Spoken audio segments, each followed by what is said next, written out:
Welcome back to Worlds of Prothika audiobooks. And if this is your first time, be warned. Once you step into Prothika, you'll never want to leave. With beasts who will stop at nothing to protect the women they love, and women who are only just finding out what a real man can be, you'll lose yourself in the dark romance of these fantasy stories. To bring you these free full audiobooks, we have to listen to this platform's guidelines, and they say that Prothika's steamiest scenes aren't allowed. But you can still get them from the unabridged version of any Prothikan audiobook. All you have to do is go to worldsofprothika.com. With promo code YouTube30, we're offering you the opportunity to get 30% off of any audiobook, ebook, or bundle. We appreciate you subscribing to the channel, as it makes bringing these free full audiobooks to you possible. Don't forget to like and comment to let us know what you think. Prothika's magic is eternal, and this story is just the beginning.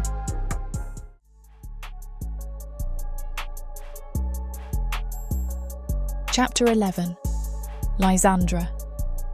I stare at the ceiling of Zelith's private bedchamber, the lamplight casting faint, shifting shapes across the polished stone. My body still hums with the aftershocks of last night's collision, both the physical surrender and the emotional chaos that followed. He sleeps on the makeshift bedding across the room, his form half in shadow, cloak tossed aside. If I close my eyes, I can still feel the ghost of his touch, a reminder of how easily we lost ourselves in the tempest of need. Guilt and confusion war inside me. I've betrayed everything I stood for, letting desire override my hatred. That single moment of passion changes nothing, I remind myself, echoing the words we spoke. And yet, I'm not sure I believe it. My chest tightens each time I recall the desperate way he looked at me, or the ferocity in our embrace. Enough. I clench my jaw, forcing my thoughts to the present. Dawn's pale glow seeps through a high window, signalling the day that will decide so many fates. The farmland enclaves, my life, Zelith's tenuous hold on power. It all converges at the council meeting. We have a plan, present enough progress to satisfy their bloodlust, hopefully sparing my people from a purge. But do I trust him to follow through? I exhale shakily, recalling how easily dark elves twist alliances. Zelith is cunning, exiled or not. He swears to protect me, but I've seen how desperation can make even the strongest yield. If handing me over would secure his power, would he do it? A bitter note churns in my gut. Last night's intimacy might be no more than another chess move. I roll off the bed, feet touching the cool floor. Goosebumps rise on my bare arms, but I ignore them. My garments lie draped on a nearby chair, so I tug on my breeches and tunic, cinching the belt with hurried fingers. I cast a glance at Zelith, still asleep, or pretending to be. His hair spills across the pillow in a pale curtain, war sigils catching stray light. My heart clenches. It shouldn't be so easy to admire him. I swallow, shoving that traitorous thought aside. I move silently to the door, pressing a palm against the ward. The runes flicker, recognizing my presence, and I recall Zelith's promise that the wards only open to those he designates. It hesitates a fraction of a heartbeat, then yields with a faint hiss. Relief mingles with dread. He must have included my signature. I slip into the corridor. 2 guards stand watch, blinking in surprise at my sudden appearance. My mind races. If they truly intend to keep me safe, they might not let me wander. But I can't remain caged. One guard steps forward, posture stiff. "My lady, can we assist you?" I cringe at the false courtesy.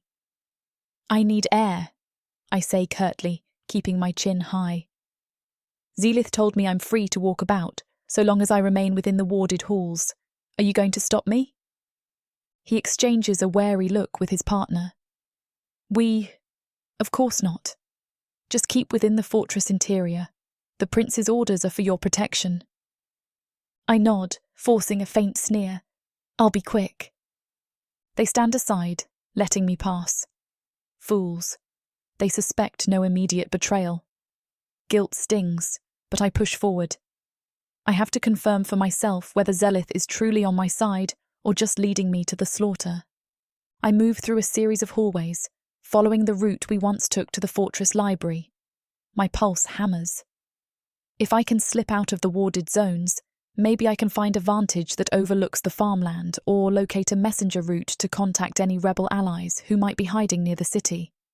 I need to warn them or ensure they're prepared to flee if Zelith's plan is another trap. At a junction, I pause, glancing around. Torches line the walls, but no guards linger here. The hush feels thick, ominous. I recall Zelith's attempts to intensify patrols. Where are they? My instincts prickle. I move faster, ducking into a side corridor that angles downward. The walls shift from polished stone to rougher masonry, an older section of the fortress. I cling to the memory of these passages from the day I tried to scout potential escape routes. Soon the corridor opens into a dim archway. A half-broken door stands ajar, revealing a small courtyard rarely used. Daylight streams in, its brightness stark against the gloom. I slip through, my heart pounding with a reckless mix of fear and determination. The courtyard is empty. Cracked stones, a few withered vines. If I can scale the outer wall or find a concealed vantage, maybe I can drop a message to the farmland outskirts. My breath catches. So many times I told Zelith I would remain cooperative, but trust is a fragile thing. I begin searching the perimeter, scanning for an exit or an old ladder. Rusted metal bars cling to one wall, remnants of some ancient scaffolding. I test them, loose, but maybe enough to climb a short distance. My hand trembles, adrenaline surging. I should do this quickly, before the guards realise I'm gone. I set one foot on a bar, then the other. The metal groans, but holds for now. My shoulders protest from old bruises. Gritting my teeth, I haul myself up, scanning for a window or ledge that might open onto a lower roof. Almost there. A sudden clang echoes behind me. I freeze, heart leaping into my throat. Someone's footsteps. Instinct pushes me to climb faster, but the bar cracks under my foot, and I yelp, nearly falling. Strong hands wrap around my ankles, yanking me down. I hit the ground in a bruising impact, biting back a cry. "Stop!" a voice snarls. I twist, expecting a fortress guard. Instead, I find a hooded figure in fine clothing, face partially obscured by a scarf. My blood runs cold. An assassin, a noble. He pins me with surprising strength, shoving me against the cracked courtyard wall. I struggle, breath ragged. Our eyes lock. He's definitely dark elf, indigo eyes blazing with hostility. A faint sneer curves his lips. "You're not going anywhere," he hisses, grip unyielding. I thrash, nails scraping his arm. "Get off." His laughter is cruel. "Zelith can't watch you every moment, can he?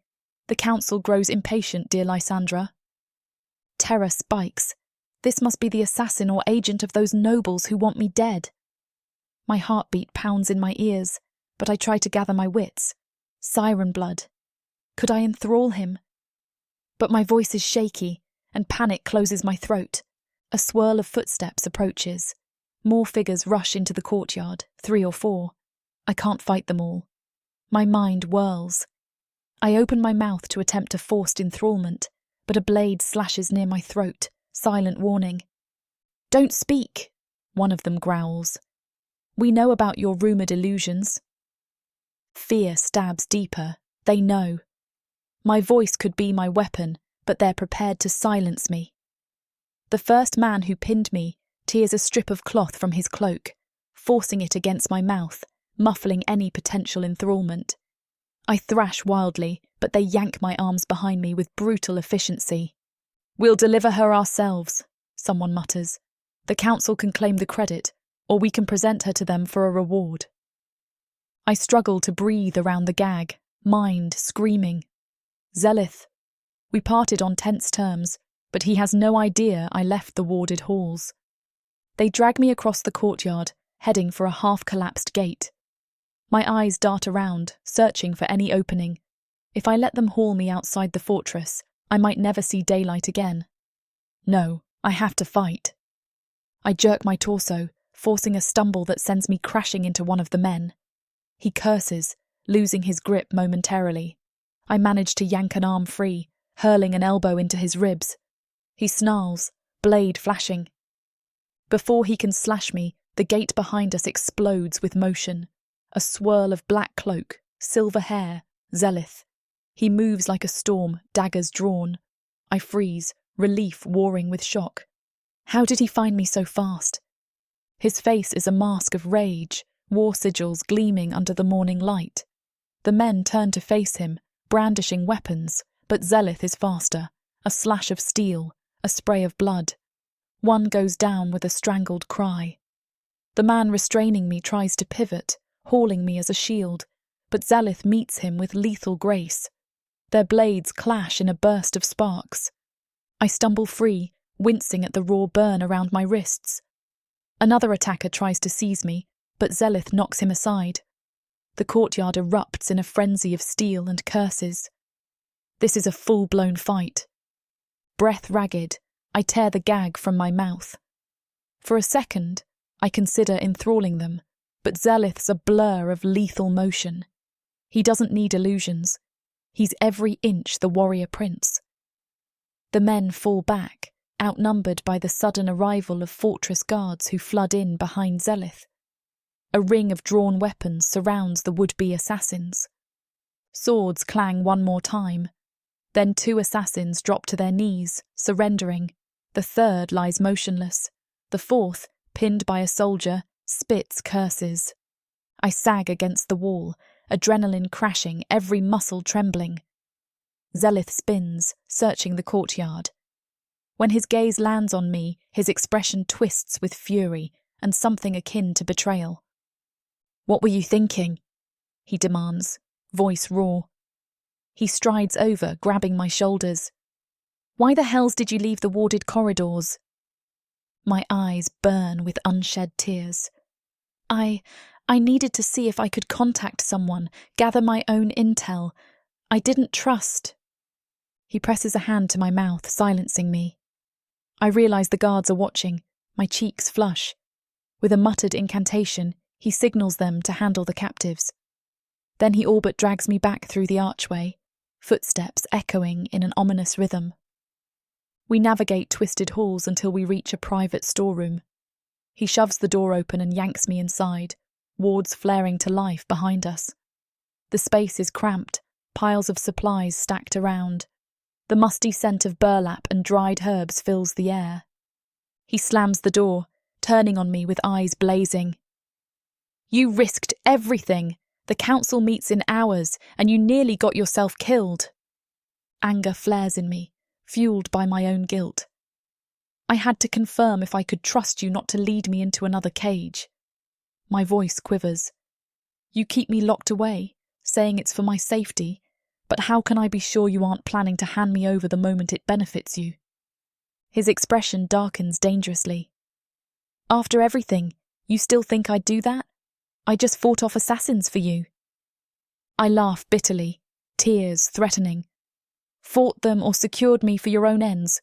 You might only want me alive to show the council your dominion over a rebellious human."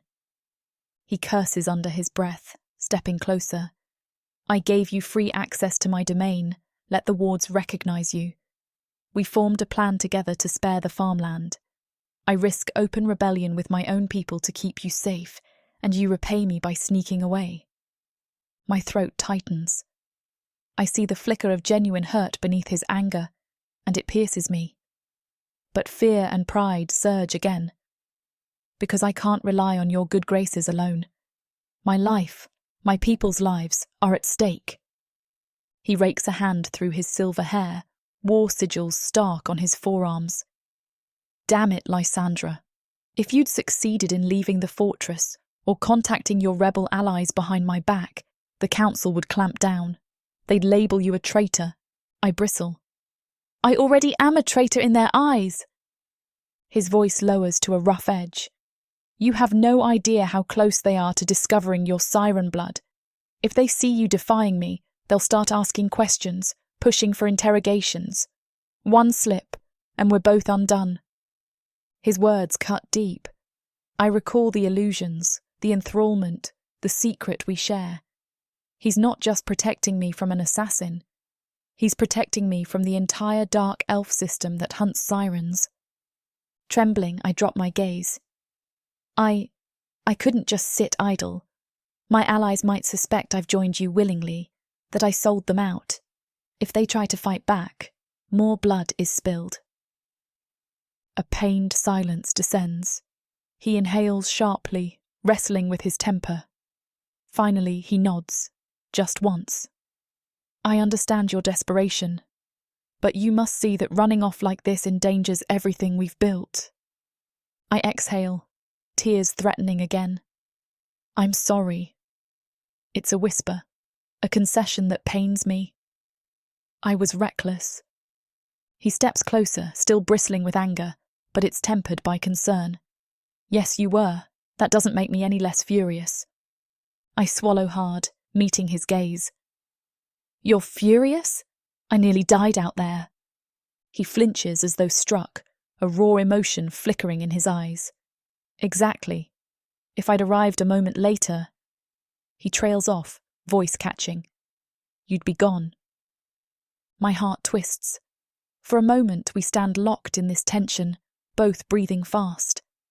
The memory of last night's intimacy stirs, but we're overshadowed by the fear and betrayal of this morning. He pinches the bridge of his nose, visibly reining himself in. "The council meets soon. We can't appear at odds. If they sense a rift, they'll exploit it." I close my eyes, the weight of our predicament crashing over me. He's right. If we walk in disunited, they'll suspect something. So we pretend everything is fine? His jaw clenches. "We do. We present the farmland plan, show them you're under control, then hopefully we buy enough time to secure your rebels and keep your secret locked away." I want to trust him, need to, perhaps. But the sting of shame from my escape attempt lingers, along with the knowledge that he's as dangerous as any assassin. Maybe he saved me, but that doesn't mean we're on solid ground. He opens the door to the storeroom, letting me pass. Guards rush up, alarmed, but he waves them off. I sense them exchanging uncertain looks, no doubt noticing the tension radiating between us. If they suspect a fracturing alliance, they'll whisper it to the council. We can't let that happen. In silence, we return to his private wing. The corridors feel claustrophobic. Every step screams at me that the council session is imminent, that I must play the obedient captive or doom us all. My earlier defiance weighs heavy on my shoulders, spurring a flicker of resentment. Once we're inside the antechamber, he rounds on me. "Stay here. I'll gather the final documents. Then we'll head to the council hall together." I nod stiffly. "Fine." He hesitates, as though wanting to speak further, then turns away, cloak swirling around his ankles as he strides off. The door closes behind him, wards sealing me in yet again. This time I feel their presence as an accusation. "You tried to run, you nearly died, and now you're locked up for your own good." I slump onto a small settee, covering my face with my hand. My mind replays the assassin's blade at my throat, Zelith's furious charge into the courtyard, the swirl of betrayal in his eyes.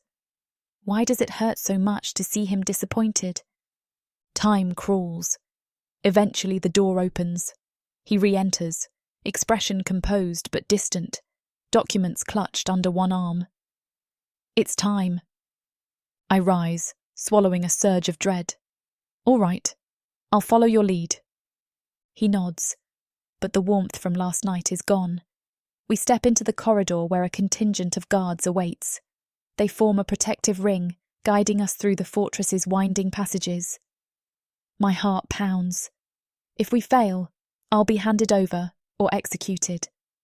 If I succeed, I remain bound to a precarious alliance with a man I can't fully trust. The halls transition from the quieter private wing to the more opulent corridors near the main council chamber. I glimpse robed figures, lesser nobles hurrying along. Sharp glances flick our way. I keep my chin up, feigning stoic compliance. We reach the double doors leading into a grand circular room. Torches blaze in wall sconces, illuminating a floor mosaic depicting the 13 gods. Council members occupy ornate chairs arranged in a wide arc. Nobles cluster behind them, forming a ring of curious, judgmental onlookers. A hush falls as we enter. My stomach twists. All or nothing. Zealith tenses beside me, expression schooled into cool confidence. He leads me forward until we stand at the centre of the marble floor. The weight of dozens of eyes presses on me. Charavel, a high-ranking councillor, narrows her gaze. Prince Zealith, you arrive with your captive, I see. Her tone drips with derision. He inclines his head. Councillors, I bring Lysandra Riven to demonstrate the progress we've made. She cooperates and has provided details of enclaves that might be peacefully incorporated. Murmurs ripple through the chamber. One or two voices snort in disbelief. I keep my focus on a fixed point in the distance, struggling not to tremble. Calm, Lysandra. Show no fear. Charavel lifts an eyebrow. So you claim.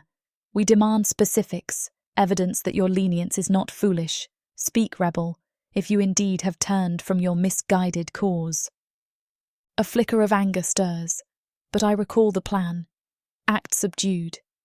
I cast a sidelong glance at Zelith, who gives a nearly imperceptible nod. My heart pounds as I step forward, bowing my head.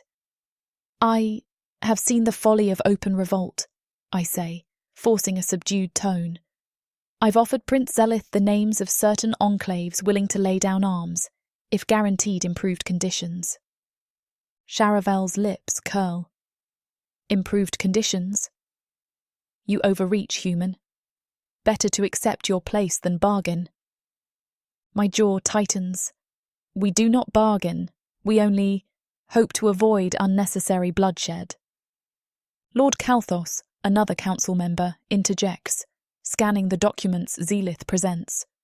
Here are the enclaves, annotated with potential for assimilation, he reads. I see. If they submit to tribute and labour quotas, the farmland remains productive. Nods of grudging acceptance pass through the ranks, but suspicion lingers. Charavel's eyes gleam with distrust. And what prevents this rebel from lying, leading us into a trap? Zelith stands tall, voice cool. She's under my watch. If she deceives us, I'll personally see her punished. I vow her illusions. He catches himself, glancing at me briefly. Her rebellious tendencies are contained. My pulse spikes at that slip. A handful of councillors exchange sharp looks. Does illusions ring a bell from rumours? My gut churns with fear, but Zealith continues smoothly. I request a small window of time to secure these enclaves, thereby preventing a larger purge that would harm farmland production. The council murmurs, some nodding. It's practical logic. King Throsh's city needs stable production more than public executions. Charavel taps a jewelled finger against her seat. We'll deliberate. She signals the other council members, who form a tight knot, whispering rapidly. My breath falters. This is it. They either accept or declare me worthless and demand my immediate execution. Minutes stretch like hours. Finally, Charavel refocuses on us. Very well. We grant you a short reprieve, no more than 3 days, to demonstrate real results. If you fail, we revert to standard measures. Standard measures. Code for a large-scale purge. My stomach knots, but at least we bought some time. A flicker of relief crosses Zelith's face, though he remains stoic. We're about to step back when a figure steps forward from the crowd. Lord Nyrus. My blood chills. Does he remember being enthralled? He inclines his head, though his eyes burn with simmering distrust. Councillors, a moment. Before we adjourn, I wish to speak about the reliability of this rebel's compliance. Zelith tenses. Nyrus, we've just established... Nyrus cuts him off, gaze cold. I have reason to believe this woman attempted to leave the fortress unsanctioned earlier. His voice rings across the chamber, drawing startled gasps. Is that not a sign of continued rebellion? Dread floods me. He knows. Charavel's eyes narrow. Explain yourself, Nyrus. He smirks, levelling a pointed stare at me. I found her in a deserted corridor, seemingly on the verge of escaping. I confronted her. Then, I recall very little, a blank in my memory. A ripple of alarm stirs among the councillors. Zelith clenches his jaw, stepping protectively near me. Nyrus, we dealt with that. She was under my instruction to remain within the fortress. Perhaps you startled her. Nyrus's lips twitch in a humourless grin. Startled, yes. Enough that I lost track of time and memory. Suspicious, is it not? Charavel's face tightens. Prince Zelith, can you account for her whereabouts at all times? He tries to remain composed. I discovered her soon after, a minor misunderstanding. A wave of tension crackles. Nyrus's gaze sweeps the assembly, feeding on their unease. The rumour of illusions persists. Perhaps she wields powers beyond normal means. If so, can we trust any statement she makes? She could enthrall us all with a whisper. My breath goes shallow. The phrase enthrall us all hovers like a death knell. He's alarmingly close to the truth. Some councillors shift uncomfortably. Charavel rises, face pale with new suspicion. Prince Zelith, the presence of such magic in a human is inconceivable. But if there's even a shred of possibility, the threat is grave. Zelith forces a brittle smile, though I sense panic beneath. Nyrus exaggerates. Her illusions, if any, are minor tricks born of rebellious cunning. She poses no threat to our greater wards or the council's dominion. Kalthos frowns. Still, the best way to confirm is to question her thoroughly. Perhaps a private session with our inquisitors. The ground feels like it drops out from under me. Inquisitors. I recall horrifying rumours of dark elf inquisitions, where they pry out secrets with arcane torment. Zelith's voice sharpens. That's unnecessary. We have no proof she wields any magic. Moreover, I'm her keeper. If she did attempt to flee, I handled it. Let us not overshadow the farmland plan with baseless fears. Nyrus sniffs, unconvinced. But Charavel waves him off. We have a compromise. 3 days. If by then we detect further suspicious activity, attempts to flee, illusions, or enthrallment, this woman is ours, no questions asked. Understood? My mouth is dry. I glance at Zelith. He nods curtly, though rage simmers in his eyes. Understood. The council breaks into side conversations, ignoring us. Zelith grips my arm, steering me from the centre of the chamber. My knees wobble. 3 days. If anything goes awry, I'm delivered to their inquisitors. We exit into the corridor, tension thrumming. He exhales shakily. That was close. If Nyrus had pressed further... I pull free of his grasp, anger and fear swirling. He knows enough to damn me. He wants me gone. Zelith's jaw clenches. Yes, and you nearly confirmed his suspicions by sneaking off. Do you see now why I demanded you stay close? Your betrayal. My heart clenches. Betrayal? I just needed to confirm who's truly on my side. He scoffs, voice harsh with wounded pride. And you suspect me, after all I've risked. You don't see that by defying me. You hand ammunition to Nyrus. Tears threaten, but I refuse to show weakness. I never asked for your rescue, or for that moment last night. My words come out more vicious than intended, laced with hurt. He flinches. Then blame me all you want. But understand, we're out of time. In 3 days, the council expects results. If anything else jeopardizes their tenuous trust, they'll tear you apart. My hands shake. So what now? You keep me chained to your side, parading me around as docile, while we scramble to subdue the farmland enclaves. He exhales, shifting from rage to resignation. Yes, that's exactly what must happen. There's no other option. Silence envelops us. I see the flicker of raw emotion in his eyes, anger, desperation, maybe heartbreak. We shared a moment that felt real, but now it's twisted into suspicion and blame. Guards approach, posture tense.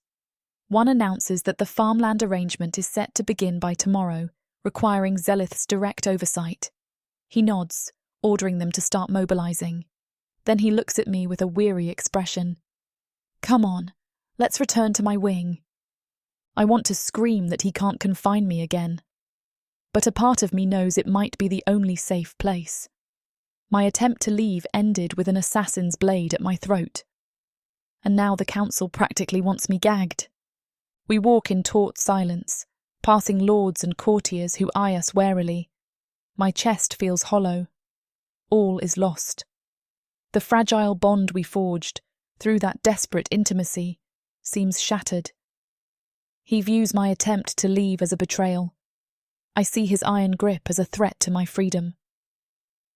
By the time we reach his private corridor, I'm trembling with exhaustion. The guards stationed outside glance at me, then quickly avert their eyes. They must sense the rift between us. Inside, Zelith slams the door, wards flickering. We face each other in the lamp-lit hush, anger simmering. Part of me craves to fling myself at him again, either in fury or reckless desire. But neither would solve anything. He crosses his arms, voice taut. Until we finalize the farmland mission, you stay here. No wandering, no messages, nothing. A dull ache spreads in my chest. So I'm your prisoner again. He doesn't deny it. For your own good and for mine. Tears sting my eyes, but I blink them away. It's come to this. A standoff. The memory of last night's closeness feels like a cruel joke. He turns away, leaving me standing in the centre of the room, heart pounding. I need to prepare the troops. A few hours, then we ride out. With luck, we'll salvage your enclaves and keep the council from your throat. I watch him go, the door closing behind him in a final, cold thud. My hands ball into fists. All is lost indeed. I'm stuck in a fortress of enemies, reliant on a prince who might still betray me if it secures his throne. The illusions and enthrallment weigh like a ticking bomb, and the farmland enclaves rest on the brink of negotiation or massacre. I sink onto the nearest chair, holding my head. My chest feels hollow and bruised, emotions roiling from the jarring shift between last night's heated union and this morning's revelations. If we fail, I face a certain brutal end at the council's hands. If we succeed, I remain a captive to a fragile alliance. Either way, my hope of genuine freedom feels so far away. A tear slips down my cheek, and I let it fall unnoticed. For all my defiance, I'm trapped in the webs of dark elf power struggles, siren blood secrets, and a twisted half-relationship with a man I might hate as much as I want him. That knowledge sinks like a stone in my gut, pressing me deeper into despair. We're both drowning, and we might drag each other under. Yet I can't forget the way he stormed that courtyard to save me, nor the raw anger in his voice at my reckless escape. Does he truly care, or does he just need me alive to keep his own plans afloat? My mind spirals, revisiting every moment, from the first threat to the last scorching kiss. The turmoil drives home one truth. Whatever trust we shared is shattered. Now suspicion reigns, and the threat of betrayal looms over us both. I remain there, silent tears slipping free, heart clenched tight. No one interrupts. Eventually, exhaustion wins, my eyes sliding shut in a miserable doze. All is lost. The words echo in my head. If I can't find a way to mend this rift, or if Zelith chooses the council over me, my fate is sealed. And for the first time since the rebellion began, I feel truly powerless. Chapter 12. Zelith. The corridors feel colder than usual tonight. Each torch and mana lamp seems to glow with a subdued, listless light, echoing my own turmoil. I make my way past the silent guards stationed at every turn, acknowledging them with curt nods. The swirl of passing servants and lesser nobles hushes when they see me approach, perhaps sensing the black mood coiling under my composure. Or maybe they've heard the latest rumor, the council's ultimatum. I pause at the threshold of my private study, the wards flickering in recognition. The door opens at my touch, revealing a small firelit chamber crammed with ledgers and half-burned scrolls. Shadows writhe on the walls, cast by the flames dancing in the stone hearth. The hush inside feels oppressive, a suffocating mirror of my own mind. I shut the door behind me, ward sealing with a soft hiss. Only then do I exhale the tension constricting my chest. Days ago, I was confident in my plan to manipulate the council, incorporate Lysandra's knowledge, and stave off wholesale bloodshed in the farmland. But now, everything feels precarious. I can't deny the coil of fury and guilt that tangles in my gut. Lysandra tried to escape, nearly got herself killed, and part of me has this urge to wring her neck for the risk she took. But another part? I shut my eyes, raking a hand through my silver hair. Another part of me can't stand to see her hurt. The memory of hauling her out of that courtyard, her wide, terrified eyes, the assassin's blades, sears my mind. I reacted with savage protectiveness, a raw, instinctive rage that caught me off guard. If I'd arrived a moment later, she would have bled out on the stones. The idea of her dead twists my stomach. I sink into a chair, gripping the armrests until they creak. It shouldn't be like this. She's a rebel, a threat, a siren born. I should see her as a pawn in my grander game, nothing more. But the night we spent together, raw, desperate, lies between us now like a brand. Even though she defied me afterward, I can't erase the memory of her pulse under my lips, the taste of her skin, that frantic union. My heart slams against my ribs at the thought. Killing her would be so simple. The practical side of me hisses. One swift blade, or a single nod to the council, and I could free myself from these impossible burdens. The farmland enclaves might be pacified another way. The council would restore my status, my throne, if I deliver her head. They demand it every day, but losing her? The notion sends a bolt of something akin to panic through me, as if a piece of my world would crumble beyond repair. Gods, when did this become so personal? I press my palms against my eyes, fighting the swirl of contradictory impulses. My father once warned me that personal attachments weaken a leader's resolve. He always taught me to see beyond fleeting emotion, to wield relationships like blades. And yet, here I am, teetering on the edge of madness because I can't stomach handing Lysandra over. A knock at the door rouses me.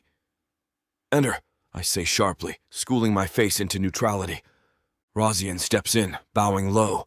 His eyes flick to the tense set of my shoulders. "My prince, we've received new correspondence from Charavel. She insists on a stricter deadline for Lysandra's compliance. 2 days, not 3. They threaten to brand you a traitor if no progress is shown." Fury ignites in my chest. They're pushing me even harder. So now they presume to accelerate their demands. My voice comes out tight, simmering with suppressed anger. "Yes." Razian offers a folded parchment sealed with the council's crest.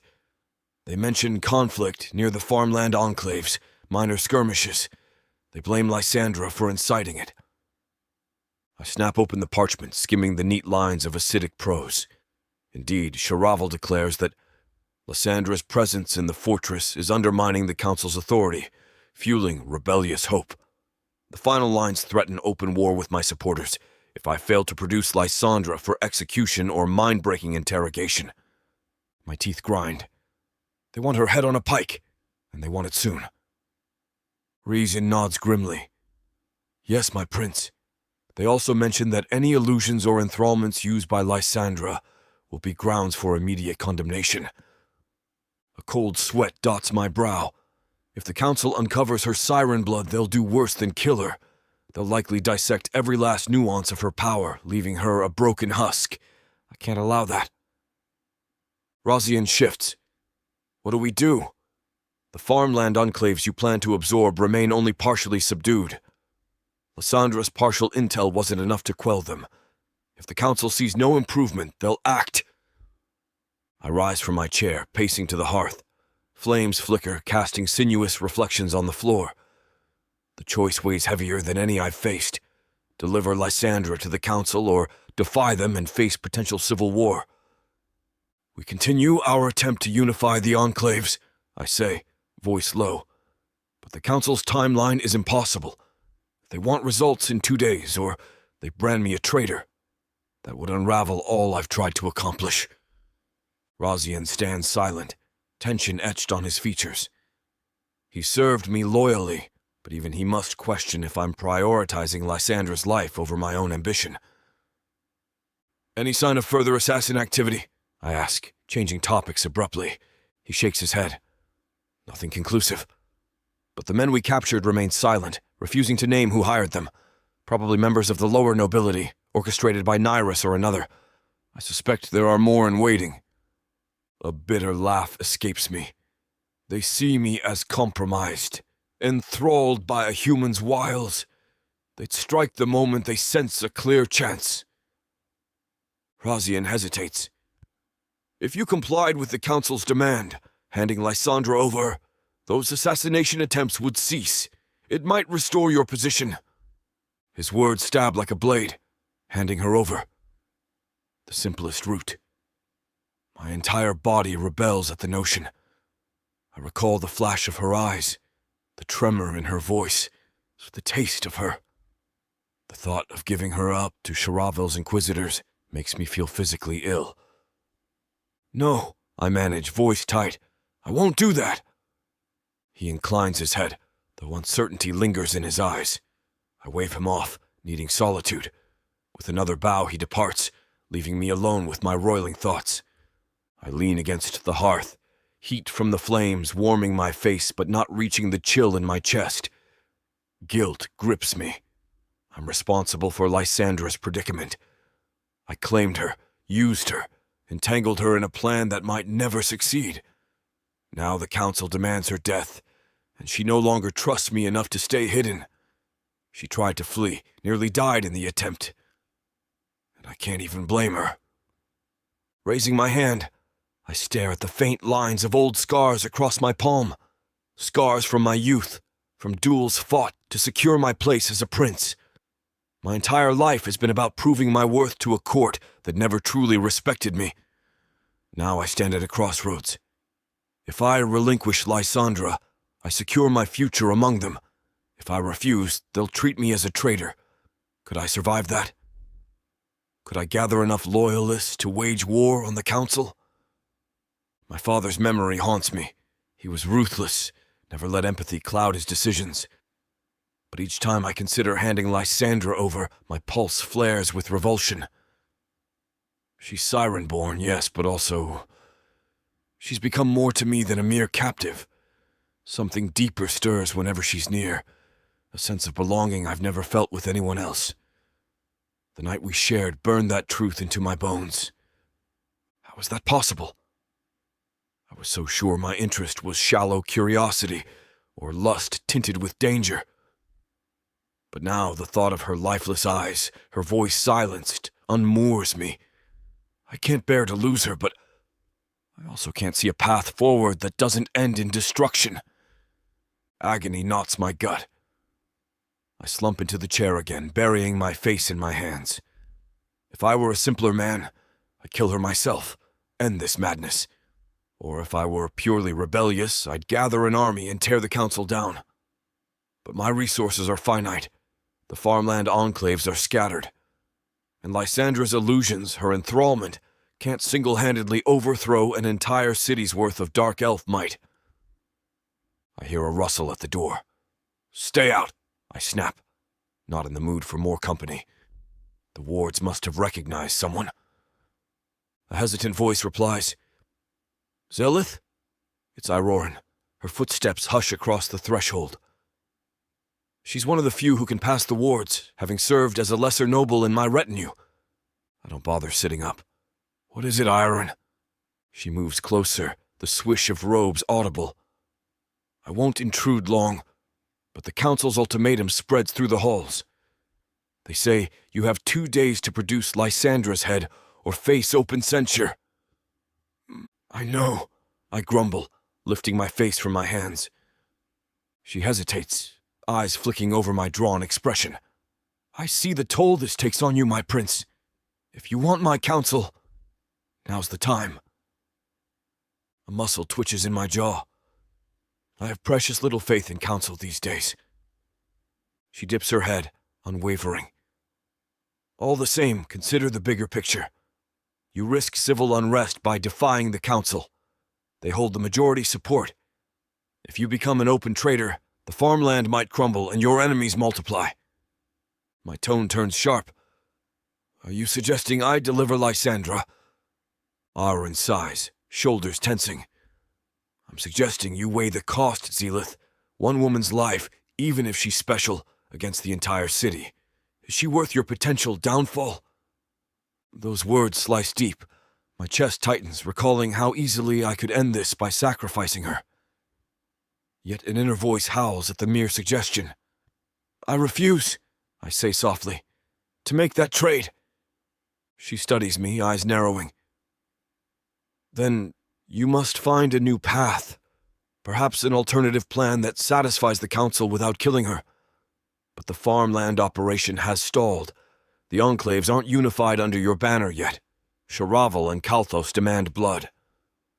I rub my temples. "Yes, and we have no time to unify them properly. Lysandra gave me partial intel, but trust was shattered when she tried to flee." Irorin cocks her head. "Trust goes both ways, my prince. She must believe you might betray her to the council. Can you blame her for seeking a fallback?" I flinch at how well she's read the situation. "No, I can't blame her, but it infuriates me all the same." She presses her lips into a thin line. "Your anger is overshadowed by your concern, though. That alone speaks volumes." For a moment I say nothing, letting the crackle of the hearth fill the silence. Irorin nods once more, then steps back. "If you need me, I'll be preparing contingency measures for the farmland. But decide swiftly. The council's blade hangs over both your necks." She leaves, the door clicking shut behind her. I'm alone again with the suffocating knowledge that the simplest solution to save my own throne is the very thing I can't bring myself to do. Eventually, I rise, pacing the room in restless circles. My mind churns with every angle. Could I stage Lysandra's death? Hide her away until I can strike at the council? Or could we flee Pyrthos entirely, vanish into the wider continent? But those ideas spiral into chaos. Hiding her might only buy time. Fleeing would cede the city to the council's tyranny, and the farmland enclaves would pay in blood. My footsteps slow near a side table, where a half-empty decanter of strong black liquor sits. Usually I avoid drinking heavily. My father hammered discipline into me. But tonight, I pour a generous measure, swallowing it in a raw gulp. The burn scalds my throat, matching the roiling fury inside me. I picture Lysandra's face when she accused me of using her, the betrayal etched in her eyes. She might not be entirely wrong. My ambitions always overshadow personal bonds. But something about her, the defiance, the vulnerability, even the lethal power she harbors, makes me yearn to protect her, not manipulate her. I drain another mouthful, leaning against the table. A cold wave of despair sets in. I have this overwhelming urge to tear her apart for jeopardizing everything, for forcing me into this corner. Another part can't imagine letting her slip away. Through the haze, I recall our moments of closeness. how her lips tasted of fury and desperation, how her voice trembled with need. The memory drags a ragged breath from me. This is deeper than lust. She's lodged under my skin. A scuffling sound at the door breaks my reverie. My heart lurches. Could it be Lysandra? The wards wouldn't let just anyone pass. But no, it's Rizian returning, face grim. He bows. My prince, word from the farmland watchers. Several enclaves remain defiant. They claim they'll only parley with Lysandra personally. They don't trust your men. I let out a strangled laugh. Of course they want her. She's their rebel queen. Then bitterness seeps in. She won't trust me enough to lead them without thinking I might turn on her. And the council demands her head if we fail. Perfect. Rizian's face tightens. Shall we force compliance, or let them remain at the fringes? I slam the glass down on the table, the sound echoing. We have no time for half measures. Summon our best negotiators, but keep them at the edge. If these enclaves insist on Lysandra's presence, we'll have to arrange it, but under heavy guard. He nods. And if she refuses? She might, but then the farmland operation stalls and the council tightens the noose. I press fingers to my temple. My mind conjures the image of Lysandra's shock if I try to force her into this. Another reason for her to flee or fight me. Razian's silence speaks volumes. He sees me unraveling. Go, I say wearily. Prepare the men. We'll attempt a controlled meeting with one of the enclaves tomorrow morning. He bows again, then departs. Tomorrow morning. The day after that, the council's deadline hits. If we haven't pacified the farmland by then, or if Lysandra so much as twitches out of line, war looms. Time drags. I slump onto a padded bench near the hearth, exhaustion washing over me. The door wards flicker again. I stiffen, bracing for more unwelcome news. Instead, Lysandra steps inside, flanked by a guard who lingers in the hall. My heart clenches the moment I see her. She looks wary, shoulders rigid, eyes flicking to the liquor decanter. I'm not interrupting. I swallow the urge to snap. No, I told the guards to let you pass if you came. She approaches slowly as if entering a wolf's den. And perhaps she is. Our gazes lock, tension swirling. I heard rumors from a soldier about farmland enclaves demanding my presence. Is that true? I nod, scrubbing a hand across my face. Yes, they won't negotiate unless they see you in person. They likely want confirmation you haven't sold them out. My lips twist in a bitter smile. Ironic, isn't it? She exhales. And you plan to drag me there tomorrow? My throat tightens. If you refuse, the enclaves remain defiant. The council will declare we failed to subdue them, or that you've used illusions to trick me. Then they'll demand your life. The deadline is upon us. She flinches, a flicker of guilt crossing her face. So I have no choice. My voice comes out harsher than intended. No, you don't. Silence stretches, fraught with so many unspoken things. She folds her arms, gaze darting around the cluttered study. Zelith, you're furious with me, and I'm not exactly pleased with you. But if meeting them is what it takes to spare them from slaughter, I'll do it. My chest aches at her weary resolve. I recall the day she tried to escape. The assassins, her terror, my own panic. I can't keep her safe if we keep clashing. I stand, crossing to her in a few strides. She tenses, but doesn't back away. I hate the position we're in, I admit, voice low. I hate that the council is forcing my hand. I hate that I can't simply let you go. Her breath catches. And if you did? Let me go, I mean. I let out a ragged laugh. Then the council hunts you, calls me traitor, and unleashes chaos. We both lose. She lowers her gaze, shoulders slumping. So we're trapped.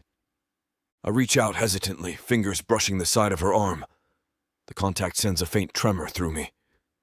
Yes, but if we manage to placate the enclaves, maybe we buy enough time to slip the council's noose. She lifts her eyes, the depth of her vulnerability hitting me hard. "All right, I'll do my part. But if I sense a trap..." My grip on her arm tightens, a pang of hurt. "I won't betray you, Lysandra. Not to them." She studies me as if trying to read the truth behind my words. Then, with a small nod, she breaks eye contact. "I'll hold you to that." We stand close, so much tension swirling that it's a wonder the air doesn't ignite. The memory of our frantic intimacy lingers, overshadowed by the strife that followed. My chest feels tight. A wave of guilt surges. She's turned to me for some form of assurance, and I have so little to give. I clear my throat. "Tomorrow we ride at dawn. A small retinue, carefully chosen. We approach the enclaves near the southern farmland. You'll address them? Confirm I haven't forced you to yield your people." Her mouth twists, suspicion brimming. "I can try, but they might demand I leave with them. Will you allow that?" My heart stutters. Allow her to vanish with the rebels? The council would label me incompetent or suspect a trick. War might break out. But the thought of denying her that chance to be free sears me. "We'll see," I whisper, unsure of my own answer. She exhales, stepping away. Let me rest. I need a clear head by dawn. I nod woodenly. She slips out, leaving me with the smoldering hearth and the roiling conflict in my soul. Killing her would be easy, losing her impossible. The council's deadline looms. Razian's warnings echo, and I can't find a path that spares us both from heartbreak or bloodshed. Hours drag as I pace, the flames dying to embers. My mind cycles through potential outcomes. Lysandra enthralls the enclaves. We unify them quickly. The council grows suspicious, demands her immediate surrender. Or perhaps the enclaves distrust me so thoroughly that everything collapses. In each scenario, her survival hangs by a thread. At some point, exhaustion claims me. I drift into a restless doze in the chair, haunted by dreams of a council chamber filled with shrieking voices, Lysandra bound in chains. My father's face looms, sneering at my weakness. "You let your heart overshadow your cunning." I jolt awake, heart pounding, the room darker than before. The hearth's embers glow faintly, casting long shadows. My throat is parched, my limbs heavy with dread. I can't do this, can I? In the hush, I realize something fundamental has shifted in me.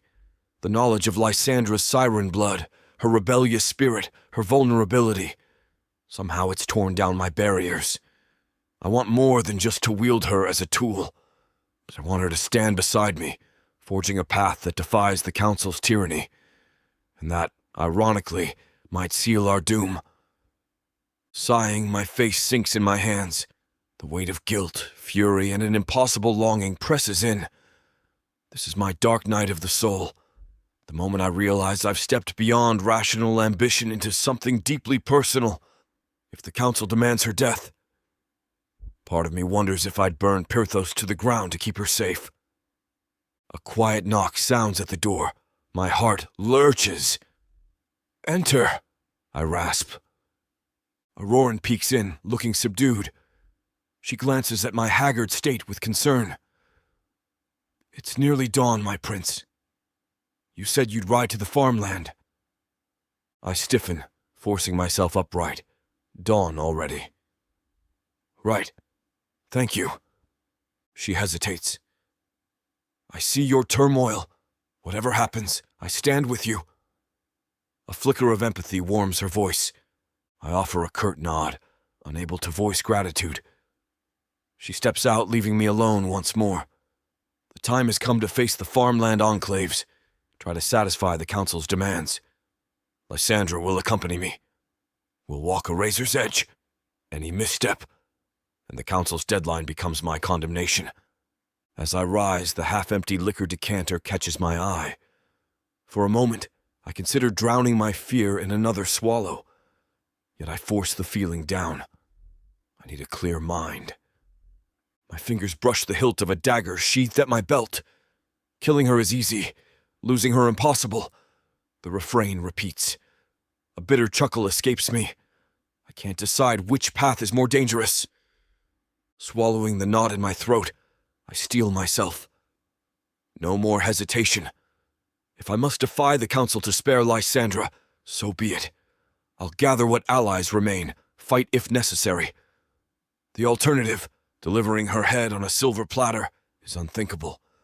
I exit the study, wards sealing behind me. In the corridor, a small group of loyal guards awaits, along with Razian. Lysandra stands near them, face drawn, arms folded. Our gazes meet, a flicker of tension bridging the gap. She must sense my inner turmoil, but neither of us speaks. Razian steps forward. We're ready, my prince. Horses prepared in the lower courtyard. We'll escort Lysandra to the farmland enclaves as planned. I nod. Then let's go. We move through the fortress's labyrinthine halls, descending broad staircases until we emerge into the crisp morning air of the courtyard. Dawn spills gold along the high walls, the city stirring to life beyond. Soldiers in stable hands bustle around a line of glossy black horses. Lysandra quietly takes the reins of one, glancing at me with guarded eyes. I mount my own steed, heart pounding a steady war drum in my ears. The council's ultimatum hovers like a dark cloud. 2 days. If we fail, they want her dead. I grit my teeth, guiding my horse forward as the gates open with a groan. Lysandra falls in behind me, a small contingent flanking us. Once we pass through the fortress gates, the city streets greet us with hushed curiosity. We ride in tense silence, eventually hitting the farmland roads that stretch out in neat, cultivated rows. Despite the lush greenery, fear thrums under my skin. By tonight, we either secure enough enclaves to appease the council or face unimaginable consequences. And all the while, the more I consider handing her over, the more the idea repulses me. My father would curse my sentimentality, but I can't see Lysandra as just a chess piece anymore. She's become vital to me, a living embodiment of everything I desire to change in this world. If that means war with the council, so be it. I lower my gaze to the reins, recollecting the swirl of her hair on my pillow, the taste of her frustration and desire. The guilt stabs deeper, my anger at her betrayal, her anger at mine. We're stuck in a vicious cycle, each equally capable of destroying the other. Yet I can't let her go. Raising my eyes, I see the farmland horizon stretching wide, a patchwork of fields and distant huts. Lysandra rides beside me, posture tense. We exchange a brief look, and in it I see her fear, her hope, and the flicker of unresolved longing. That alone spurs me on. I'll face down the council's wrath if it means keeping her from their inquisitors' knives. We press onward, hearts heavy with the knowledge that every passing moment draws us closer to a breaking point. The farmland wind rustles the crops, and overhead, the morning sun climbs, oblivious to the war brewing in our hearts. One thing is certain, I vow silently as we near the first enclave. I will not kill her. I might lose everything else, my throne, my city, my life, but I will not lose Lysandra to the council's blade. Because, for all my father's teachings, for all my carefully built armor, I realize now that losing her is a fate I cannot endure. And that truth, stark and fierce, might reshape my destiny forever. Chapter 13. Lysandra. I jolt awake in darkness, cold stone pressing against my spine. My wrists ache from manacles clamped too tightly around them, and a stale, bitter taste clings to my tongue. The lantern hanging from the low ceiling casts weak shadows across the cramped cell walls. Wherever I am, it's not the same fortress chamber where Zelith kept me. This place reeks of mildew and desperation. My mind reels, trying to piece together how I ended up here. I remember the farmland trip, Zelith riding at my side, our small retinue moving through the fields to negotiate with one of the enclaves. There was tension in the air, the council's ultimatum looming over us. The plan was to convince my old allies that I remained loyal to their cause, while also preventing them from launching a suicidal rebellion. Zelith insisted on controlling the scenario, forging a delicate compromise. But something went wrong. The enclaves refused to meet us openly, forcing us to press deeper into the farmland. We encountered ambushes, groups of humans too frightened or too angry to listen. They saw me with Zelith's guard, presumably believing I had turned traitor. Then, out of nowhere, a squad of heavily armed dark elves arrived, brandishing the council's seal. I recall Zelith shouting for them to stand down, the confusion swirling, my allies scattering. The next thing I know, a blow to the head knocked me off my horse. Then blackness. I wiggle my shoulders, cursing at the fresh bruises. So much for the farmland compromise. Now I'm in some dank cell, no doubt awaiting the council's final decree. Perhaps they decided to skip the pretense and imprison me on their own terms. A hiss of pain escapes when I shift, straining against the iron chain that tethers me to a ring in the wall. My ankles remain free, but the shackles around my wrists prevent any illusions of escape. If I speak, I might enthrall someone, but a wave of dread gnaws at me. These walls are likely warded. The council might have already guessed I possess dangerous magic. If they fear I can enthrall them, they'll have set precautions. My head throbs, a dull ache pulsing behind my eyes. I drag myself upright and test the chain's length. 2 steps, at most. I squint at the corners of the cell, making out a barred iron door. No windows.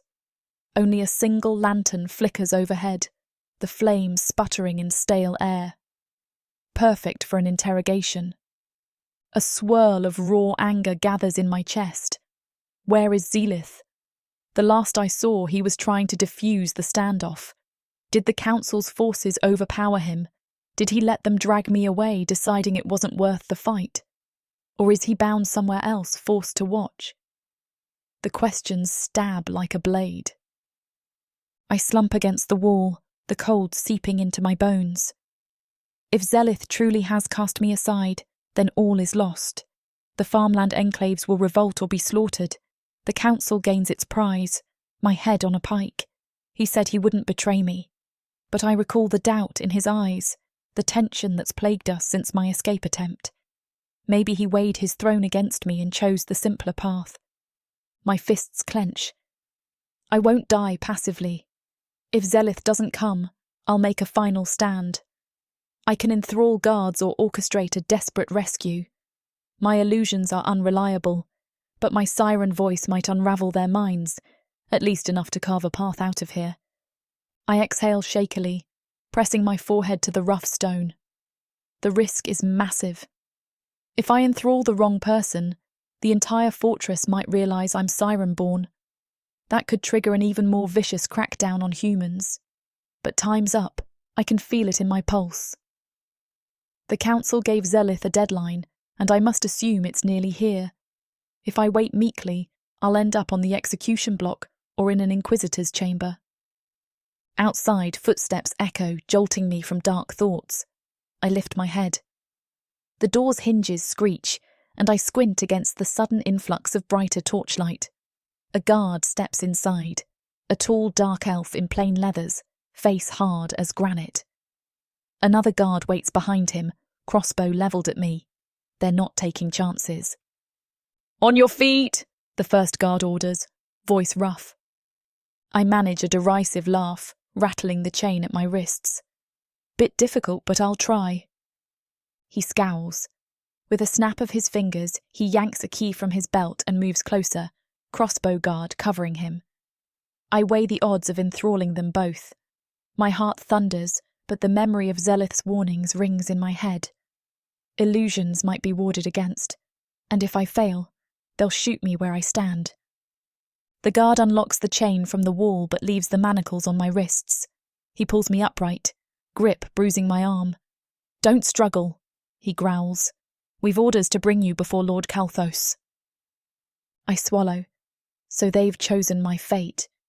If Calthos is involved, it means the council's final verdict might be nigh. I let them march me out, feigning a limp so they underestimate me. My entire body protests from bruises, but I grit my teeth. Focus, Lysandra. We navigate a narrow hallway lit by guttering torches, each step resonating with dread. The stench of stale moisture and rot lingers. We reach a more refined corridor, smooth stone floors, carved pillars. Another set of wards which hum as we pass. We're back in the main fortress, or some high-security zone. My chest tightens at how easily they whisked me into this dungeon. Before long, we arrive at a set of double doors. The crossbow guard knocks twice. A sharp voice from inside calls, "Enter."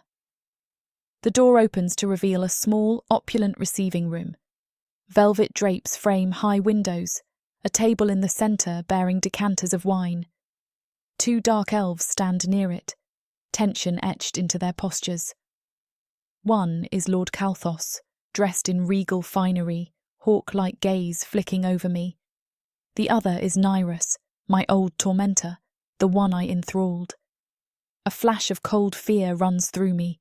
He survived that fiasco and clearly overcame his enthrallment. "Place her here," Calthos says, gesturing to a spot on the marble floor near the table. My guards shove me forward, and I stumble. The chain rattles. Nyrus crosses his arms, lips curling in a sneer. So the captive emerges from her hole. "Did you enjoy your solitude, rebel?" I summon my bravado. "It's better than your company, I'm sure." He bares his teeth. "You won't be mocking for long." Calthos raises a hand. "Enough. The council tires of waiting. We demanded the farmland be subdued or the human executed. Prince Zelith has accomplished little. We suspect he's compromised." Rage flares in my chest, though I keep my face stony. "He's tried to avert needless slaughter. That's compromise?" Calthos's eyes narrow. Slaughter might be simpler, but no matter. The deadline passes tonight. If Zelith fails to deliver your head by dawn, we act. Your presence here suggests you've run out of time, Lysandra. My heart pounds. Dawn. That must be only hours away. Fear threatens to choke me, but I force it down. "So you'll kill me now and be done?" Nyrus steps closer, malice gleaming. "We might glean more from you first, or perhaps we let the Inquisitors pry out your illusions, your rumoured enthrallment." I freeze. They suspect everything. My breath hitches. If I speak my enthralling tone here, they might kill me on the spot. But if they plan an inquisition, I'm doomed anyway. Calthos waves a dismissive hand. "We'll see. For now, you remain in our custody. The prince's dithering is at an end." He turns, conferring quietly with Nyrus. My guards remain on either side, crossbow aimed at me. My mind spins. If Zelith was coming for me, he'd have arrived by now, yes? Or has he been delayed, fighting the farmland enclaves? A pang lances my chest. He promised he wouldn't let them take me. But I see no sign of him. Perhaps he's chosen the throne after all. The weight of that realization crushes me. If he's abandoned me, I have to save myself. I test the manacles, fingers curling. I can enthrall these guards, but Calthos and Nyrus are formidable. If I enthrall them all, the wards might sense it. My heart thrums with adrenaline. Suddenly a disturbance outside the door, a muffled shout, the clang of steel. The guards inside stiffen, crossbow guard pivoting to face the entrance. My pulse skyrockets. Is this an attack from the farmland rebels? Or maybe the council's own soldiers fighting among themselves? The door bangs open, revealing a swirl of cloaks and drawn weapons. My breath catches. Zelith stands at the forefront, obsidian skin gleaming with sweat, silver hair dishevelled. His war sigils glow faintly, as though charged with shadow magic. Behind him, a handful of loyal guards push past Nyrus's men, forging a path. My heart leaps in a dizzying mix of relief and confusion. He came. He actually came for me. Calthos whirls, face twisting with outrage. "Prince Zelith, you dare force your way in here?" Zelith's eyes blaze. "You took Lysandra without my permission, interfering with the farmland operation. I want her released immediately." Nyrus snarls, stepping forward. "You're the one interfering, Vairanthe. The council demanded her. You failed to produce results." Zelith's gaze flicks to me, pinned by shackles, exhaustion etched in my features. Something fierce flashes in his eyes, an apologetic fury. He raises a hand. "I haven't failed. I have enclaves on the cusp of surrender. We only need more time." Kalthos folds his arms. "Time is up, and she's ours." "Over my dead body," Zelith growls, stepping between them and me. The crossbow guard fidgets, uncertain whom to aim at. My breath hitches. He's chosen me over them, over his own security. A pang of gratitude mingles with raw fear. Nyrus smirks. "If you defy the council's decree, you become a traitor in truth. Are you prepared for that?" Zelith's jaw clenches. "If defending Lysandra from your cruelty makes me traitor, so be it." He levels a dagger at the guard holding the crossbow. "Let her go, now." A heartbeat of charged silence. The guard glances at Kalthos, who offers no help, then sets the crossbow aside and steps back. The second guard hesitates, eyes flicking from Zelith's lethal stance to Nyrus's glare. Finally, he unlocks the manacles with trembling hands, freeing my wrists. I sag against the table, massaging the bruised skin. Nyrus hisses, "You fool, Vairanthe. The entire council will rally against you for this." Zelith squares his shoulders, voice cold. "Let them. I'd rather face them openly than cower behind half-truths. You kidnapped my captive, my ally, out of turn." My chest tightens at the word ally. Despite everything, he's claiming me as a partner, not just a tool. Kalthos looks ready to explode. "Arrogant child, siding with a rebel, defying the council's timeline. You'll regret this."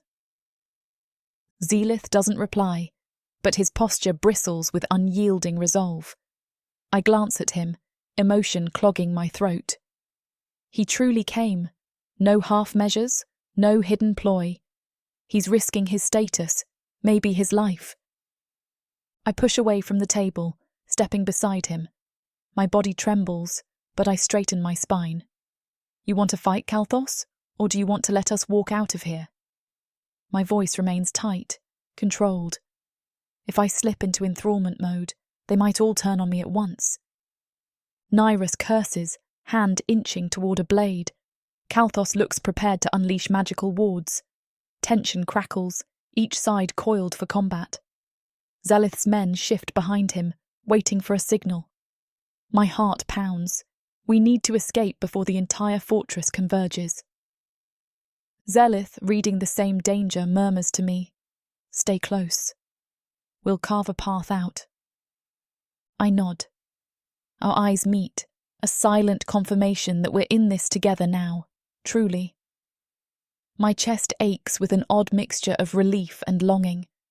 He chose me. Zelith gestures to his guards. "We're leaving. Anyone who stands in our way is fair game." Kalthos's face purples with fury. "You dare!" He lunges, conjuring a dagger from beneath his cloak. His attempt is rash. Zelith swats the blade aside with lightning speed, reversing momentum to knock Kalthos off balance. The older lord staggers back, colliding with Nyrus, who hisses in annoyance. A flash of steel slices the air, courtesy of one of Zelith's men. The crossbow guard topples with a cry. My pulse races. This is happening so fast, a full-blown confrontation with council loyalists. Zelith grabs my hand, pulling me behind him as we rush toward the door. Nyrus tries to block us, but a swirl of shadow magic wreathes Zelith's free arm, flaring like living darkness. Nyrus recoils, shouting in alarm. We burst through the threshold and into the hallway. Alarms echo from the fortress's wards, likely triggered by the breach of official lines. Torchlight flickers overhead as we sprint past startled courtiers. Some raise their voices in alarm, others scramble out of the way. My bare wrists sting from the manacles, but I push on, ignoring the pain. A small cadre of Zelith's loyal guards forms a protective wedge around us, dispatching any soldier who tries to intervene. We twist through unfamiliar corridors, heading where? I have no idea, but I trust Zelith to find an exit. Breath comes in gasps. The thunder of pursuit grows behind us. A crossbow bolt whizzes overhead, embedding in a tapestry. I flinch, stumbling.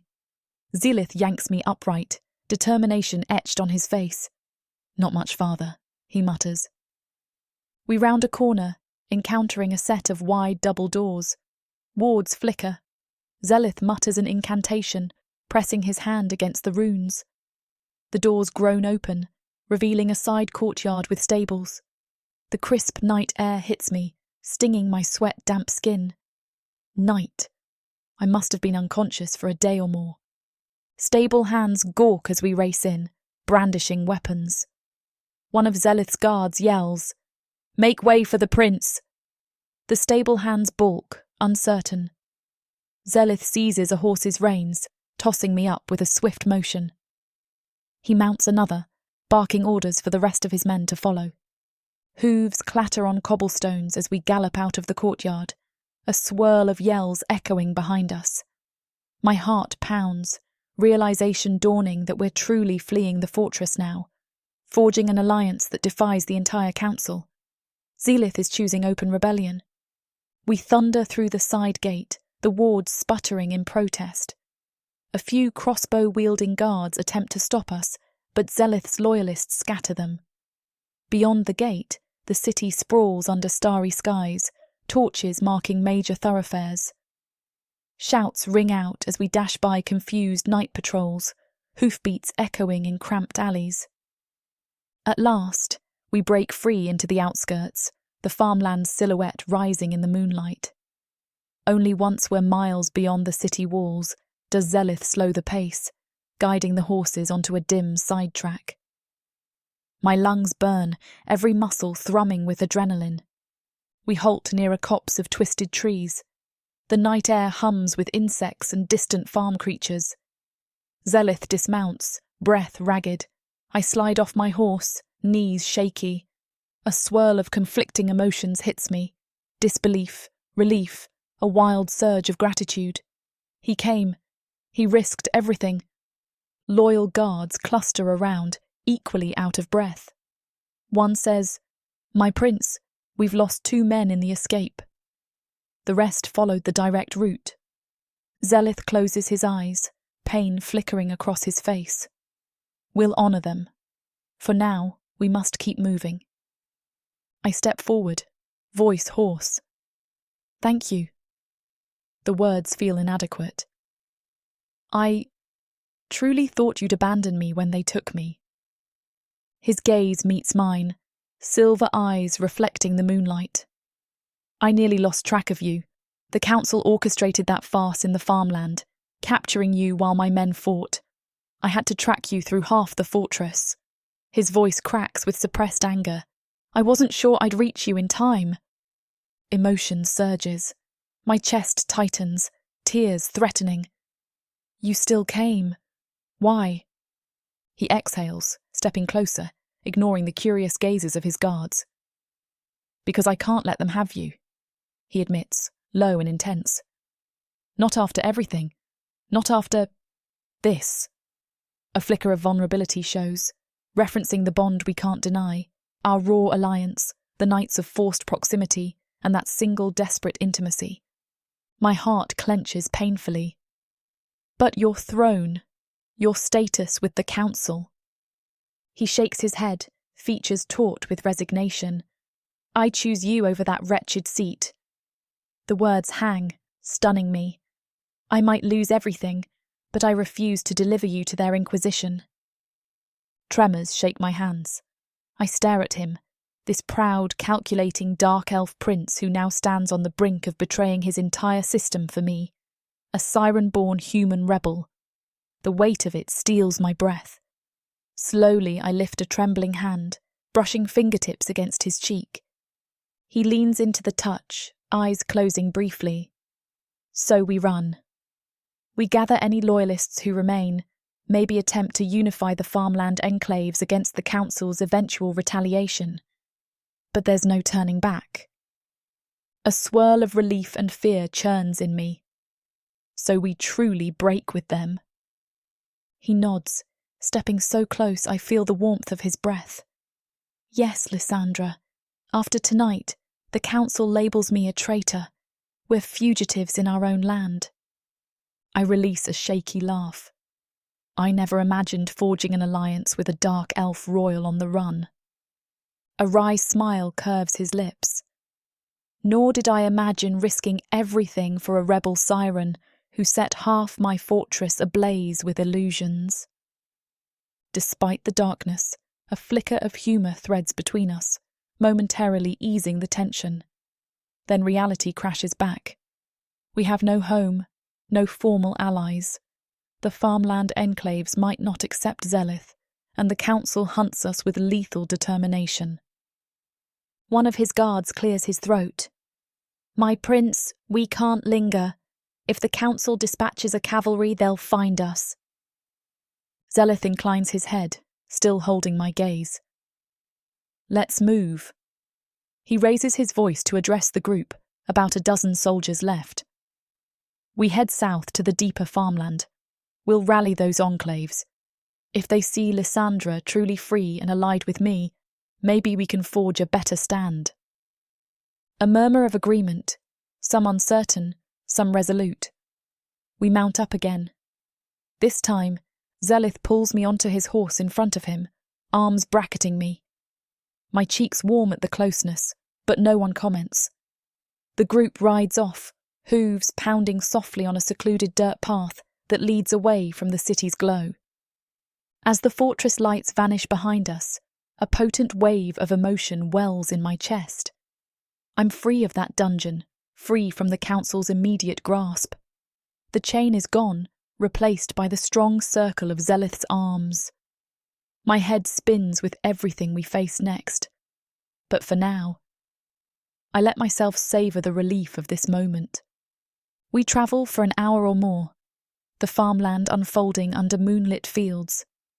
The night air carries the scent of turned soil and distant crops, so different from the fortress's sterile corridors. Eventually, we halt near a small orchard, dismounting to rest the horses. Zelith's men fan out, establishing a perimeter. The hush of night wraps around us. Zelith and I find a spot beneath an ancient orchard tree, its twisted branches forming a sparse canopy overhead. I sink to the ground, exhaustion weighing on me. He settles beside me, posture tense, scanning the darkness for threats. After a while, he speaks softly. Tomorrow we approach the enclaves again, this time as outcasts ourselves. Maybe they'll see reason. I nod, turning to him. What if they refuse? They blame me for associating with you. They might see us both as liars. He grimaces. We'll cross that bridge when we reach it. If they remain hostile, we keep searching for enclaves that will join us in resisting the council. Silence lingers, pregnant with all the uncertainties. My gaze drifts to him, moonlight tracing the silver in his hair, the hardened lines of his jaw. The memory of his raw fury as he broke into that chamber resonates still. He truly risked everything. Cautiously, I lay a hand on his forearm, feeling the tension thrumming beneath his skin. He meets my eyes, something like sadness flickering there. I'm sorry, I whisper, voice unsteady, for doubting you, for nearly getting myself killed, for so many things. He closes his eyes briefly, exhaling. I have my own apologies to make. I pushed you into corners, demanded your compliance, withheld trust. We remain there, a fragile peace settling between us. My heart clenches with the enormity of what we face. The council's wrath, the farmland's fragile trust, my siren blood secret. But in this stolen moment under an orchard tree, we find a wordless understanding. At length I speak again, voice hushed. So we're teaming up for real now. No more half-lies or threats. A faint wry smile tugs at his mouth. Yes, Lysandra. We stand or fall together. I'd hoped to avoid open rebellion against my own people, but they forced my hand. He lifts a hand, brushing back a strand of my hair. The gentle motion sends shivers through me. My throat tightens. If you hadn't come... I can't finish the sentence, the memory of that cell too raw. He cups my cheek, voice low. I'll always come for you, even if it destroys me. Tears prick my eyes. I lean forward, pressing my forehead to his. Our breaths mingle, and for a heartbeat, the rest of the world fades. We have no fortress left to confine us, no illusions of appeasing a corrupted council, just two souls bound by necessity and something dangerously close to love. He leans in, lips ghosting over mine with a trembling exhalation. I sink into the brief kiss, letting it reaffirm the fragile bond we share. A flicker of warmth surges, banishing the chill of night. Then we draw apart, acknowledging that duty and danger overshadow everything else. I shift, forcing a steadier tone. Tomorrow we approach the enclaves. We prove that I'm not your prisoner, that I stand willingly at your side. If they believe that, maybe we can unify them enough to repel the council's retribution. Zeleth inclines his head, eyes shadowed with wariness. Yes, the council will rally an army soon. We must gain every ally possible. If your illusions... He hesitates, swallowing. Your siren voice might also tip the scales if carefully used, but it's risky. My stomach clenches, recalling how enthrallment nearly triggered panic among the guards. I'll be careful, but if it comes to that, I'll do what I must to protect us both. His jaw sets. We'll find a path, or we'll carve one. Silence envelops us again. The orchard's leaves rustle softly in the night breeze. I rest my head against his shoulder, exhaustion tugging at me. Despite the danger, a fragile hope glimmers. He came for me. He chose me over his people.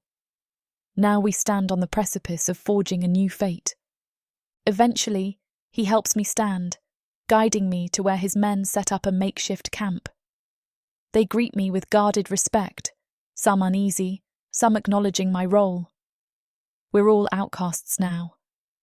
I sink onto a bedroll under the sky, close to where Zeleth sits scanning the darkness. Sleep creeps in on silent wings, lulled by the knowledge that for once, I'm not alone. Before my eyes fully close, I catch a glimpse of Zeleth. He's angled toward me, posture tense, dagger resting across his knees. Our gazes meet in the faint moonlight. I offer the barest nod, a silent promise that I won't run again. He nods back, exhaling softly. I drift off, clinging to the sense of unity that's formed amid destruction. If Zeleth and I are to survive, if we are to break the council's hold, we must stand together. No more half measures or forced captivity. In the morning, we'll approach the farmland enclaves as equals. If they accept us, we have a chance. If not, I'll enthrall or fight my way out. Because I refuse to be caged again, and I refuse to let him face the council's wrath alone. Yes, I'm Siren-born, a rebel, and he's a disgraced prince. But for tonight, in this orchard under a canopy of stars, we forge a bond that neither council threat nor ill fate can easily sever. And if that bond spells war for Protheka, so be it. We've made our decision.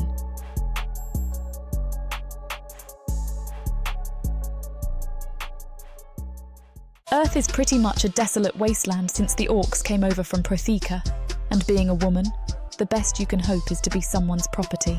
Now after my curvy body catches Korthar's eye, he'll claim me, and I'll serve him, in any way he pleases.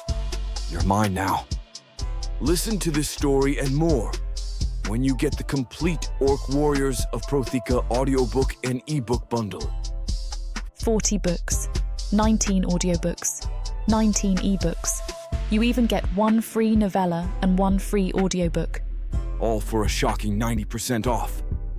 Prothika's magic is eternal, and the complete Orc Warriors of Prothika bundle will bring over 100 hours of that magic to you.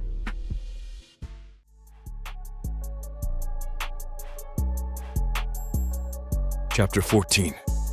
Zelith. I stand on the border of a narrow clearing, watching the first rays of dawn break over the farmland. Pale sunlight threads through the twisted orchard trees, illuminating the dew-damp grass that carpets the ground.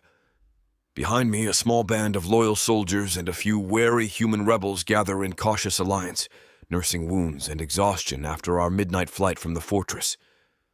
It still feels surreal, turning my back on the council, proclaiming myself a traitor to save Lysandra.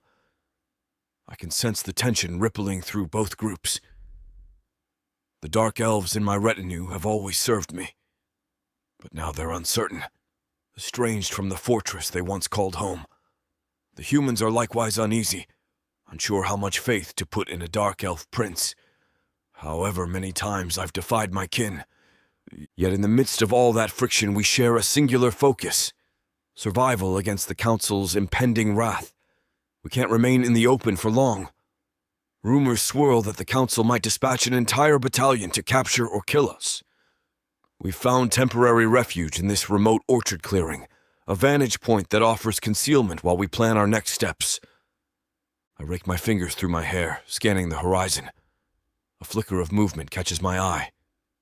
Lysandra.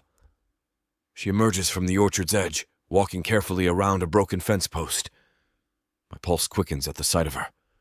Despite everything that's happened, relief surges through me each time I realize she's free. Our gazes lock. She hesitates, then crosses the clearing, ignoring the curious glances from soldiers and rebels. Beneath the morning light, her dark hair frames her face in loose waves, and although fatigue lingers in her posture, there's a quiet determination in her stride. I recall vividly how I found her in that council chamber, bound and alone, how fury and desperation collided inside me. Even now I can't quite process the enormity of my choice, turning my blade against Kalthos, Nyrus, and the entire council who once shaped my destiny. But if saving her demanded it, so be it. When she reaches me, she tilts her head, meeting my eyes without flinching. "We scouted the perimeter," she says quietly. "No sign of the council's troops yet." "Good," I murmur, though tension still coils in my chest. "We'll need to move soon. This orchard can't conceal so many for long." She nods, a faint crease between her brows. "I overheard your soldiers discussing the farmland enclaves. Some are willing to shelter us, but only if they see real unity between you and me." A hollow laugh escapes her. "They think I might be enthralled by you," ironically. The corner of my mouth lifts in a wry smirk. A fitting twist, given how they once claimed you enthrall others. Her lips quirk, but the humor doesn't fully reach her eyes. A hush falls between us, weighted by recent events. The orchard stirs with early morning wind, rustling leaves overhead. Past the tree line, a few of my men stand watch, weapons at the ready. Lysandra and I remain momentarily apart from them all, the dawn's light catching on the faint bruises that mark her throat and arms. Rage tugs at me again, recalling how the council's goons manhandled her. I should have been faster. She folds her arms across her chest. "So what now? We can't stay hidden forever. The enclaves that remain might not trust us enough to stage a real defense against the council." I exhale, letting my gaze stray to the horizon. "We gather those enclaves that do trust you. We offer them a true alliance, dark elves and humans united in defiance of the council. We can use illusions or your voice to deter small detachments, but if the council sends a legion..." My voice trails off. Her throat works. "You're saying we might need to keep running?"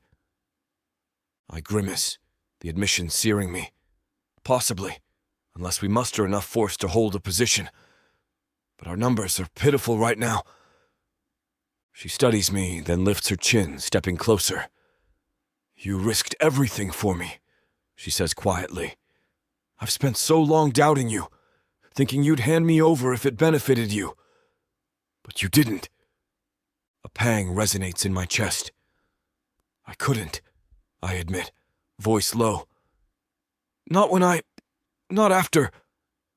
Words fail me, but the memory of our stolen moments lingers like a brand. She looks away, a flush creeping up her cheeks. I know, and I'm grateful, though that word feels too small. We stand, an odd hush enveloping us in the orchard. My men and the rebels keep their distance, as if sensing we need this moment alone. The fragile alliance depends on us, but so does something deeper, our own battered hearts. Eventually, she exhales shakily. I hate that we're always in a crisis. We don't have space to breathe or talk about what happened between us. A hollow laugh escapes me. Indeed, war looms, yet we share something I can't name, Lysandra. My voice lowers, betraying the vulnerability I've tried to hide.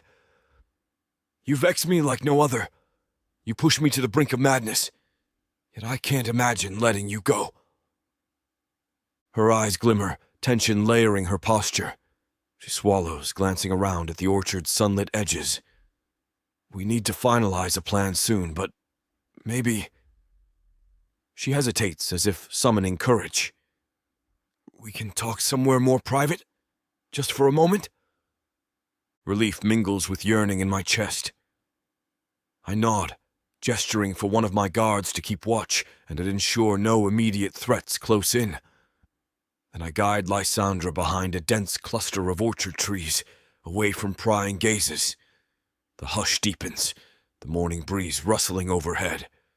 We stop near a gnarled trunk, patches of moss clinging to the bark. I can smell the damp earth, the faint sweetness of ripe orchard fruit.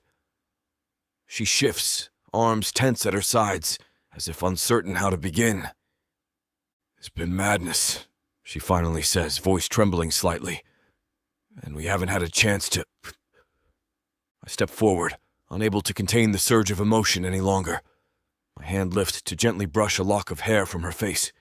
Her breath catches, eyes darkening with the swirl of so many unspoken feelings. It has, I agree softly. You nearly died in that council cell. I nearly lost everything, and still...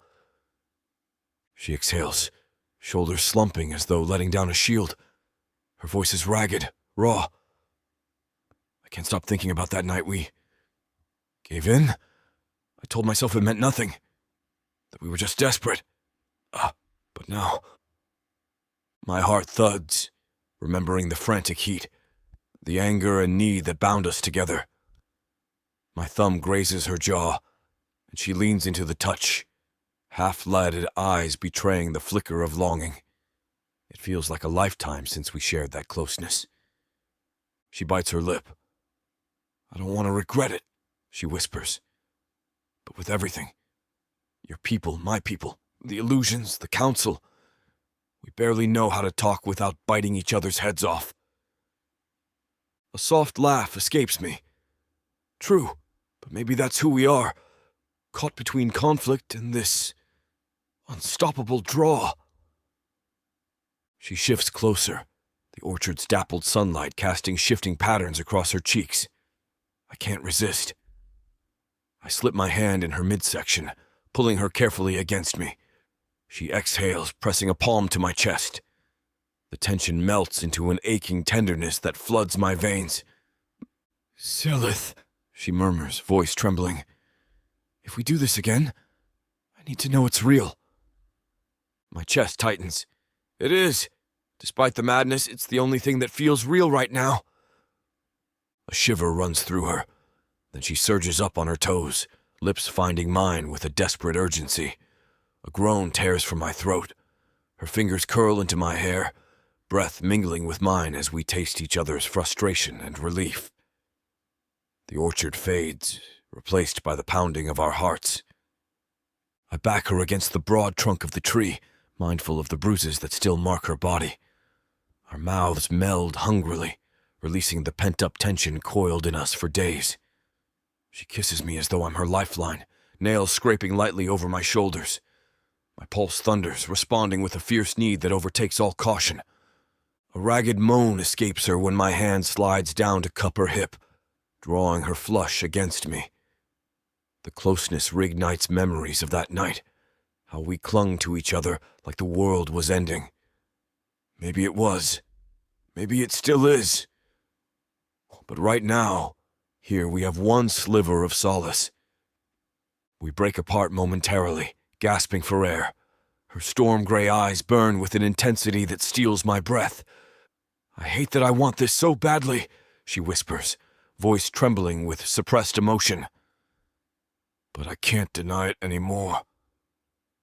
A shaky laugh slips from my mouth, brushing my lips along her jaw. "I feel the same. You drive me mad, but losing you would destroy me." Her answering laugh dissolves into a needy sigh when I nip gently at her earlobe. The orchard's rustling leaves mask our quiet sounds, though a part of me remains aware that we're dangerously exposed out here. Yet urgency flares, a primal hunger that overrides practicality. We might die tomorrow or the next day in battle against the council. "Give me this moment," I plead silently. She threads her fingers through my hair, tipping her head back. I trail my mouth down her neck, tasting the subtle salt of her skin. Each breath from her becomes a delicate whimper. The orchard spins around us as we sink to our knees on the soft grass, tangling in each other's arms.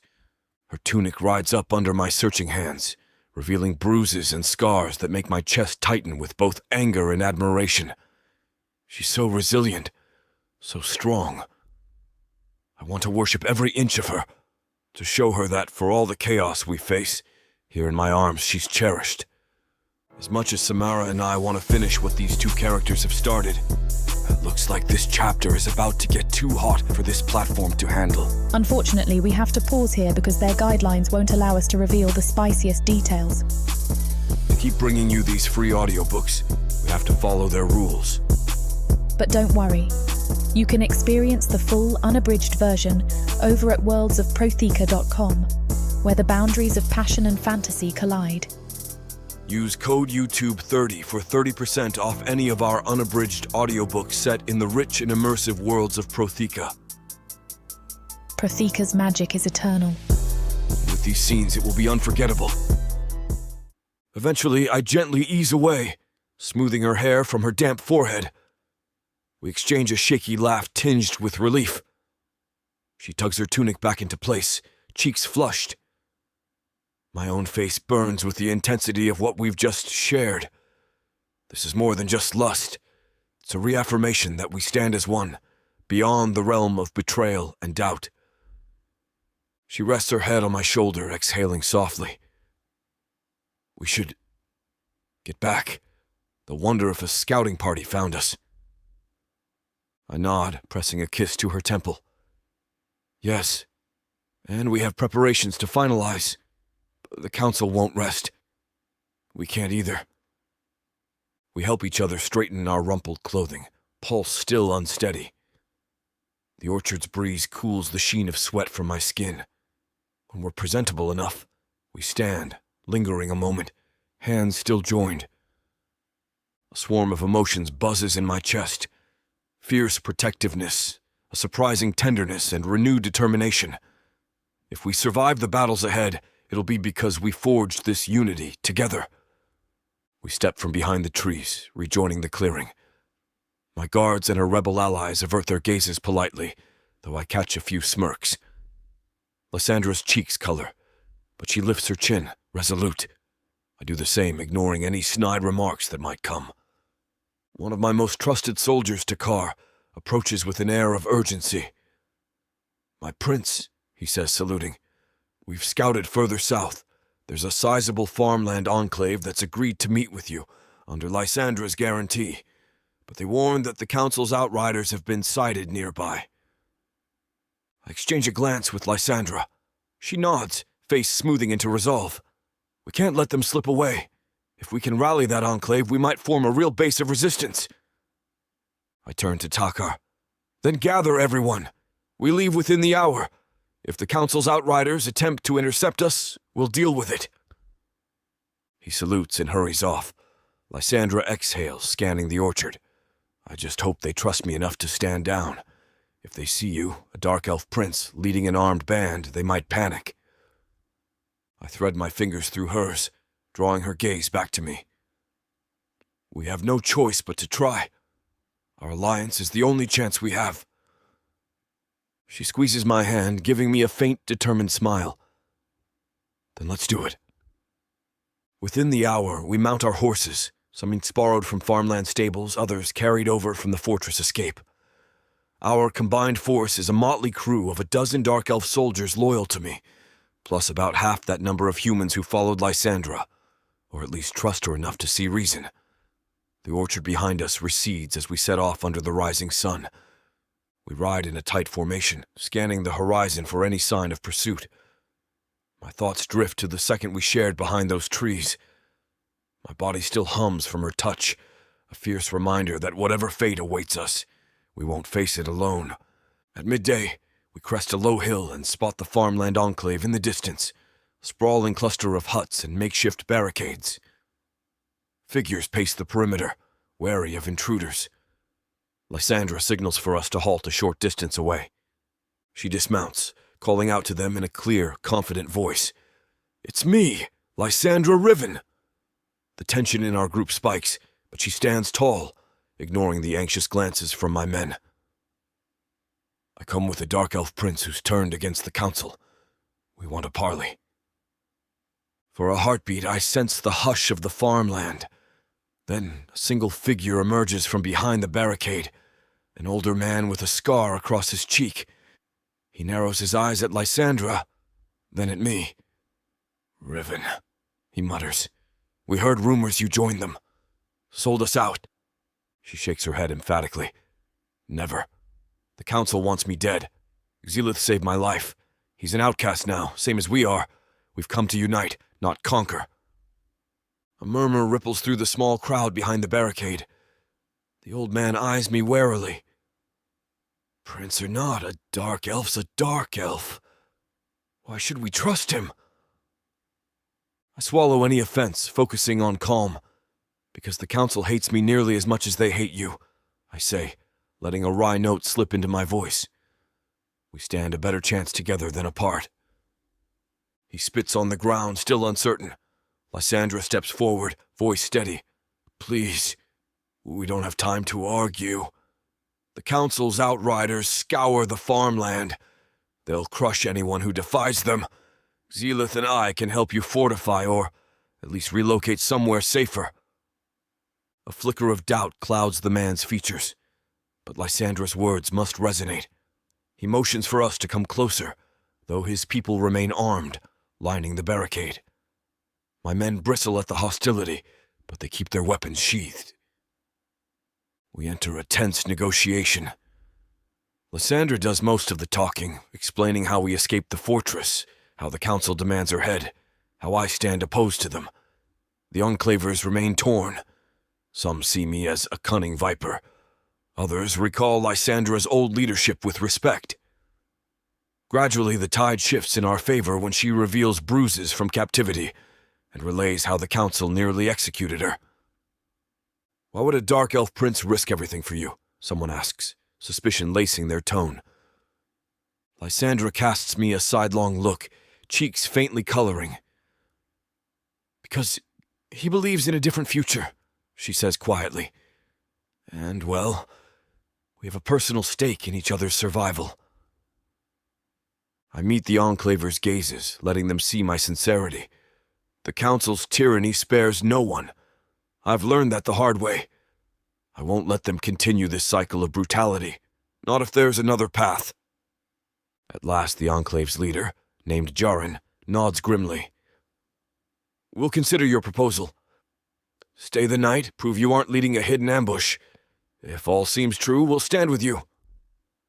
Night falls swiftly, and the enclavers guide us to a half-collapsed barn on the outskirts, offering it as a makeshift shelter. My men set up watch, while Lysandra's group confers with old friends in hushed tones. I can almost taste the tension swirling in the humid evening air. Exhaustion tugs at me. We've traveled non-stop, bartered for trust, evaded the Council's watchers. My thoughts keep returning to Lysandra, how each day the bond between us grows deeper, overshadowing the dread that tomorrow might bring more bloodshed. When the moon hangs high, I slip away from the watchful eyes of my men, crossing the trampled ground toward a small adjoining stable. I find Lysandra there, perched on a ball of hay, rummaging through supplies. She looks up, posture tensing, then relaxing when she realizes it's me. "Hungry?" she asks, holding out a small bag of dried food. I shake my head. "Me neither," she murmurs. Her voice is weary, eyes haunted by the day's negotiations. Jaren's people are terrified. They're willing to hold out for a day or two, but if the Council attacks en masse... I approach her, footsteps echoing in the stable's dim interior. Lantern light flickers, casting dancing shadows on the wooden walls. "We'll figure something out," I say, though I can't hide the doubt in my own voice. She sighs. I hate waiting for the hammer to fall. I ease onto the hay bale beside her, letting silence stretch. The stable is warm, with the scent of straw and horses. She glances at me, that familiar swirl of tension and longing flickering between us. We rely on each other in the eye of the storm. "Thank you," she whispers, voice tight, "for earlier, for standing up to Kalthos, for risking yourself again. I know it can't be easy turning your blade on your own kind." A bitter smile curves my lips. They made their choice.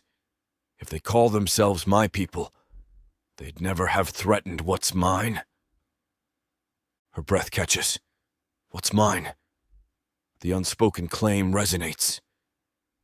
She sets aside the dried food bag, turning to face me fully. In the dim light, her eyes gleam, full of unspoken emotion. My heart clenches, remembering the orchard, the searing intimacy we shared. We move simultaneously, as though a silent cue draws us together. Her arms slip around my neck and I pull her close, the tension in my muscles melting at the contact.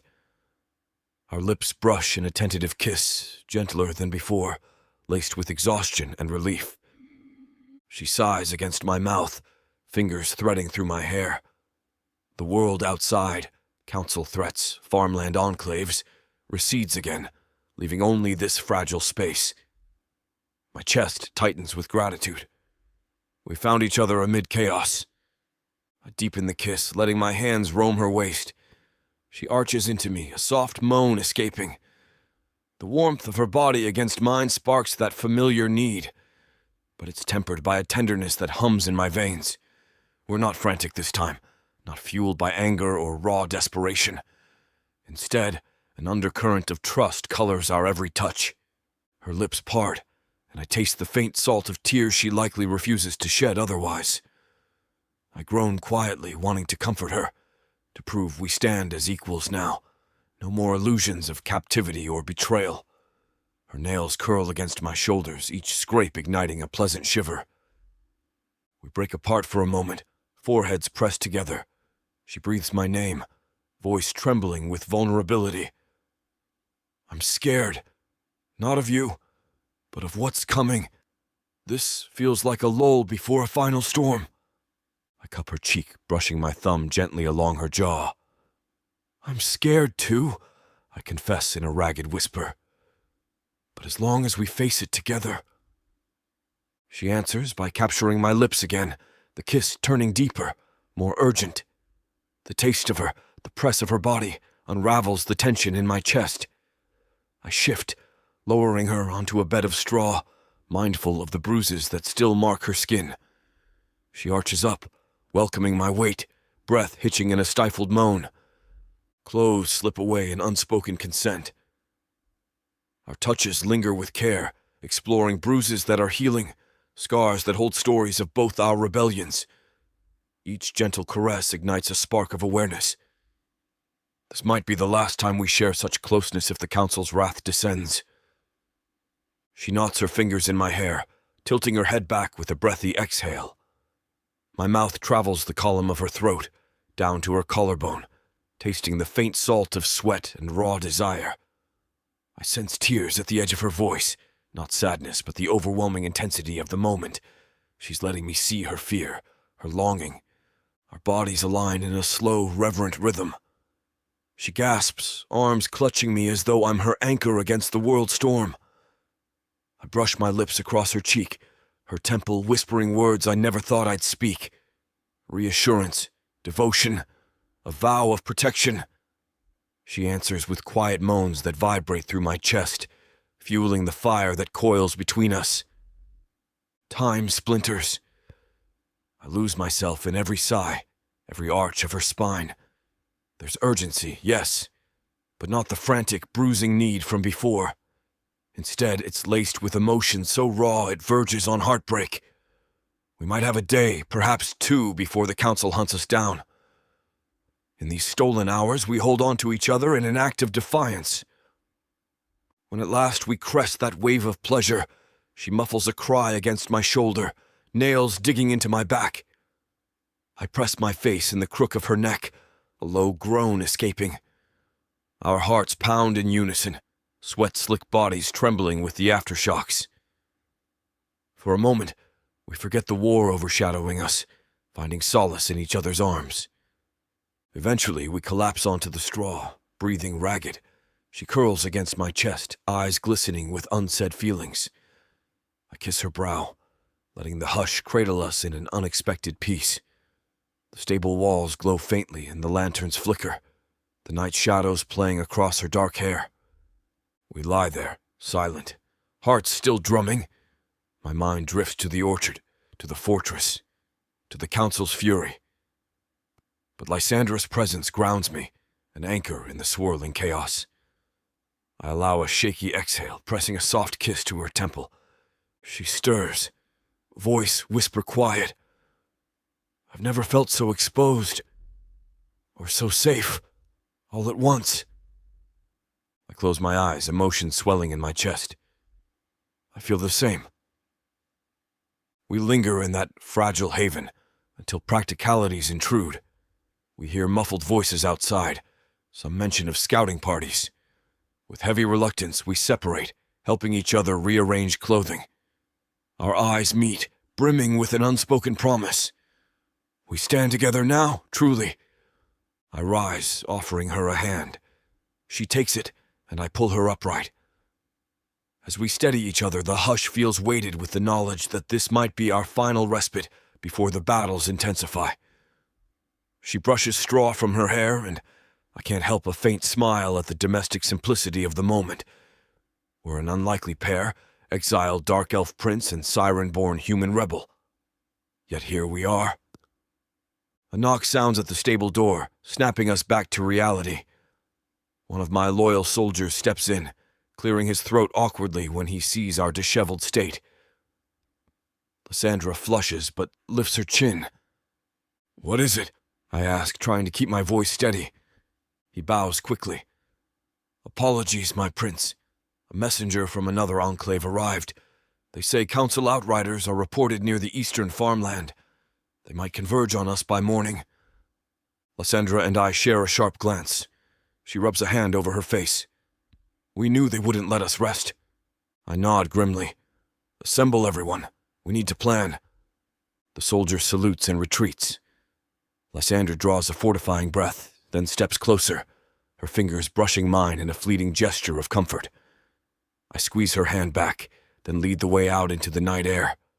Outside, the air brims with tension.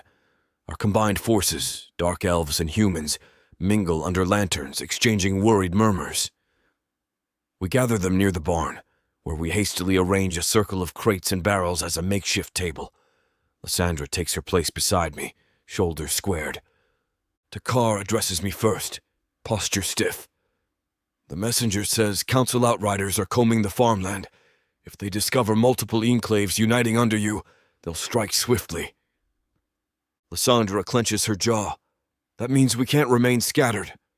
We need to either relocate or stand firm, but where?" One of the humans, Jareen from the orchard, chimes in. We can't outrun them forever. Some of the enclaves have families, elderly, children. We need a defensible position. My thoughts race. The farmland is mostly open fields with few natural fortifications.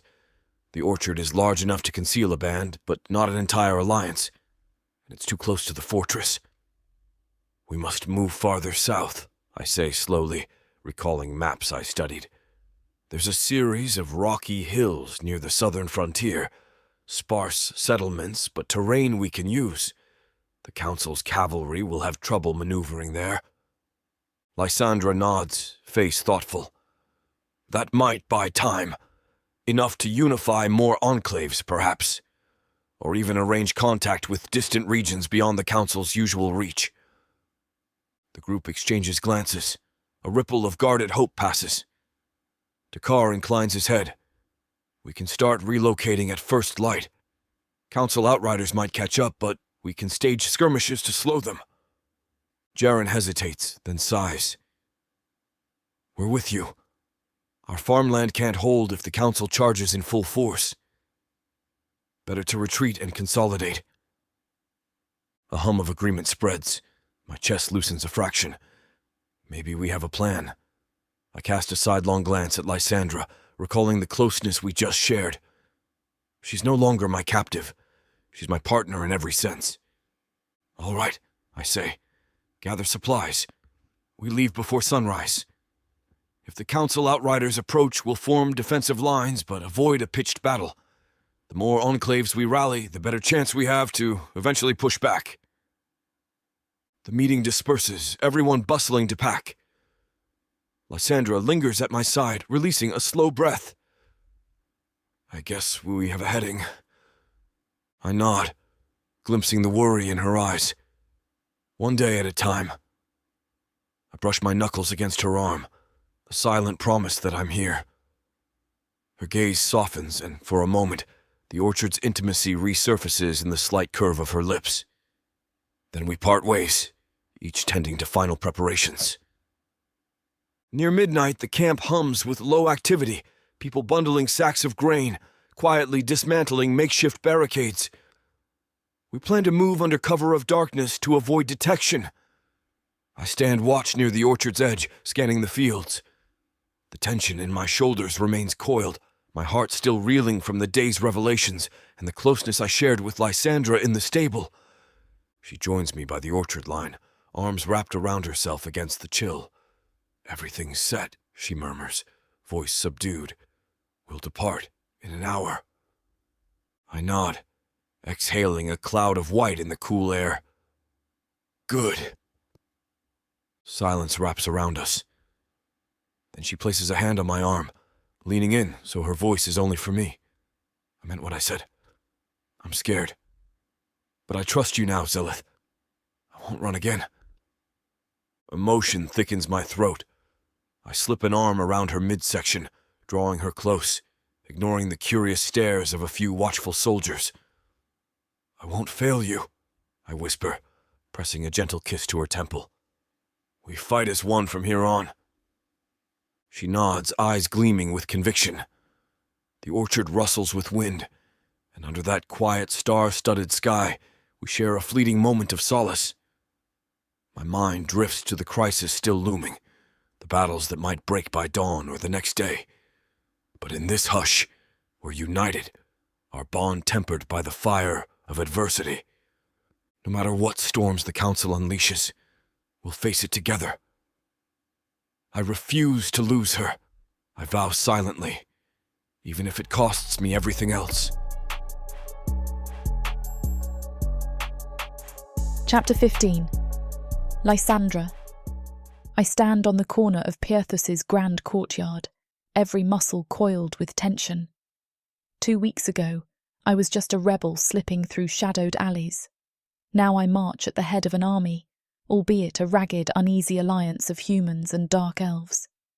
The dawn sky casts a pale orange glow over towering spires and fortress walls, gilding the ancient stones in temporary serenity. It feels like the final calm before the world ignites. Zelith dismounts beside me, his obsidian skin gleaming in the half-light, the silver war sigils on his forearms capturing the dawn's shimmer. He's returned to these walls he once called home, a prince no longer welcomed by his own. For the first time, I sense his apprehension rolling off him. Despite the controlled expression on his face, there's a tension in the line of his shoulders. I swallow hard, scanning the courtyard. Guards line the parapets, their silhouettes motionless against the sky. Down below, we see a cluster of council loyalists forming ranks, spears gleaming. There's no subtlety here. They know we've come. Even from this distance, I feel the charged hostility, a wave of animosity that radiates from the fortress walls. Behind me, our combined forces wait with bated breath. Humans dressed in scavenged leathers, carrying makeshift weapons, stand side by side with a handful of dark elf soldiers who chose Zelith over the council. They don't fully trust one another, but they move in uneasy solidarity, because if we fail, we all face extermination. "Ready?" Zelith murmurs. His voice is pitched low, a private question in the midst of so many watchful eyes. A tremor runs through me, but I lift my chin. "As I'll ever be," I answer, though my throat feels tight. He gives a curt nod, stepping forward to address Takar, his second in command who's proven fiercely loyal. Takar signals the advance, and we begin crossing the courtyard at a measured pace, hooves clacking on stone for those still mounted, boots thudding for the rest. Every step pounds in my chest like a drumbeat to war. I recall the orchard meeting, the strategy we formed: walk openly into Perthos's main court, demand an audience, show we are no rabble to be dismissed. The farmland enclaves stand behind us, refusing to be cowed by the council's cruelty. We'll give them one chance, one, before I unleash the siren magic I've kept so long subdued. No more hiding. As we close in, the gates of the inner fortress swing wide. A throng of armed guards streams out, ranks of black lacquered armour shining under torchlight. Tension spikes. My breath hitches, remembering the day I first saw these soldiers from my knees, manacles cutting into my wrists. Now I stand free, illusions swirling just beneath my skin. At the forefront of the guards, I recognise Nyrus, that smug noble who once tried to corner me. He sets his narrow gaze on me like a predator.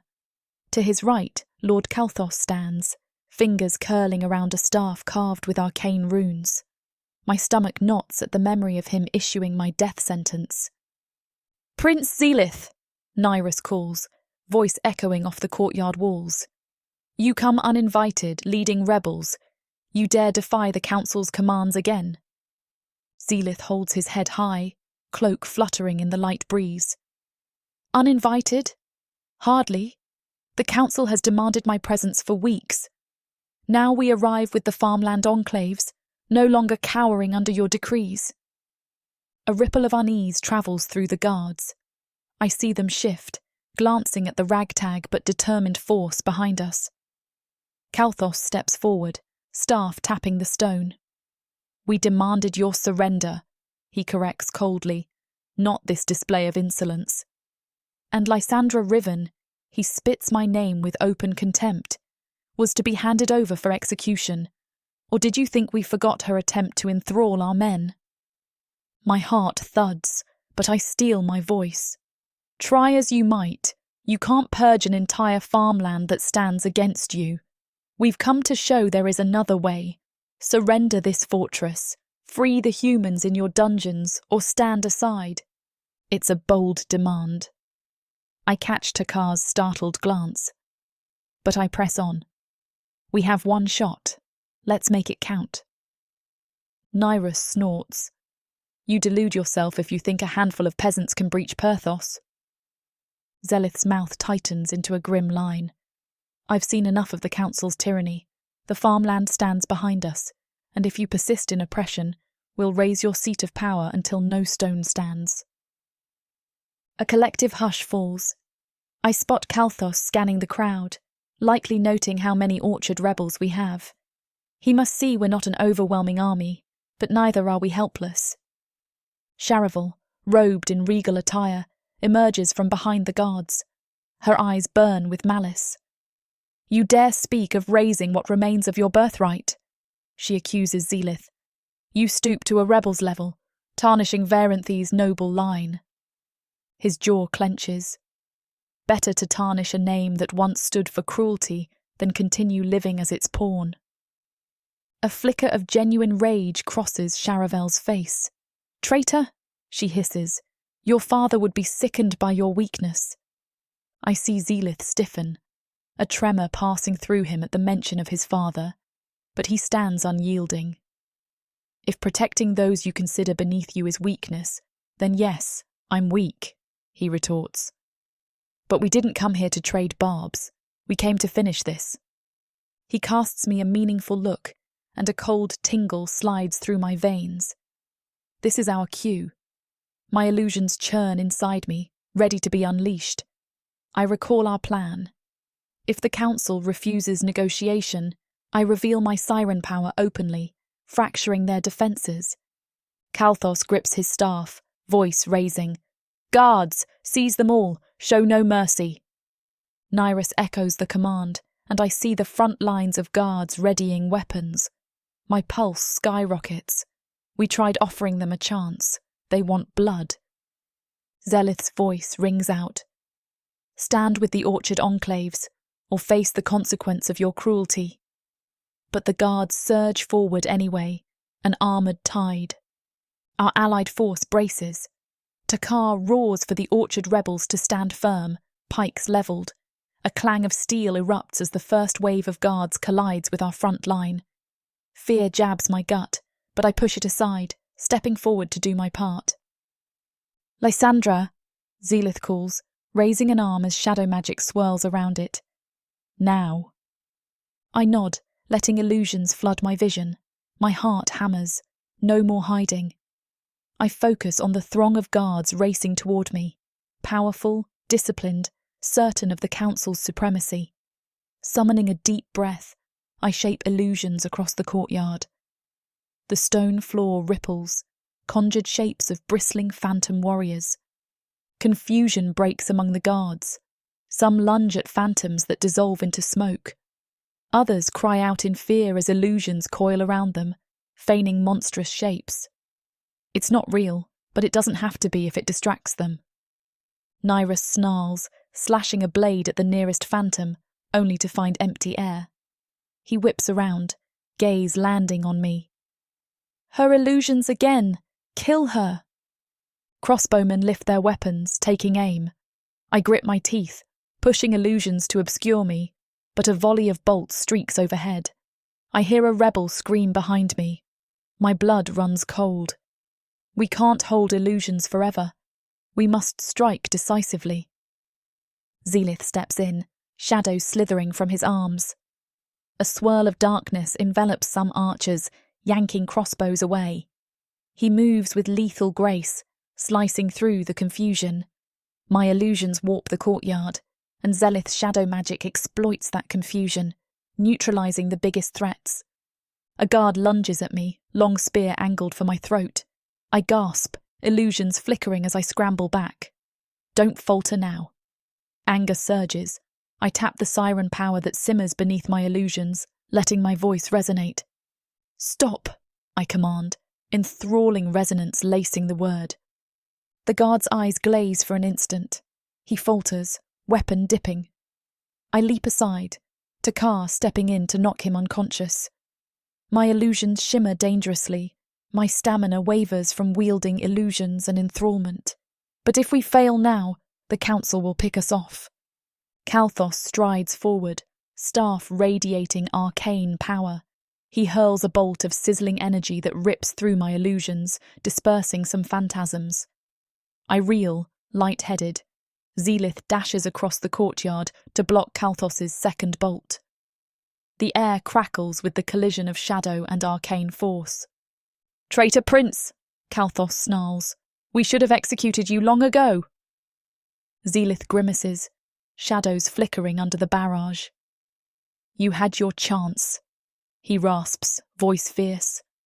Now you face your own hypocrisy.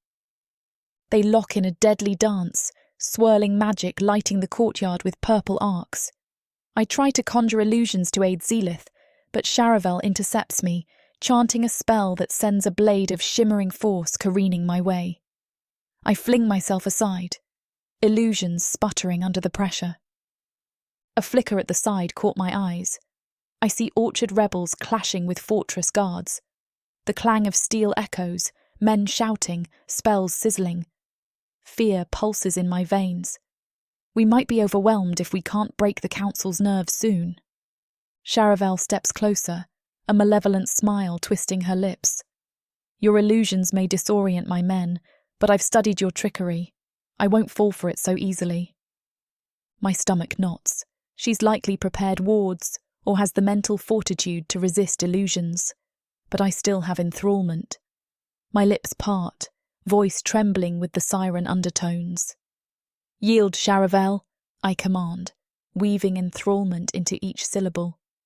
A flicker of confusion crosses her face, but she pushes back with a hiss, pressing a palm to a brooch at her throat. It glows faintly, repelling part of my enthrallment. My heart sinks. She's wearing a warded talisman. Clever, I grit out, illusions swirling around me in a last-ditch attempt to obscure her line of sight. She conjures a crescent of arcane blades, slicing through the illusions with a savage motion. I brace, about to fling myself aside, when a swirl of shadow-laced air knocks Charavel off balance. Zelith appears from behind, face pale and furious. He releases a wave of shadow that tangles around her ankles, forcing her to stagger.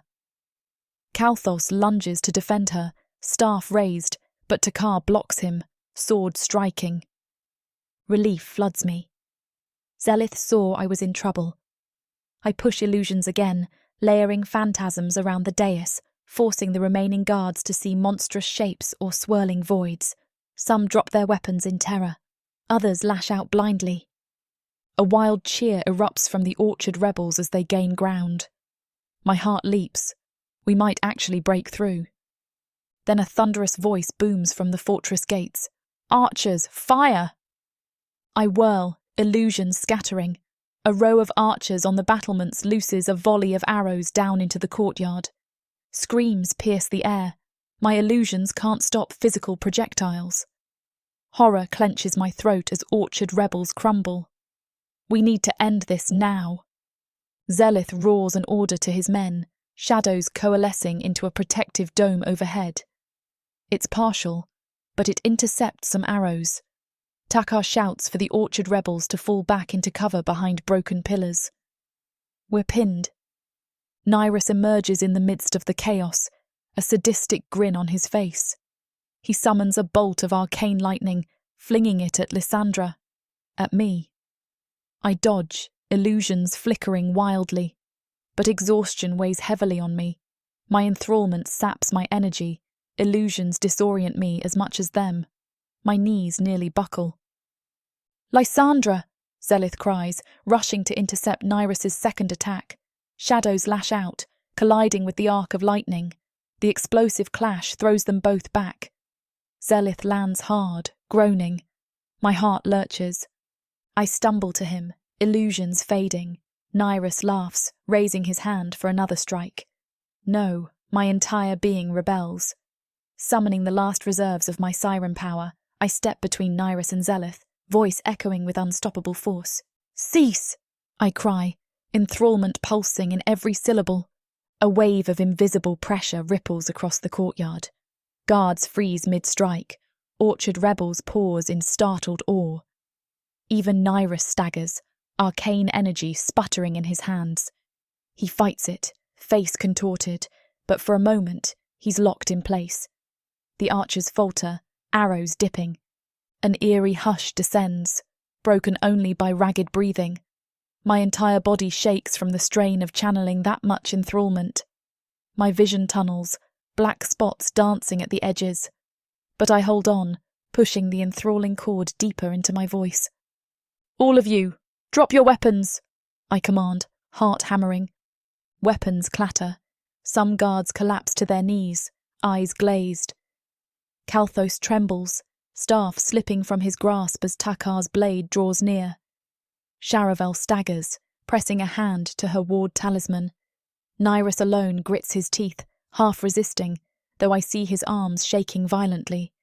Pain spears my head, the cost of weaving illusions and enthrallment at once. I can't maintain this for long. Sweat beads on my brow, arms shaking with exertion. Zilith, still on the ground, stares at me in awe and fear. Takar stands guard, sword poised to protect us both. Catching my breath, I force the enthrallment one last step. "We are not your slaves or your prey," I say, voice trembling with raw power. From this day, the farmland stands free. If any council loyalist dares to violate that freedom, we will return, stronger than you can imagine. Am I clear? A ripple of fearful agreement passes through enthralled guards and terrified nobles. Some nod frantically. Others stand mute in the thrall's haze. At the dais, Kalthos exhales shakily. You cannot hold us all in thrall forever." I grit my teeth, illusions flickering as my stamina wanes. "No," I admit, "but you've seen enough to know we won't be bent to your will again." Nyrus snarls, still half resisting. "You'd threaten the entire council. You'll be hunted across Protheka for this." My legs threaten to give out, but I hold firm. Let them hunt. We bought ourselves a chance. If we remain any longer, we risk a second wave of archers or the wards that might break my enthrallment entirely.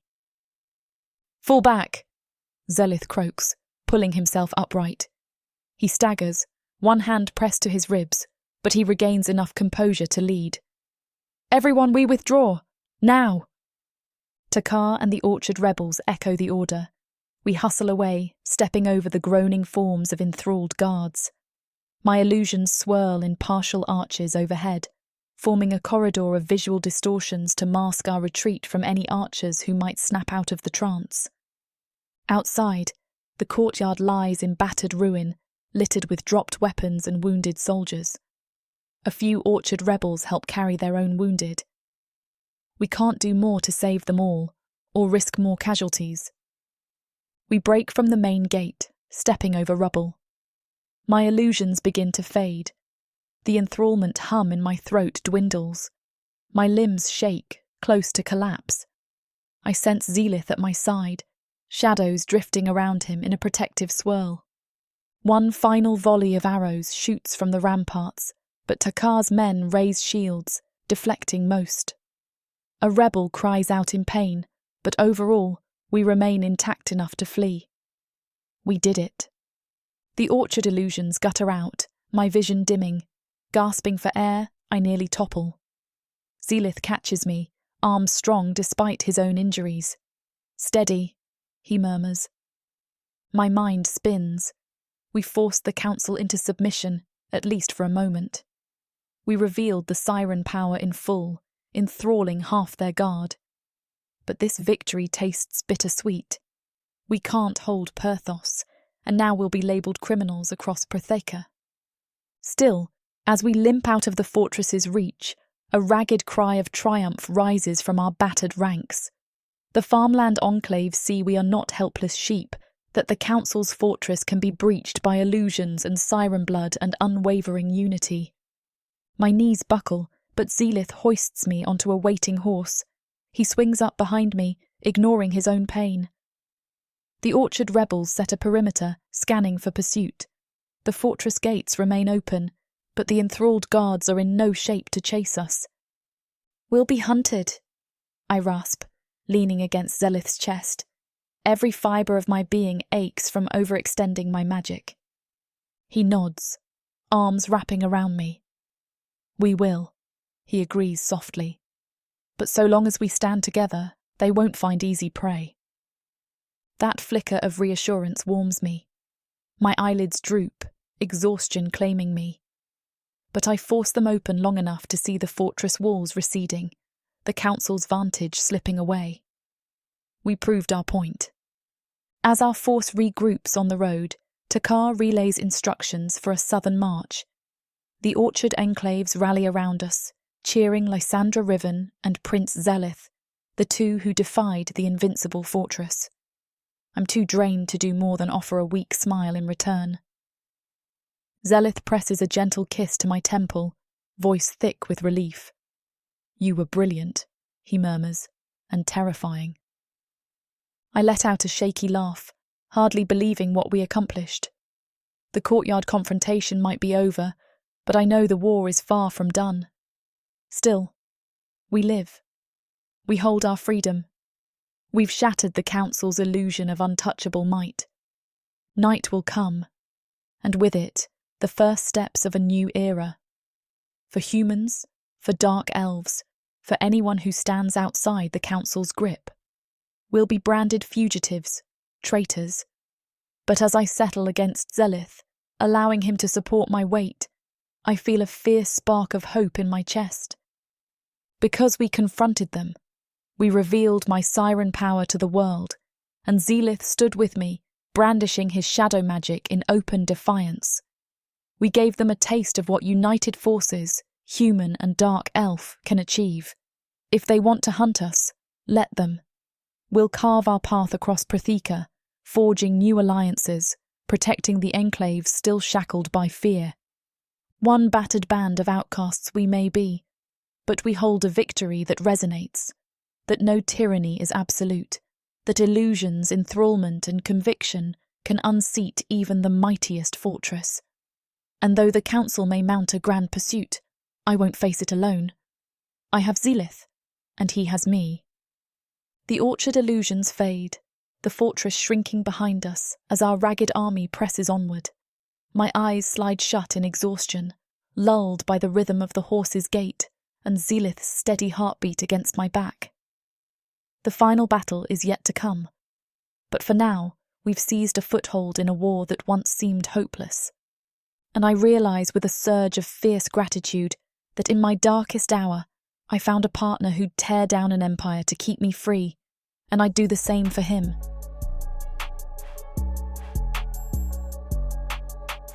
Chapter 16. Exilith. I taste blood in the air, hot, metallic, and far too familiar. My lungs burn from the exertion of channeling shadows, illusions swirl at my peripheral vision, and the great hall's marble floor is slick with spilled gore. I can't tell how many council guards or orchard rebels are wounded. All I know is that we stand in the heart of Pirthos' stronghold, trapped between towering columns and broken candelabras, and the final blow has yet to land. Beside me, Lysandra sags against a cracked pillar, sweat beading her forehead. Her illusions and siren voice have disoriented half the courtyard, but we haven't won yet. Arrows still clatter around us, fired from the upper balconies. If I close my eyes, I can hear the trembling hush of archers uncertain whether to shoot again.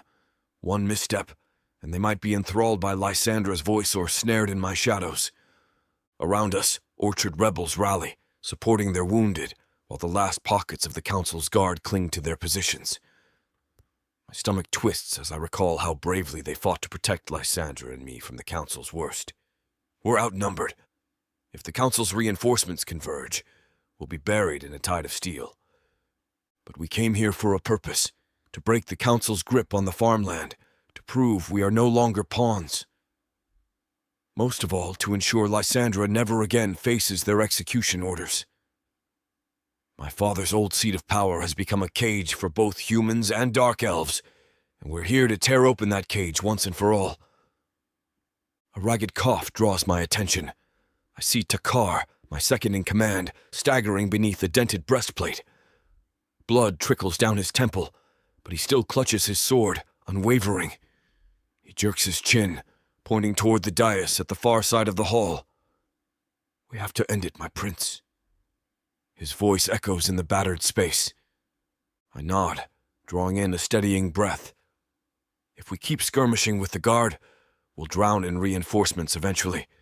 The orchard rebels can't last long in a pitched fight. We need to strike at the council's heart. Sharavel, Kalthos, Nyrus, the ones who orchestrated this entire fiasco. They're the reason Lysandra bled under these very stones, the reason we're forced to defy everything we once knew. If they fall or concede, the fortress might stand down. "Form on me!" I bellow, forcing my voice to carry despite the chaos. Around a dozen orchard fighters and a few loyal dark elf soldiers pivot toward me. We still have some measure of strength. Lysandra limps to my side, illusions sputtering at her fingertips. We exchange a wordless look, exhaustion in her eyes, but a fierce determination overshadowing it. "Let's finish this," she whispers, voice trembling with adrenaline. Even now, a faint echo of enthrallment hums in her tone, a subtle resonance that makes the hair on my neck prickle. She wields it carefully, not wanting to enthrall our own people by mistake. We push forward, slicing through the swirl of bodies that still remain in the great hall. Council loyalists fall back, battered by illusions and orchard steel. Some attempt a last-ditch stand, but Takar and the orchard rebels repel them. My shadows lash out, disarming a guard who tries to lob a spear at Lysandra. She nods in grateful acknowledgement, a silent vow that we're in this together. Ahead, the dais steps loom, once the seat of the ruling council, the site of countless edicts that condemned humans to forced labor and outcasts to certain death. Fractured columns litter the space, arcane runes flickering faintly along the floor's mosaic. I sense wards in the air, a subtle hum that the council likely activated to suppress illusions or enthrallment. That might hamper Lysandra's power if we get too close. We must be swift. We crest the dais steps, hacking aside a pair of guards who fling themselves between us and the cluster of robed figures. My chest heaves with each breath, the ache of bruises radiating from my ribs. From my side vision, I catch Lysandra grimace, clutching her side where she was struck earlier. Still, she pushes onward, illusions swirling in her free hand. Her eyes narrow on the figures near the dais. Charavel, Kalthos, and Nyrus. She focuses on them like a predator locking onto its final kill. Charavel stands center stage, robes torn, a faint silver glow emanating from a pendant at her throat. Likely a ward against enthrallment. Kalthos grips his staff, arcane energy flickering at the tip. Nyrus cradles an arm, a fresh wound seeping blood, but his eyes gleam with hatred. A handful of lesser counselors huddle behind them, trembling. "How dare you defile these halls, traitor prince!" Kalthos snarls, lifting the staff. "I tolerated your rebellion once, but no more. We'll kill you on the spot and parade your carcasses for all to see." Nyrus's lips curl in a sneer. "And your siren woman. She'll scream her last breath before us. We'll string up her body outside for the farmland to witness." A cold wave of fury slams through me. My shadows quiver in response, swirling across the marble floor. My heart thunders at the venom in their words, the casual threat to Lysandra. Out of the corner of my eye, I see Lysandra's jaw tense, illusions flickering dangerously around her clenched fist. "You won't touch her," I say, voice trembling with rage. "I will destroy any who threaten her. I don't care if you are the Council's elite or the 13 themselves." Charavel scoffs, though her face betrays fatigue. "Bold. Foolish." She flicks her hand, chanting an arcane incantation. The wards on the floor surge, arcs of violet lightning dancing across the mosaic. Takar staggers back, cursing. Lysandra staggers too, illusions winking out momentarily. The wards react strongly to her siren presence. She clutches my forearm for balance, breath ragged. I can feel how close she is to her limit. We must break them now. Nyrus, emboldened by the wards, lunges forward, a conjured blade of shimmering light in his hand. He aims straight for Lysandra, intending to cut her down while her illusions flicker. A jolt of cold terror shoots through me. I roar, shadows coalescing around my arm, forming an ebony sword that meets his strike midair. The clash reverberates, sending sparks skittering across the dais. "You wretch," Nyrus spits, pressing down. "You'd slaughter your own kind for human?" My teeth grind. "You're not my kind," I snarl, pushing him back with a surge of shadow. "My kind doesn't relish murder for sport." He staggers, eyes blazing. Before I can finish him, Kalthos steps in, staff discharging a bolt of crackling energy. I barely dodge aside, but the jolt grazes my shoulder, pain stabbing through me. Lysandra shouts my name, illusions swirling again as she counters with a wave of dizzying shapes that buffet Kalthos' senses. He stumbles, staff dropping from his hand. Takar seizes the opening, ramming his sword through Kalthos' chest in a swift motion. Kalthos stiffens, eyes wide in shock, then crumples. The staff clatters, arcane light fading. I breathe hard, shadows receding around my arm as I reel from the near miss.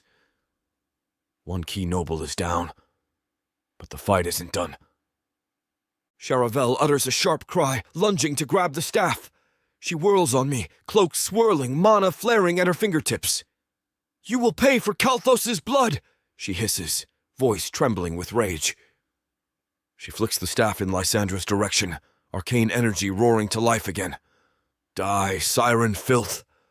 But Lysandra draws a ragged breath, enthrallment spiking in her voice. "Stop!" she commands, the single word echoing through the hall like a thunderclap. The wards flare, trying to repel her power, but she forces it through, tears streaming down her face from the strain. I watch in awe as Charavel's next spell fizzles, her expression going slack for a heartbeat. "Finish her!" Lysandra gasps, voice cracking. I see the heartbreak in her eyes. She doesn't want more bloodshed, but Charavel leaves no choice. My chest clenches, but I recall every atrocity Charavel condoned. Summoning my shadows one final time, I slash across the dais, striking Charavel's chest with a blade of living darkness. She chokes, eyes flaring with shock, then collapses. Her wards flicker, the staff clattering away. A hush falls, shattered only by the ragged breathing of orchard rebels behind us. 2 key nobles down, Kalthos and Charavel.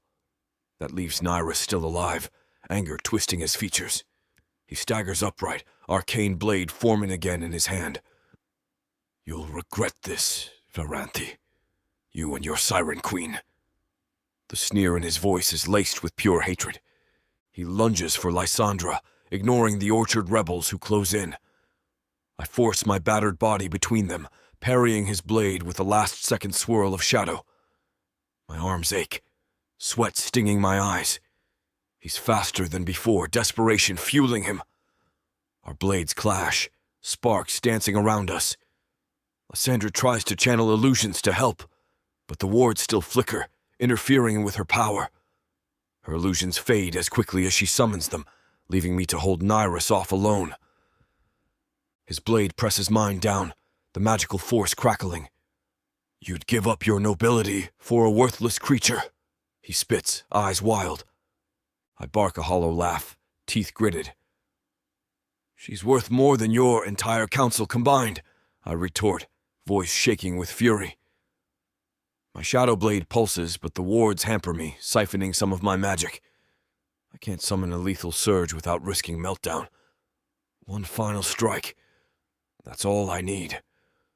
Nyrus twists, aiming a slash at Lysandra even as we lock swords. I see his plan, try to circumvent me. A hot wave of terror floods me. I can't let him reach her. Summoning every scrap of resolve, I shift my stance, letting him overswing, then pivot inside his guard. The angle of my shadow blade changes, driving the edge into his ribs. He gasps, eyes bulging. Blood slicks the dais as my blade severs through arcane energy and bone. For a heartbeat, he clutches my shoulder, mouth opening in silent rage. Then he collapses, the conjured blade winking out. Silence drapes over us like a shroud. I stagger, leaning on the dais for support. Lysandra rushes forward, illusions dissipating entirely. The orchard rebels crowd behind her, weapons raised in case more guards appear. But at last, no new wave of soldiers emerges. The great hall stands wrecked, shattered columns, scorch marks from spells, bodies of council loyalists. My breath rasps in my ears. One lesser counselor scrambles behind an overturned bench. Takar levels his sword at him. The orchard rebels form a ring, and a hush settles, broken only by the drip of blood and moans of wounded. "Is that all?" Lysandra whispers, voice raw with heartbreak. She glances at the fallen nobles, Kalthos, Sharavel, Nyrus, the triumvirate who shaped so much cruelty, now lying still. I manage a shaky nod. "They tried to kill you, My throat constricts. "I couldn't let them." She brushes a trembling hand over my cheek, her eyes shining with a mix of relief and sorrow. "I know." For a moment, the exhaustion in her face mirrors my own. She turns to the orchard rebels. "We have to retreat. Reinforcements might still come." One orchard fighter, bleeding from a gash in his thigh, steps forward, voice unsteady. "We've scouted the corridors. Some guards fled or locked themselves in side wings. Others surrendered.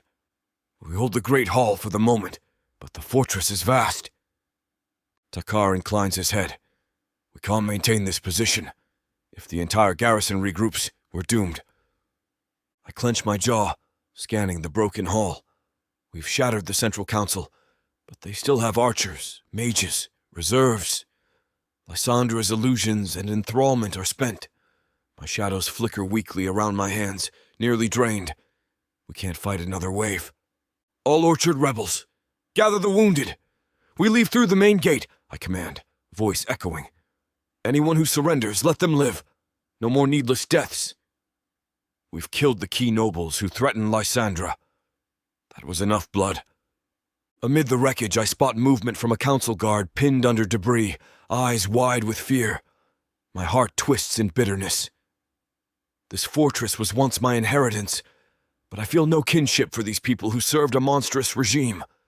Even so, we won't slaughter them if they yield. We need to be better than the council ever was. "Go!" Lysandra urges the orchard rebels. "We can't hold this place. The farmland calls. Let the fortress see we aren't here to rule them, only to end their oppression." They nod, forming squads to gather the fallen. Takar and a few loyal dark elves keep watch, though none of the fortress guards appear eager to continue fighting. With Sharavel, Kalthos, and Nyrus dead, leadership collapses. The hush that remains is almost eerie, a ragged calm after the storm. I limp down the dais steps, Lysandra at my side. My ribs ache from a strike earlier. Every step jolts. She presses a supportive hand to my shoulder, illusions extinguished now. We exchange a brief, weary smile. We survived. The orchard rebels herd us out, back through corridors piled with debris. Bodies lie scattered, but far fewer than I feared. The enthrallment and illusions prevented a widespread massacre. Still, my stomach churns. So many lives lost in this final confrontation. We can't dwell on regret if we want to build a better future. At last, we spill into the fortress courtyard. The early sun glints off broken stone and battered gates. Many orchard fighters stand guard, bows ready, scanning for threats. But no large force emerges from the fortress's interior. The stench of blood mixes with the crisp morning air. "We must flee," Takar reiterates, voice urgent. "If any loyal general or mage is still hidden, they might rally the garrison within hours." Lysandra inhales, turning to me. Her dark hair clings to her sweat-damp skin. She's exhausted, illusion spent, siren voice raw. Yet her spirit remains unbroken. "We did what we came to do, Zeleth. We confronted them, killed those who would never relent. The council is fractured, if not destroyed. Now we have to survive." I nod, catching my breath. The orchard rebels bustle around us, leading out their wounded. My own soldiers, battered but victorious, wait for orders. The entire courtyard bristles with tension. "We ride for the farmland," I say, pitching my voice so all can hear. "The orchard enclaves, the free territory. Anywhere the council's shadow isn't absolute. We regroup, heal, and guard what we've won." A ragged cheer rises, though it's subdued by grief and fatigue. We mount up quickly, helping the wounded onto wagons or the backs of docile fortress horses. Lysandra swings onto her mare, face pale, shoulders drooping. I guide my own stallion beside her, ignoring the stabbing pain in my ribs. We can't show weakness yet. "Head south!" Takar calls, spurring his horse. "Move! Move! Before the fortress wards react!" We thunder out the shattered gate, orchard banners fluttering in the morning light.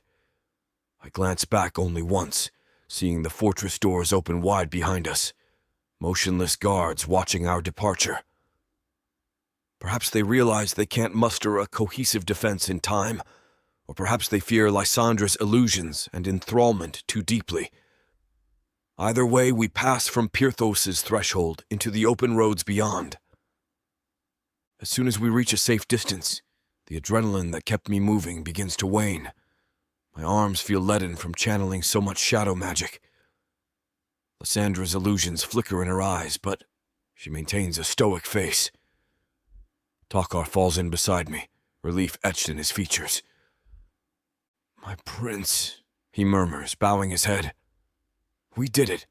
The council's leadership is in ruins. The orchard enclaves won't be cowering anymore." I manage a weary smile. "We're traitors now, Takar. They'll brand us across Protheca. But yes, we shattered them enough for a chance." He nods grimly, eyes scanning the horizon. "The chance is all we asked for." Lysandra gives me a faint smile, overhearing. "We'll take that chance. The farmland stands with us. We can ward off any smaller forces until the orchard enclaves unify."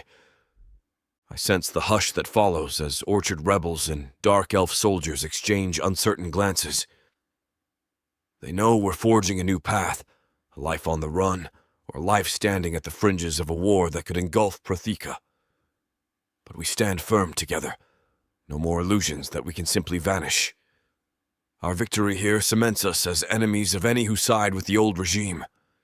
We ride for hours, pushing past farmland boundaries, ignoring our weariness. Eventually, as dusk approaches, we halt near a half-collapsed barn. The orchard rebels declare it safe enough for a night's rest.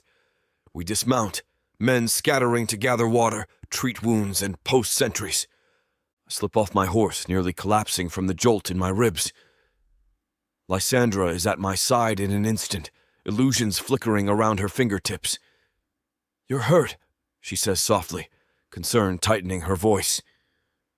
I force a grimace that might pass for a smile. "Just a bruised rib or two. You're the one who poured your soul into enthrallment." She huffs a tired laugh. "We're both half dead." I press my forehead against hers in a fleeting gesture of solace, ignoring the curious gazes of those around us. "Come, we should rest." Inside the barn, it's dim and musty, but at least it's shelter from prying eyes. Takar arranges guards outside, assuring we won't be ambushed. Lysandra and I find a corner away from the wounded orchard fighters who need space to tend each other. We slump to the straw-littered floor. My entire body aches. Hers, too, by the look of her trembling arms. Silence drapes over us, broken only by the distant hush of night insects. After a time, she exhales, voice barely above a whisper. "We killed them, Zelith. Sharavel, Kalthos, Nyrus. I never wanted so much blood, but they gave us no choice." I nod, throat tight. "They would have killed you, Owen Sight. I had to." My chest constricts, remembering the final blow. "We can't regret it if we want to build something new." She leans against my shoulder, eyes fluttering shut. Still feels surreal. I used illusions and enthrallment on a scale I never imagined. We showed them we're not helpless. A small, wry smile curves her lips. "But we're fugitives now." I wrap an arm around her waist, pulling her against me. The straw crinkles beneath us. Yes, fugitives with orchard enclaves at our backs. We're no small force. We might even carve out real territory if the farmland unites. Her fingers curl over mine. It's terrifying. But we're free of that fortress, free of their condemning stares. Her gaze drifts up to meet mine, warmth flickering in her eyes despite her exhaustion. I wouldn't want to face this war with anyone else. Emotion knots in my chest. We started as captor and captive, then reluctant allies, then something deeper. Now, with the council shattered, we stand truly side by side, carrying the weight of every life the Orchard enclaves entrust to us. Softly, I brush a strand of dark hair from her face.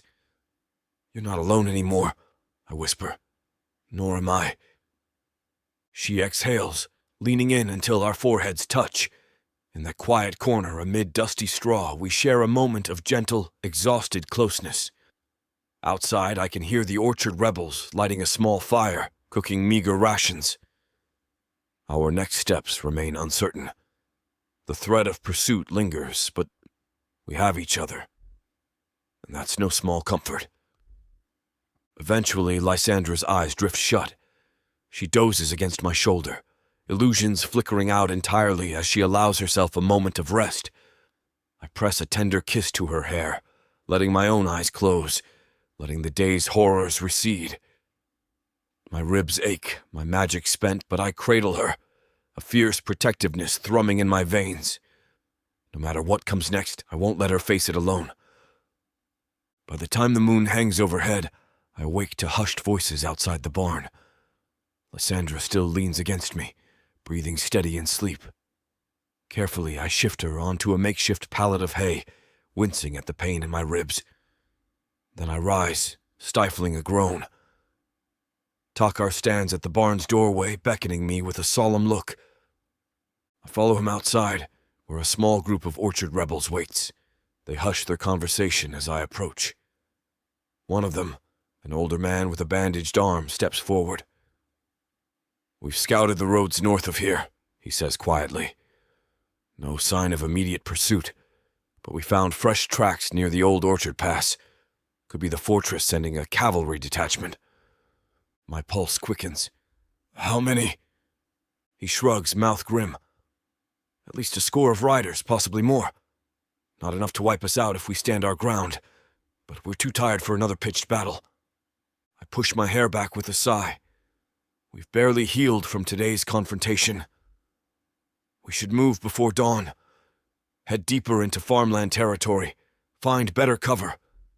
We can't risk being pinned here. They nod, exchanging glances. Takar mutters, Our forces are battered. But if we push now, we might avoid the riders altogether. A heavy sigh escapes me. Then let's do it. We'll rouse everyone in a few hours, give them minimal rest. We can't linger. They agree, dispersing to prepare. I remain under the moonlight, shoulders sagging. It never ends. Flee one threat, only to face another. But at least we shattered the Council's main leadership. That has to count for something. We can build from that victory.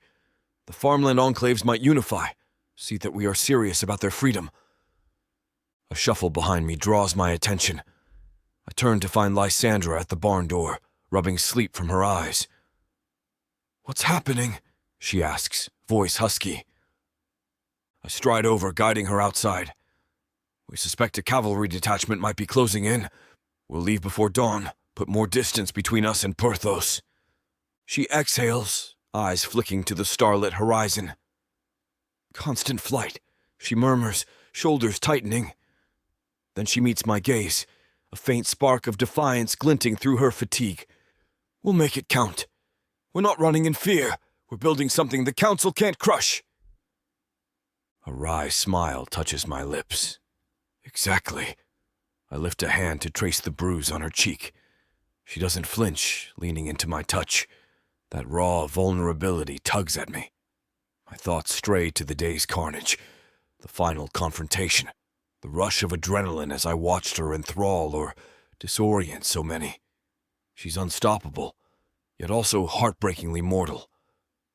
How are you feeling? I ask softly, mindful of the Orchard rebels bustling nearby. She shrugs, half laughing with no humor.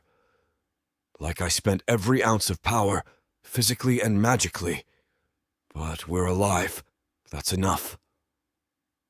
I step closer, letting my forehead rest against hers, ignoring Takar's discreet presence near the barn. We're more than alive, I whisper. We're victorious. Even if we can't hold the fortress, we topple the council's main pillars. Her eyes drift shut. I hope that means fewer will die in their name. I rub her arms gently. It does. They'll be forced to reorganize, and that buys us time to unify the farmland. I pull back, pressing a light kiss to her temple. We'll do it together. She offers a tired smile. Always. The orchard rebels, noticing the lull, gather around. Takar explains our plan to depart before dawn. Lysandra and I confirm the route southward, aiming for a more secluded orchard chain where additional enclaves might hide. The orchard fighters nod, trusting Lysandra's guidance. With that settled, we retreat into the barn, collecting bedrolls and rewrapping bandages. Lysandra's illusions have drained her to the brink, so I urge her to rest a bit longer. She collapses on the makeshift pallet, slipping into uneasy sleep. I settle close, ignoring the throbbing in my side. My eyes roam the barn's dark rafters, mind spinning with tomorrow's dangers. But we're still breathing. We overcame the final council confrontation, left them reeling. I recall the image of Kalthos' staff clattering, Sharavel's lifeless body, Nyrus's final snarl. Part of me mourns that it came to bloodshed, but I'd do it again to keep Lysandra safe. Time crawls. Eventually, orchard fighters rouse us. The hush of pre-dawn envelops the farmland, a subtle gray light edging the horizon. We mount up once more, bruised and exhausted, setting off into the uncharted territory beyond Pirthos' domain. A hush blankets our band, victorious, yet haunted by what it cost. As we ride, Lysandra rests her head on my shoulder, half dozing in the saddle. I guide her horse with one hand, my other palm braced on her hip, ensuring she doesn't slip. My ribs scream with pain, but I ignore it, focusing on the warmth of her pressed against me. We leave Pirthos behind, official traitors to the entire Dark Elf establishment. No illusions remain about returning to any normal life. The farmland enclaves look to us for leadership. The orchard rebels see Lysandra as a queen reborn, siren blood awakened. My loyal soldiers regard me as their exiled prince, forging a new destiny. And so we ride, battered but unbroken. The council might muster forces to hunt us across Prothika, brand us enemies to all dark elves. But we carry a spark of hope that outweighs that fear.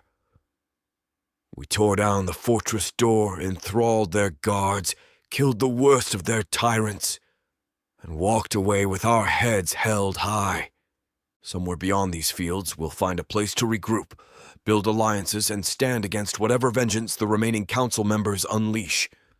My jaw sets with grim resolve. Let them come. I glance at Lysandra, whose eyes flutter open, meeting my gaze with quiet determination. She lifts a hand to my cheek, expression full of fierce tenderness. We'll face them, she murmurs, reading my thoughts. We've done the impossible once. We'll do it again if we must. I nod, guiding her horse forward. My chest aches, not just from bruises, but from an overwhelming mix of relief and responsibility. Yes, I answer, voice low. We stand together, forever. A faint smile curves her lips. Forever, she echoes. And for a heartbeat, I believe it wholeheartedly. Dawn breaks fully, casting gold over the farmland as we vanish into rolling hills. The orchard rebels flank us, Takar and the loyal dark elves guard our rear. Pirthos is behind us, the final confrontation done. The council lies shattered or subdued for now. And Lysandra and I ride onward, victorious, hunted, unyielding. The horizon stretches with new possibilities. Our story is far from over. But in this moment, with her warmth at my side, and the orchard enclaves rallying behind us, I finally feel that we've seized our fate. Let the council brand us monsters, traitors, or exiles.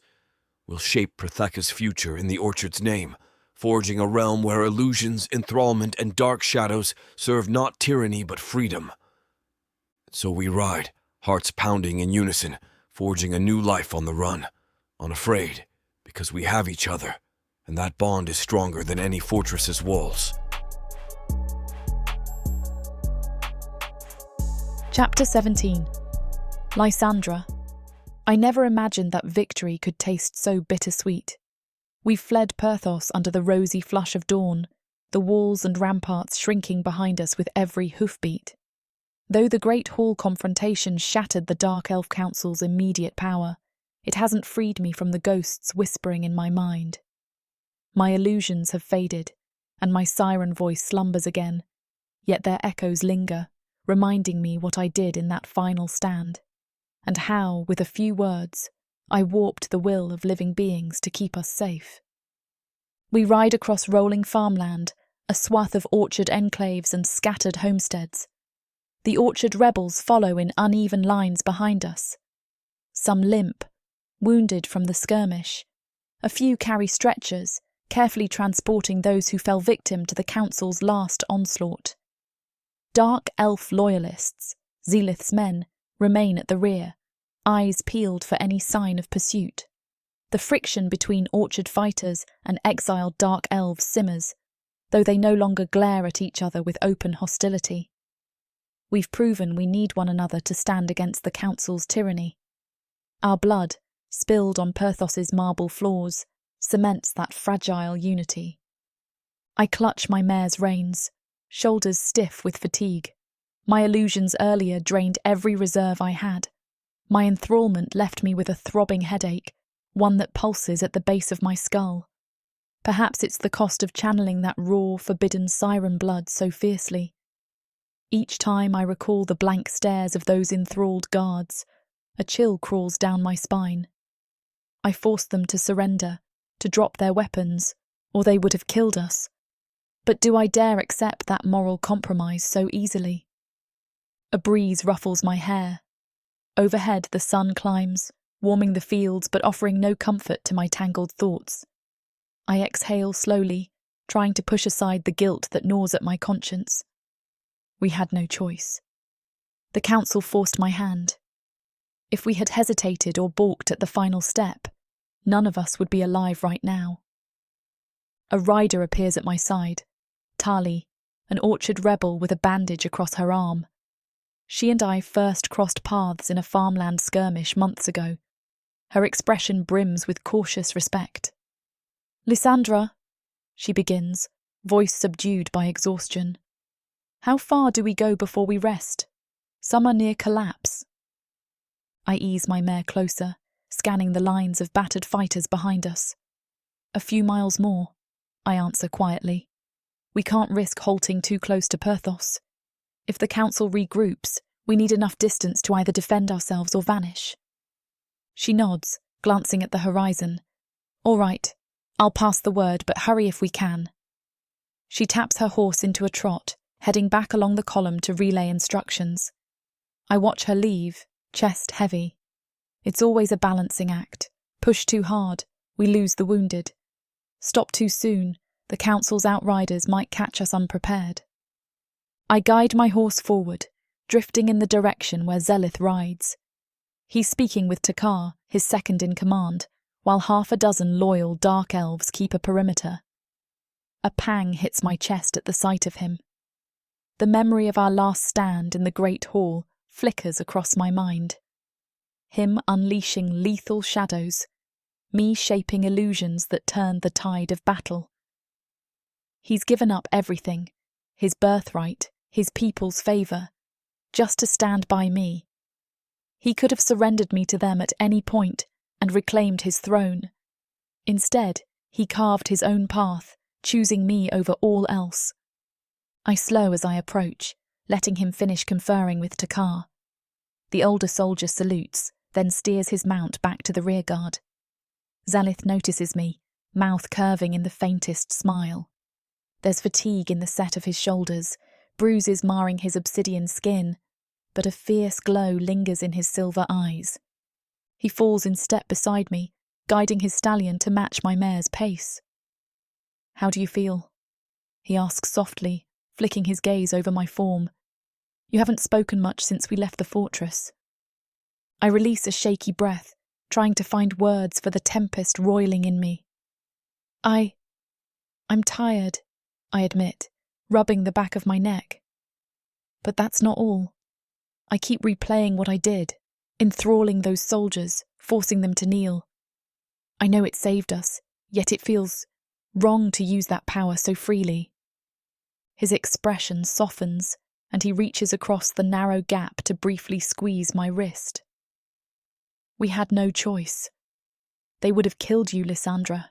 Your illusions and enthrallment were the only things that kept them from overwhelming us. A bitter note weaves into his tone. The council left no room for mercy, so we claimed the upper hand. Don't let guilt consume you. I swallow hard. He's right in a way, but the shame still clings. I never wanted to become what they accuse me of being. A monster who wields power to break minds. My chest tightens. I worry if I keep using enthrallment, I'll forget the line between necessity and cruelty. He nods, brow furrowing. Your conscience is exactly what keeps you from crossing that line. You did only what was needed to protect all of us, human or dark elf. For a moment, vulnerability flickers in his gaze. And I'm grateful. A wave of warmth surges through my chest, battling the lingering guilt. I nod, letting out a shaky exhale. Thank you. We ride in companionable silence for a while, the farmland rolling past us in soft greens and browns. Occasional orchard trees break up the horizon, their twisted branches reaching skyward. The orchard rebels and exiled dark elves form two uneven columns that merge when the road narrows. Over time, the tension that once crackled between them has eased into mutual wariness. Even so, none of us forget that we're fugitives now, wanted by the fortress for daring to stand against the council. Zelith, I murmur after a long pause, voice soft. You gave up everything for me. Your status, your people's acceptance. He cuts me off with a quiet laugh. Not everything. His tone gentles. I have you. I have Takar and those men who remain loyal to what my house once stood for, before the council twisted it into something vile. That's more than I had under the council's thumb. Emotion constricts my throat. But your father's legacy. His jaw tightens, eyes clouding with an old hurt. His legacy was built on subjugation and cruelty. I believed in it once, blindly. Yet the day I saw what they did to humans, treating them like chattel, I couldn't remain that man. Meeting you only hastened the break. I realised there's no honour in ruling if you're no better than the oppressor you despise. I blink, a tear escaping despite my attempts to stay composed. Thank you, I say again, softer this time. I don't deserve it, but I'm so glad you didn't hand me over, even when the council demanded my head. He reaches out, palm brushing my cheek to wipe away that lone tear. You deserve a life free from chains, both literal and figurative. I want that for you. For us. The sincerity in his gaze almost cracks me open. I can't leave him behind. Not ever. Eventually, we crest a low hill, spotting a shallow ravine that cuts across the farmland. Takar signals for the column to halt in the ravine's shelter. We can break for water, maybe find a moment's respite. The orchard rebels slip from their saddles, groaning at stiff limbs. I do the same, nearly stumbling as my feet hit solid ground. My body screams for rest, illusions still flickering in the periphery of my vision whenever I blink. Zelith dismounts beside me. The moment we're both on the ground, he slides an arm around my waist, steadying me. It's more intimacy than some orchard fighters are used to seeing from a dark elf and a human, but they politely avert their eyes. His closeness washes a wave of relief over me. He's here, unashamed, letting all witness that we stand together. If there was ever doubt about how far we've come, it's banished now. We lead the horses into the ravine, helping the wounded find shade. Our meagre supplies run low, but a small stream trickles nearby, enough to fill water skins. While Takar organises a watch, Zelith and I help distribute rations. The orchard rebels accept the tasks quietly, some offering shy smiles in my direction. I guess enthralling an entire fortress can earn a certain awe, though it makes me uneasy. "Here," Zelith murmurs, pressing a half loaf of stale bread into my hands. "Eat something." I manage a faint smile, nibbling at the bread. The dryness sticks in my throat, but hunger gnaws at my belly, so I force it down. Once finished, I wipe my mouth on my sleeve, then sink onto a rock by the stream's edge. My reflection shimmers in the water. A gaunt face, hair unkempt, eyes shadowed with fatigue. I can scarcely believe I once thought captivity was my worst fate. A presence settles beside me. I glance over. Zelith lowers himself onto the rock, wincing at the motion. He clasps his hands between his knees, studying me with quiet concern. "We have to keep moving soon," he says, voice low so only I hear. Takar spotted fresh tracks north of here, likely outriders from Perthos. They might be scouting or preparing an ambush. I nod, tracing a pattern in the stream with my fingertips. "No rest for the wicked?" My attempt at humour falls flat. He offers a weary smirk. "We'll rest eventually. For now we survive."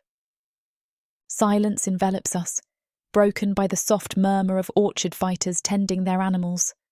I watch the water swirl around my hand. So much has changed in such a short time. Less than a moon cycle ago, I was a rebel with a battered band, fleeing into the orchard wilderness. Now I lead orchard enclaves side by side and accompanied by a dark elf prince, forging a fragile alliance built on illusions and enthrallment. It's terrifying how quickly life can twist. I realise something in that reflection. I can't leave Zelith behind. He's sacrificed everything for me, not just once, but again and again. If I were to slip away, thinking to spare him from the council's wrath, it would only tear our tenuous unity apart. He staked his claim with me in the orchard stable, in the halls of Perthos, in every battle we fought. We're bound by more than necessity now. My breath shivers with emotion. "I've been meaning to say, I'm not going anywhere," I blurt, turning to face him fully. He tilts his head, a quizzical arch to his brow. "I never assumed you would." A shaky laugh escapes me. "No, I mean, I know I could slip away, hide among orchard enclaves, let you handle the brunt of the council's retaliation, but I won't. I won't even consider it." Understanding dawns in his eyes. He exhales, shoulders sagging with relief. "I suppose part of me worried you might vanish, thinking you'd spare me the trouble." I look away, cheeks warming. The thought crossed my mind weeks ago when we were first forging this alliance, but not now. We stand as equals. If the council hunts you, they hunt me as well. He shifts closer, fingers curling lightly around mine. That means more than I can say. Then he glances around at the orchard fighters, the battered dark elves conferring near the ravine's edge. They see it too, that you and I are united beyond mere strategy. That bond might be the only reason they trust us to keep them safe.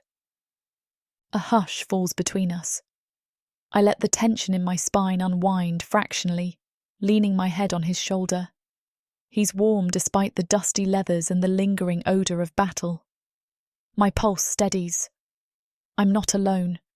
The siren guilt, the illusions, even enthrallment, he understands, and he accepts me. Moments later, Takar strides over, clearing his throat.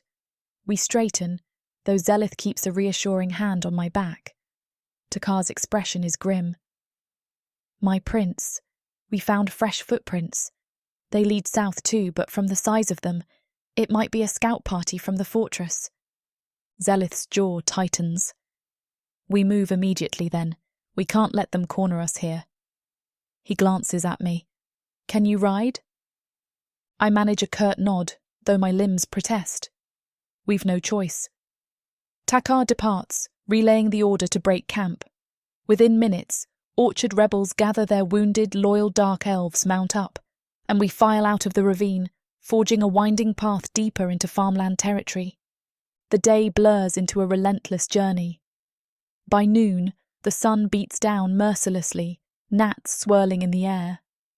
We pass orchard groves scorched by old council raids, fields left untended after the farmland workers fled. My chest squeezes at the sight. All this devastation, just to feed the council's greed. Occasionally, orchard enclaves come out of hiding, offering a handful of supplies or a place to rest, but we seldom linger. We can't risk staying in one spot for too long, not while outriders might be tracking us. Some enclaves join our group, swelling our numbers with fresh faces, tired farmers who pick up scythes as makeshift weapons. The sense of unity humbles me. We truly are forging a new future, a ragtag army of those refusing to bow. Evening approaches and a hush settles. The orchard rebels exchange worried glances, likely recalling the horrors of the Great Hall. My illusions and enthrallment saved many lives, but they also highlight how precarious our victory was. We can't rely on that alone for every fight. My magic is limited, my siren voice exacts a terrible toll. We need something more sustainable: organisation, strategy, hope.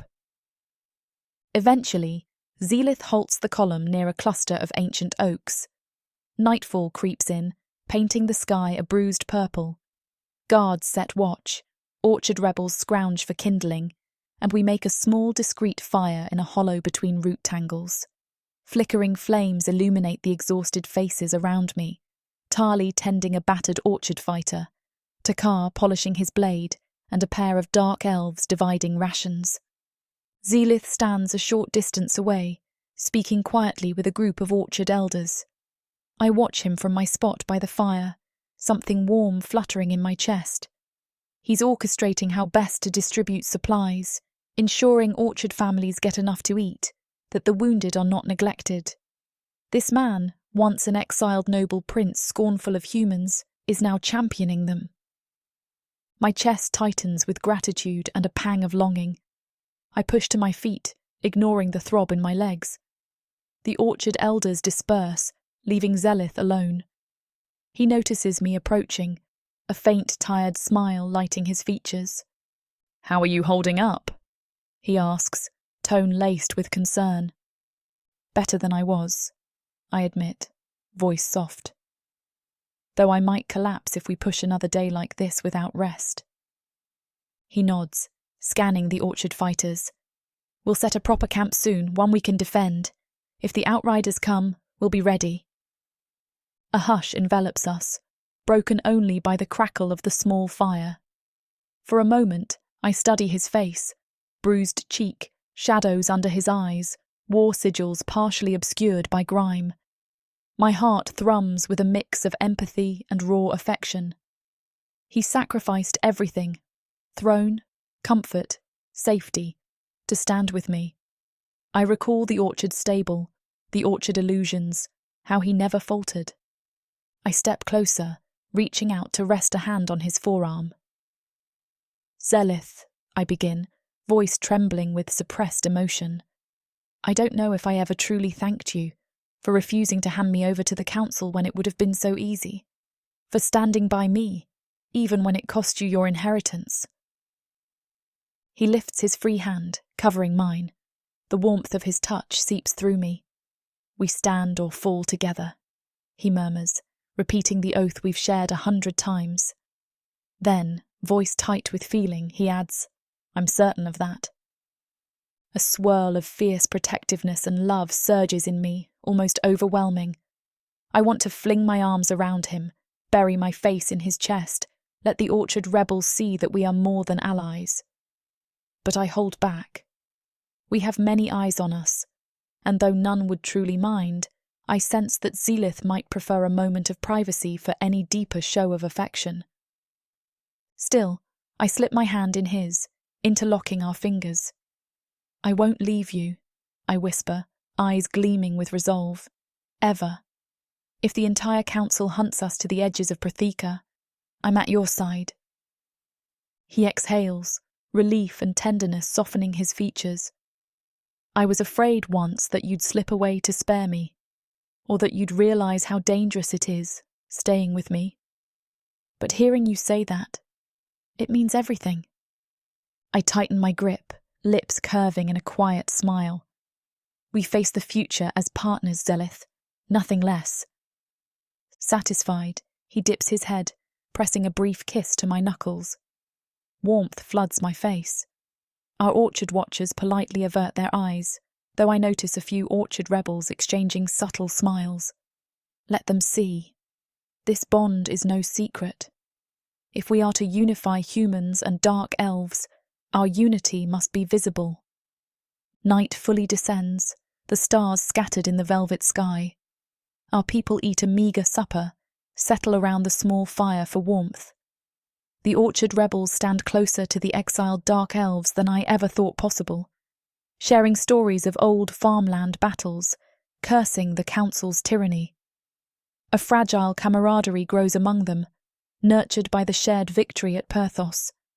My illusions and Zelith's shadows remain uncast now, letting the night's calm reign.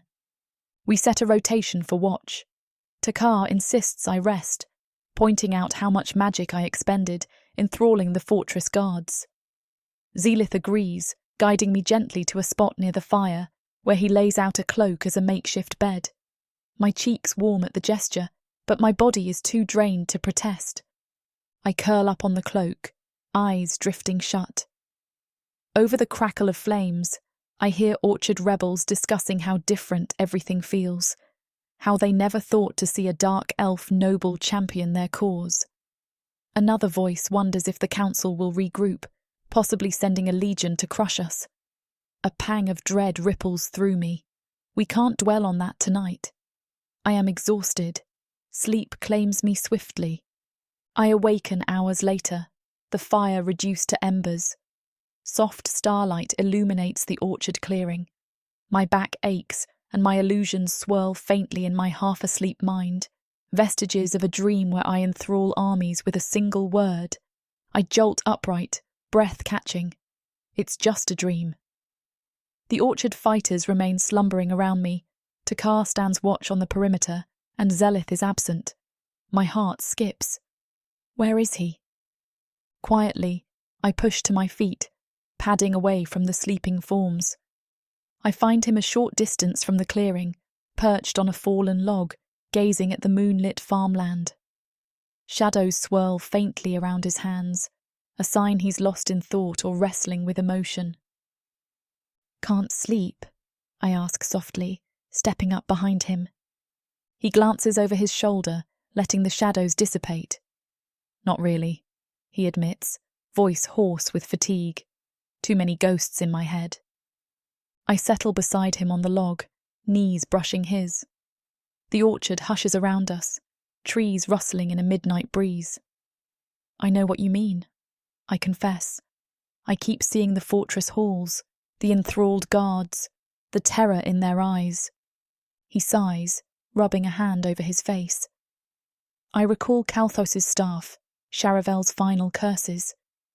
We've stepped beyond any hope of returning to the old ways. We're truly outcasts. A lump forms in my throat. Yes, we are. I can't regret it, I say, voice quivering. Not when the farmland stands freer for it, but it weighs on me. He nods. We'll carry the cost, but we'll also shape a new reality for those orchard enclaves who still cower. Slowly he lifts his gaze to mine, silver eyes reflecting starlight. And I have no regrets about choosing you. Tears prick at the corners of my eyes. I feel the same, I whisper. Then my breath hitches. I was so scared you'd see me as monstrous after that final enthrallment, that you'd decide the council was right about me. He shakes his head, reaching to clasp my hand. Never. I saw a woman who'd do whatever it took to save her people, our people now. I saw you wield your power for defense, not cruelty. Relief and gratitude flood me, words caught in my throat. I squeeze his hand, letting silence carry the weight of our emotions. The orchard's hush surrounds us, wind rustling leaves overhead. After a moment he slides closer on the log, leaning in until our shoulders touch. We won't let them recast us as villains, he murmurs, a quiet intensity in his voice. They'll try, but the Orchard enclaves know the truth. We fought for them, not for power. I nod, blinking away tears. Warmth spreads through my chest at his closeness. He's not a typical dark elf noble, not anymore. He's an exiled prince who laid everything on the line for an impossible dream. That humans and dark elves can stand side by side, free from chains. His gaze flicks to my mouth and my pulse flutters. Even now, battered and exhausted, a flicker of desire stirs. But I quell it, acknowledging the hour, the battered state of our people. We should rest, I murmur, voice thick. Tomorrow we continue south to find safer ground. He exhales, a ghost of a laugh. Yes, sleep is wise. Yet neither of us moves, bound by an unspoken need to reaffirm our bond. Gently he raises our joined hands, pressing my knuckles to his lips in a fleeting kiss. The simple gesture sends a soothing tingle through me. He glances away, cheeks flushing faintly in the moonlight. Even after everything, he can still be shy in these quiet moments. The thought warms me more than the fire ever could. Finally, we rise, returning to the dying embers of the camp. He helps me find a new spot by the logs, draping his cloak over my shoulders. A few Orchard rebels watch with tired smiles, sensing the unbreakable partnership we share. Let them. We stand as the pillar of this alliance, and if our closeness gives them hope, so be it. I curl up beneath the cloak, Zealith settling close enough that I can hear his steady breathing. My eyelids droop again, exhaustion claiming me. But before I drift off, I press my palm against his, tangling our fingers. He squeezes back. I cannot leave him behind. The vow echoes in my mind, guiding me into a restless sleep. No matter how the council hunts us, no matter if the Orchard enclaves splinter, I'll remain at Zelith's side. He's sacrificed his throne, his noble standing, even the acceptance of his own people to ensure my freedom. I won't repay him with abandonment. I slip into slumber, comforted by the warmth of his hand in mine, knowing that come morning, we'll face the road ahead as one, haunted by what we did, but unyielding in our pursuit of a world free from the fortress's iron grasp. Sunlight breaks over the orchard clearing, rousing us to another day of flight. My illusions remain dormant, my siren voice quiet, but the Orchard rebels bustle around me, packing up. Takar coordinates watch rotations with a dark elf soldier. A sense of cautious optimism permeates the camp. We defied the council and survived. For the first time in memory, Orchard enclaves speak openly about forging a new territory far from the fortress's reach. Zealith finds me near the makeshift cooking fire, a battered pot of stew simmering. We ride soon, he says, voice still husky from sleep. Are you well enough? I roll a tense shoulder. I'll manage, as long as we're not forced into illusions or enthrallment again today. He nods, lips pressing into a tight line. We'll avoid confrontation if we can.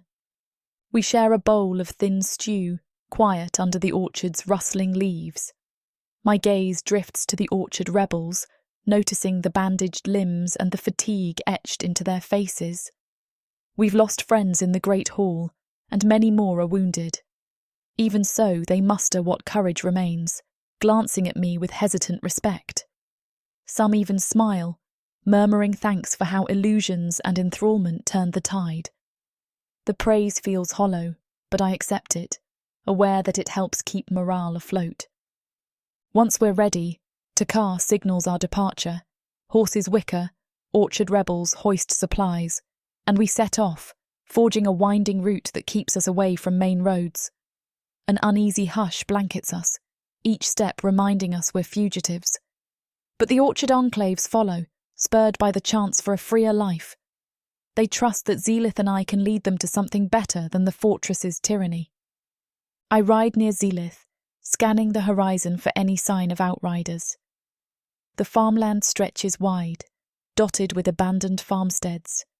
Crows circle overhead, a macabre reminder of the council's repeated raids. Now perhaps we can reclaim these fields, if we can avoid their hunters. Sometime before noon, we crest a ridge overlooking a broad valley. Hills roll in the distance, blanketed with orchard trees.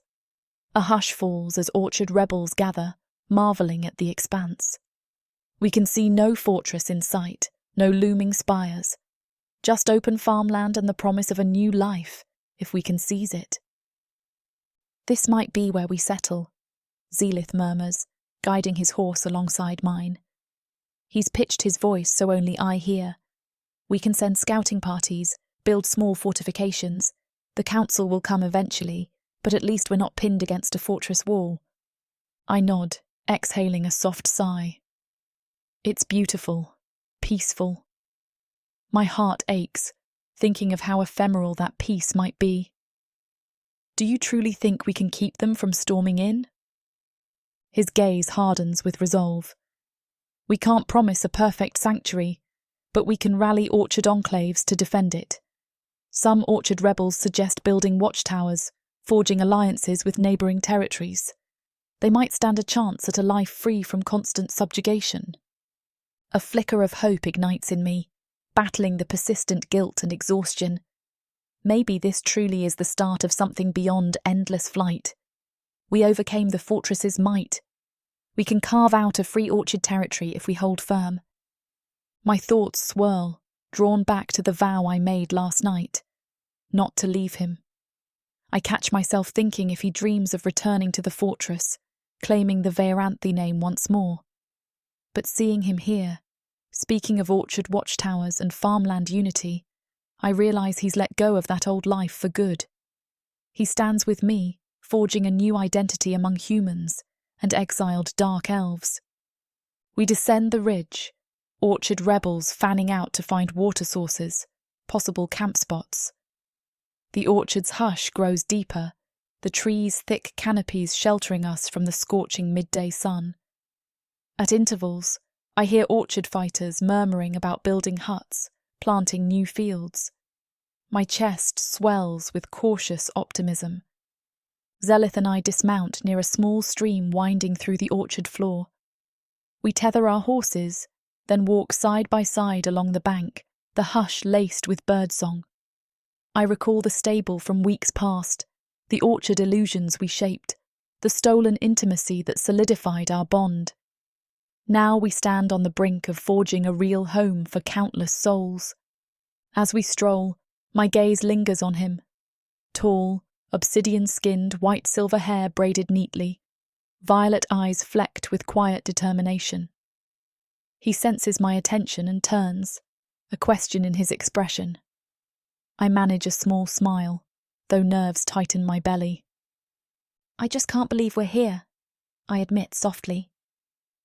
Not cowering in the fortress cells, not pinned under the council's blade. We're free, in a sense. On the run, but free. He nods, threading his fingers through mine. It's surreal for me as well. I never thought to lead anything outside the fortress, let alone orchard enclaves side by side with a human. But this is more fulfilling than any hollow nobility the council offered. A surge of affection swells in my chest. I halt, pulling him to a stop under the shade of a gnarled apple tree. The orchard hush encloses us, the breeze rustling leaves.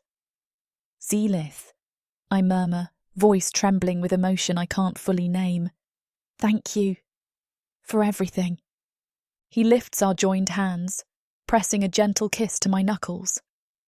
I'd do it again, he says simply, silver eyes brimming with sincerity. No regrets. That vow cements my resolve. I cannot leave him. We might be hunted across Protheca, but we face it together. Our orchard alliance stands on the cusp of a new frontier, fragile but potent. The orchard illusions I once conjured to hide from the fortress guards now symbolise the faith these people place in me, and in Zelith. If guilt still lingers for enthralling or illusions, it's tempered by the hope shining in orchard fighters' eyes. I rest my free hand lightly on his cheek, my own heart pounding. Then we build our sanctuary here, in the orchard's embrace. We protect these people from the council's wrath, we unify the enclaves, and we promise them a life unchained. My voice catches with passion. We stand or fall together, yes? His lips curve in a heartfelt smile. Yes, always. He leans in, pressing a tender kiss to my forehead. My chest tightens with warmth. The orchard leaves rustle overhead, as if bearing witness to our vow. In that moment, I sense the orchard rebels bustling in the near distance, gathering to stake out a new camp. Takar's voice directs supply distribution. Orchard families whisper about planting seeds. The hush thrums with possibility. We linger a bit longer, letting that calm soak in. Eventually, Takar's approaching footsteps reach our ears, and we pull apart, adjusting our expressions. Takar inclines his head politely, gaze flicking between us. My prince, Lysandra, we've found a suitable clearing to pitch tents. The orchard enclaves say it's hidden by thick copses of trees, and a small stream runs through it. Zelith nods, releasing my hand reluctantly. Lead the way. Takar strides off, and we follow, forging a path through the orchard. My illusions remain dormant for now. No immediate threat looms. The orchard enclaves lead us to a wide, grassy clearing, framed by towering apple trees heavy with blossoms. The sweet scent of orchard life drifts in the breeze, stark contrast to the stench of blood we left behind in Perthos. We help the orchard rebels set up tents, gather firewood, dig small latrine pits. The sense of forging a real settlement sparks faint optimism among them. Men, women and children once scattered by the council's raids now unite here, under our watchful eyes. A hush of community forms as dusk settles, fires lit for warmth, orchard gloom folding around us like a protective blanket. By nightfall, the orchard glows with firelight, distant hush of conversation lacing the camp. Takar organises rotating sentries, half-orchard rebels, half-exiled dark elves, symbolising the trust we're building. I see orchard children peeking out from tents, curiosity shining in their eyes when they spot Zelith. Not long ago, they'd have run screaming at the sight of a dark elf noble. Now they watch him with cautious wonder, aware that he stands against the fortress that once terrified them. Exhausted, I slump onto a crate near the largest fire. My head throbs with leftover pain from illusions. Zelith sits beside me, placing a gentle hand on my back. How's the headache? He asks, voice low. Dull ache, still there. I force a shrug. Better than earlier, though. I just need rest. He nods, gaze lingering on me with concern. We'll rest soon. Tonight we can breathe. Tomorrow we plan. I rub my eyes. Yes, plan how to unify orchard enclaves, how to keep outriders from ambushing us. Another wave of guilt nips at me. I enthralled living souls, manipulated them to bend or break. But if I hadn't, we'd be in chains or corpses. I must carry that weight. Zelith notices the flicker of conflict in my eyes. Slowly, he leans in, pressing a brief, comforting kiss to my temple. Warmth blossoms, easing my turmoil. I turn to him, offering a faint, grateful smile. Thank you, I whisper. He doesn't reply aloud, but the gentle squeeze of my arm speaks volumes.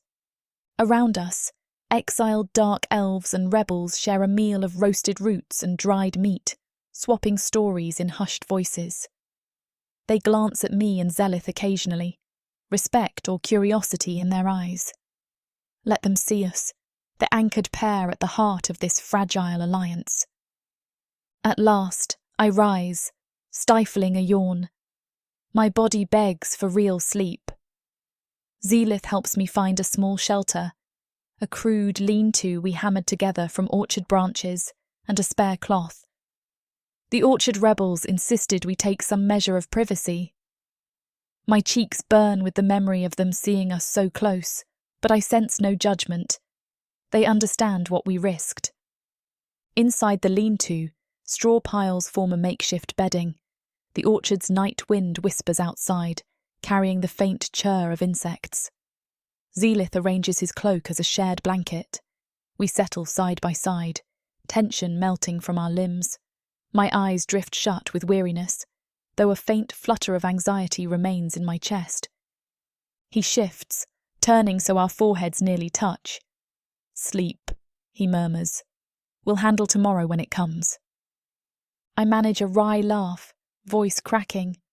Tomorrow is always the unknown, but at least I'm not facing it alone. He smiles, a soft exhalation. Never alone. That vow resonates in the orchard hush. I let the day's exhaustion drag me under, lulled by Zelith's presence, by the orchard breeze rustling the lean-to fabric. My dreams flicker with flashes of enthralled guards, orchard illusions, and the council's sneering faces. I recall the final confrontation and how I nearly lost myself to the raw power of enthrallment. But each nightmare is chased away by a steady warmth. Zelith, the orchard enclaves, the knowledge that we stand on the cusp of something new. Come morning, we'll rise again, forging onward through farmland glades and orchard paths, outpacing the fortress's vengeance. The guilt of enthrallment lingers, but I cling to the memory of those final moments in the great hall, how Zealith sacrificed his noble claim, how I harnessed illusions to save lives, how we walked away as free exiles rather than slaves to a broken system. Yes, we're on the run. The orchard enclaves rely on us to carve out a life beyond the fortress's dominion. My illusions and Zelith's shadows can shield them only so far. But with every stride, we bury the old fear and chain-bound existence, step by step forging a new future under orchard canopies, unstoppable in our unity. And as Zealith's breathing evens out, I sense the promise in his vow. I cannot leave him, and he will not abandon me. Our bond, born of a twisted fate, stands stronger than the fortress walls we shattered. Now we roam Protheca's farmland, hunted but unbroken, carrying the orchard's flame of freedom wherever we tread. We may be fugitives, but we are fugitives with hope. And for me, that hope is enough to face whatever the next dawn brings.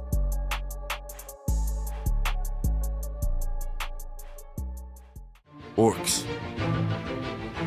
Gargoyles. Vampires. Ice monsters. Demons of the dark. These beasts seek war, destruction, and power. And there's only one thing that can tame them. Love. This is your chance to get the uncut and unabridged audiobook bundle. No detail is spared. Use discount code YouTube30 for an additional 30% off of the already discounted price. Go to worldsofprotheca.com. Get access to countless audiobooks and discounted bundles where I talk you through every last scene. Protheca's magic is eternal. Audio bundles will make it immersive.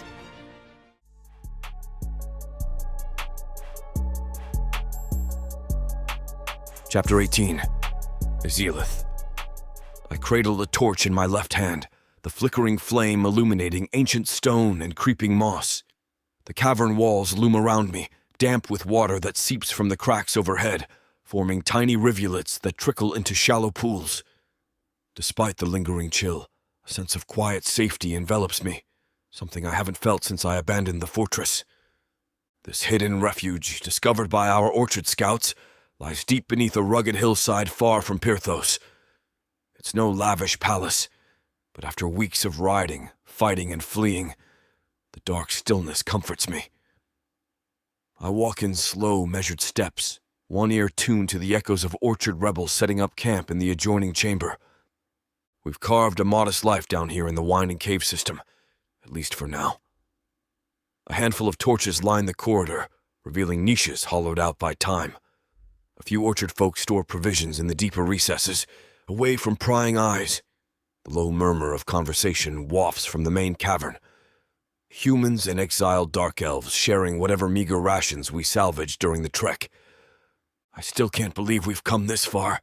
The orchard enclaves, once scattered, cowering in the farmland, follow me. Not because I claim noble birth, but because Lysandra standing beside me, bridging the gap between us. My father would never have imagined his son's legacy existing in such a place, a damp cave system, forging alliances with humans. But I no longer care for my father's vision. The only approval I seek is Lysandra's. She who shattered the Council's illusions about who is strong and who is prey. My lips curl in a faint smile as I recall how she enthralled half the fortress to protect us. I still feel an odd thrill at the memory of her voice resonating with lethal power. She wields a strength that rivals any dark elf mage I've known. I round a bend in the corridor, passing orchard rebels perched on rock ledges, their bedrolls laid out. A few blink up at me with guarded respect. One dips his head. "Prince Xelith," he murmurs, adjusting a makeshift bandage on his leg. "You brought more torches?" I nod. "Takar will bring them soon." My free hand gestures at the dripping stalactites overhead. "We'll keep the fires minimal, though. Don't want too much smoke down here." He grunts understanding, returning to the quiet conversation with his neighbor. I walk on, torchlight dancing along uneven walls. My mind drifts to the orchard enclaves we passed on our way here, how they watched from tree lines as we led a battered but undefeated column. They saw Lysandra and me, riding together, exiled from the fortress we once cursed. A swirl of warmth settles in my chest at the thought of Lysandra. She's the reason I keep pushing, the reason I let go of any illusions about reclaiming the fortress throne. She's the reason I see myself not as a disgraced noble, but as a leader forging something new, something better. And I want her at my side, always. I slip into the main cavern, a broad chamber with a vaulted stone ceiling.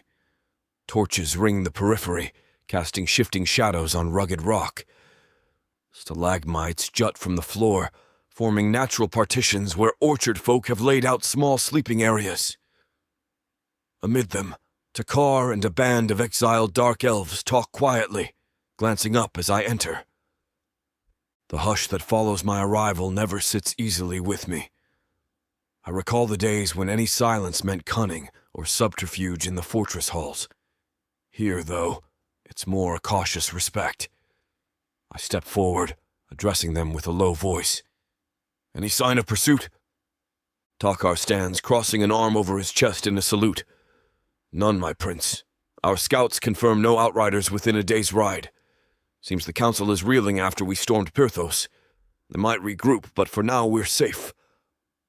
Relief loosens my shoulders. I exhale, noticing how orchard rebels exchange hopeful looks. "Then we'll remain here a few days," I say. "Long enough to rest, plan, and see what the orchard enclaves want from us." A murmur of agreement spreads. Takar adds, "I'll finalize watch rotations, but you might want to speak to Lysandra. She's just beyond that passage." He gestures to a narrow tunnel that slopes downward. "Seems she found a quieter chamber for us." Heat warms my face at the phrase "for us." Takar's not subtle, but he's right. Lysandra and I share an unspoken closeness that has become the linchpin of this entire alliance. I nod in thanks, ignoring the curious smirks from a few orchard rebels. Then I slip away, following the path Takar indicated. The tunnel winds deeper, torchlight flickering over slick stone. My heart quickens when I hear her voice, soft, speaking to someone else. I turn a corner and see her crouched near a small subterranean pool fed by a trickling waterfall. She's talking with Tali, the orchard fighter who joined us after fleeing from the fortress. Tali stands, shoulders tense, while Lysandra offers a comforting hand. I arrive just as Tali says, "Everyone looks to you and Xelith now. The orchard enclaves can't unify otherwise. So don't abandon us, all right?" Lysandra gives a reassuring smile, voice hushed with compassion. "We won't. We intend to help build something stable here." Then her gaze flicks up, noticing me. Tali turns, startled, then exhales in relief. "Ah," Tali mutters, dipping her head. "Prince Xelith." I offer a nod of acknowledgement, scanning Tali's anxious expression. "All is well, I hope." Tally nods, though worry shadows her eyes. Just concerns about how long we can stay hidden.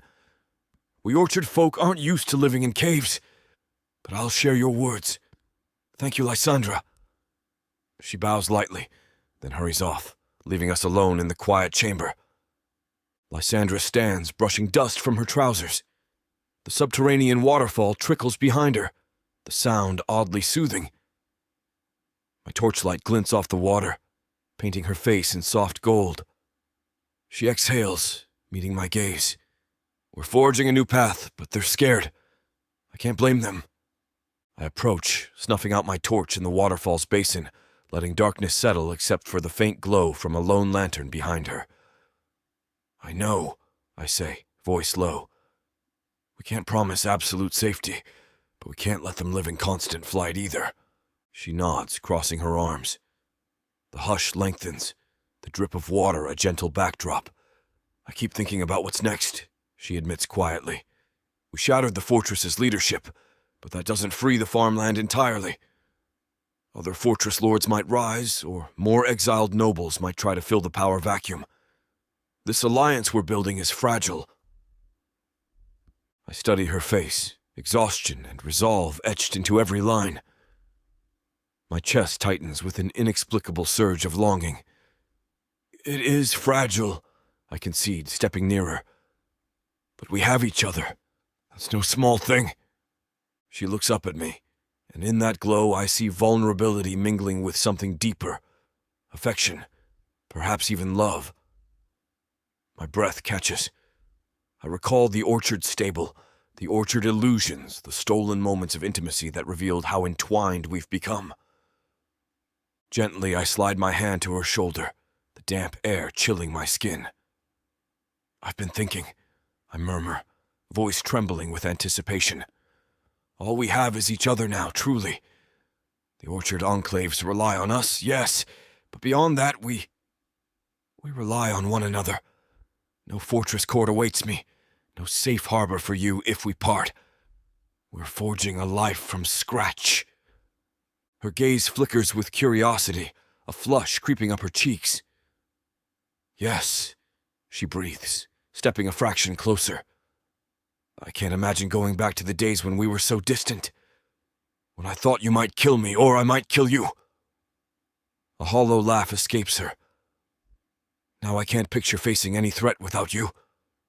My heart hammers.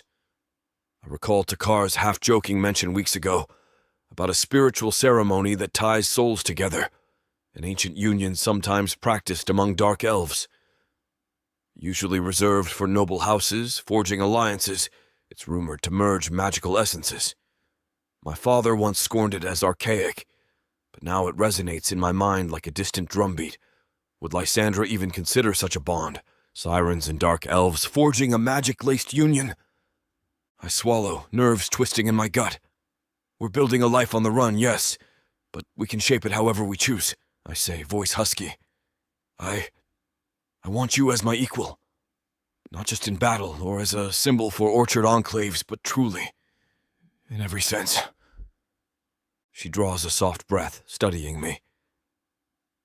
Zelith, I feel the same, but how do we formalize that? We have no fortress chapels or priests we trust. The orchard enclaves have no single tradition, and the sirens, my ancestors, no one recalls their rituals.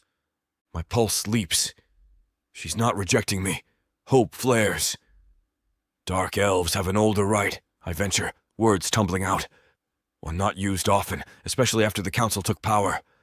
It's said to bind souls as one, magically, physically, spiritually. A vow that surpasses standard marriage, forging a bond the 13 themselves can't break. Her eyes widen, illusions flickering at her fingertips, betraying her emotional surge. A soul bond, she whispers, voice unsteady. I've heard rumors, but I never thought I dare to press on, despite the hammering of my heart. Would you consider it? We'd likely need a solitary witness or a small group. The orchard enclaves might not understand all the details, but we can adapt. We stand as living proof of bridging human and dark elf worlds. Why not unite our magic too? She inhales a ragged breath, tears pricking at her eyes. It sounds terrifying and beautiful, but I trust you. If it means forging a bond that declares we face everything together, I want that. An overwhelming sense of relief, joy, and awe floods me. I slide my arms around her, dragging her body against me, ignoring the damp chill that clings to the air. She rests her palms on my chest, face tilting up. My chest swells with a fierce protectiveness. We might be fugitives, but we're forging a future. Together. She leans in, pressing her forehead to mine. But when? She whispers. We're always on the move, always running. I stroke her hair gently, letting my gaze sweep over the subterranean pool, the flicker of lantern light on rippling water. We don't have to do it now, but soon. Once we're sure orchard enclaves are safe for a time, once we've found a stable footing, then we gather those we trust and perform the rite. She nods, voice trembling with a fragile joy. Yes, we'll share it with those who fought for our cause. Show them that unity isn't just words. We stand like that a while, breathing in sync, the hush of water around us.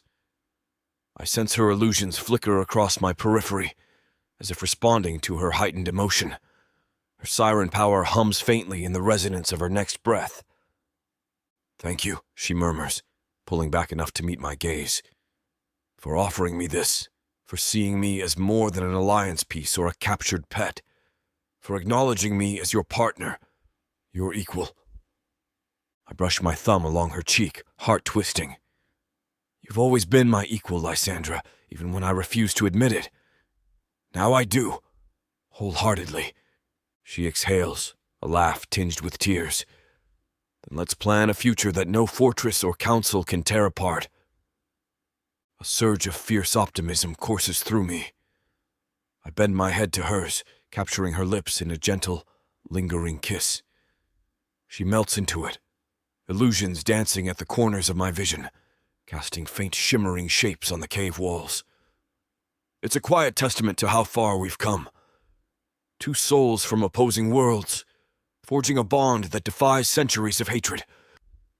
We part, breathless. Her eyes reflect the lantern's warm glow. I sense her trembling, not from fear, but from the weight of all that's transpired. We stand on the cusp of a new beginning. Footsteps echo down the corridor, and we break apart, turning to see Tali approach. She ducks her head apologetically. Forgive me, but the orchard leaders request your presence. Something about building small dwellings near the cave mouth for better ventilation. They want your approval. Lysandra wipes her cheeks, collecting herself. We'll come, she says, voice steady. She flicks me a half smile. Duty calls, my prince. My chest warms at the affectionate edge to her words. Yes, it does, I reply, sliding my hand from her waist with a gentle squeeze. We follow Tali into the dim corridor, returning to the orchard's main cavern. There, orchard elders and exiled dark elves stand in a circle, poring over crude maps scratched on parchment. They glance up as we approach, stepping aside to make space for us. Lysandra and I exchange a final reassuring look before she squares her shoulders, addressing them.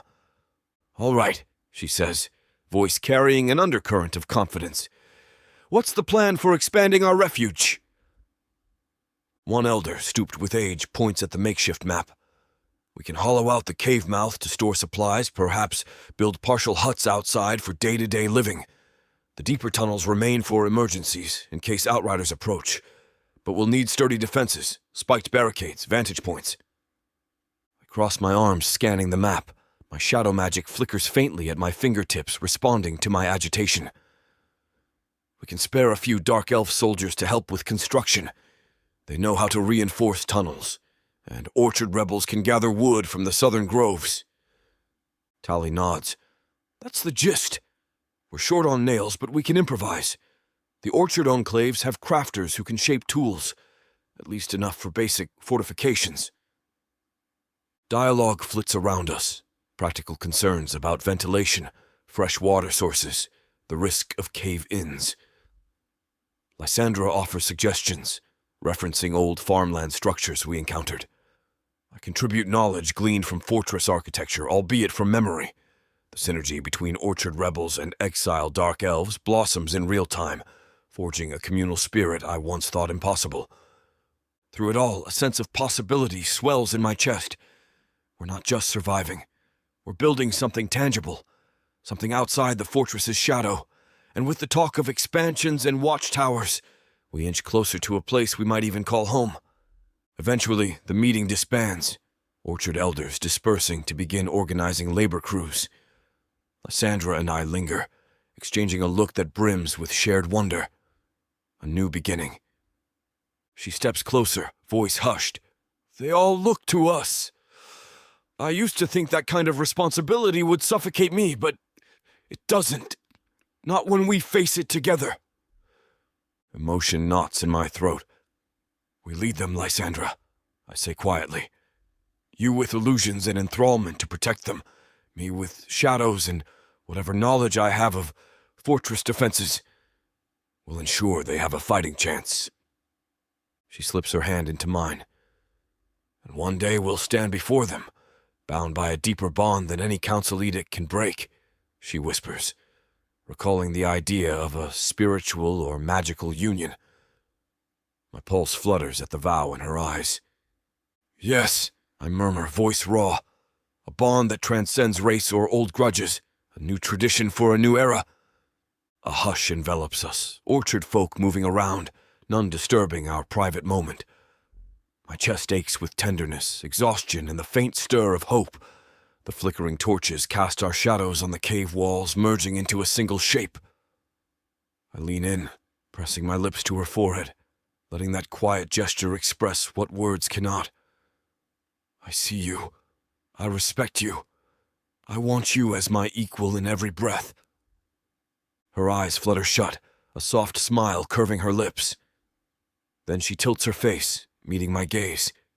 Shall we rest, or do we keep planning until dawn? A weary laugh escapes me. Both, maybe. But let's ensure we don't collapse first. We walk side by side deeper into the cave, checking on the orchard wounded, exchanging words with exiled dark elves who vow to stand guard through the night. Each step resonates with a strange excitement. We no longer cower in terror, waiting for the council's blade. We're forging a realm beyond their dominion. At last, we reach a quiet side cavern where Takar's men set a small personal alcove for us. A single lantern flickers, revealing a bedroll and a handful of supplies. Lysandra exhales, kneeling to rummage for fresh bandages. She spots the bruises on my arms, the shallow cuts across my ribs. Let me help, she murmurs, before we sleep.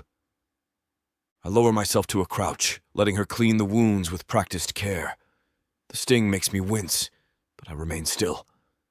She hums softly, illusions flickering at the corners of her eyes, a sign of emotional unrest. If you didn't step in front of that guard's spear, I'd be far worse off, I say, trying to mask a groan at the disinfectant's burn. She presses a wry smile. And if you didn't fling shadow magic at the archers, I'd be an arrow pincushion. We even? A quiet laugh escapes me. Yes, even. Once she finishes, we settle on the bedroll, my arms wrapping around her, body sinking into the cave's chill. The lantern's gentle glow bathes her face, revealing the exhaustion etched in her features. Yet a spark of quiet happiness lingers behind her eyes. I brush stray hair from her cheek. Thank you, I murmur, voice rasping with fatigue, for seeing me as more than a council puppet, for giving me the strength to break free. I owe you everything. She shakes her head, leaning into my palm. We owe each other. Don't cheapen what you've done. You turned your back on the fortress, defied every noble precept to stand with me, a siren-born rebel. That's no small thing. My chest tightens. If it means forging a better life for orchard enclaves, for anyone under tyranny, I'd do it again. Even if we run forever. She smiles sadly. Maybe we don't run forever. If we build a strong enough orchard territory, if more enclaves rally, we might not have to flee. We could defend ourselves, truly carve out a new domain. Hope flickers, and we lead them together. Her nod is immediate. Yes, as equals, and if we bind our souls in that ancient rite, well, that might inspire them too. A tremor of anticipation courses through me. I gather her closer, lips grazing her hair in a tender gesture. Then tomorrow, we focus on fortifications. We gather orchard crafters, set watchers, maybe send envoys to other farmland enclaves. We'll keep pushing until the orchard stands strong enough that the council can't simply crush us. Her eyes gleam with that fierce spark I've come to adore. Agreed. And one day we'll hold a ceremony, a vow that merges illusions, shadows, orchard blossoms, and siren magic all in one. She laughs softly, a sound that warms my core. Imagine the council's horror if they heard of it. I join her laughter, though it's hushed in the subterranean stillness. The council can choke on their horror. We no longer live by their leave. Silence settles, shaped by the lantern's flicker. My hand slides across her back, and she relaxes against me, our hearts beating in tandem. The orchard enclaves remain outside this little alcove, forging a new settlement in the gloom of the caves. We share their fate, forging a path that defies centuries of hatred. I close my eyes, exhaustion tugging at my limbs, but contentment warming my chest. Lysandra's warmth eases the chill in the air, her illusions a faint shimmer.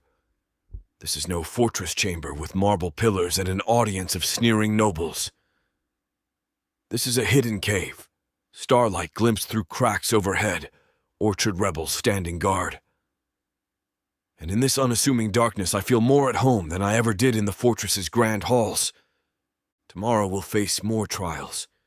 Lack of supplies, potential outriders, the orchard enclave's uncertain unity.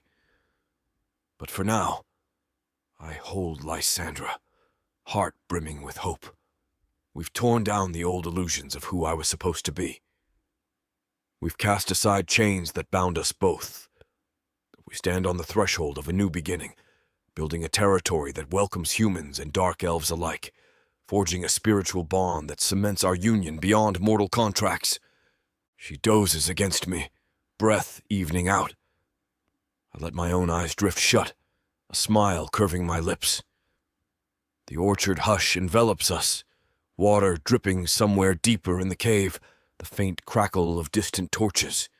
My last conscious thought is that despite the hardships, I'm free, truly free to shape a destiny that no council can rewrite.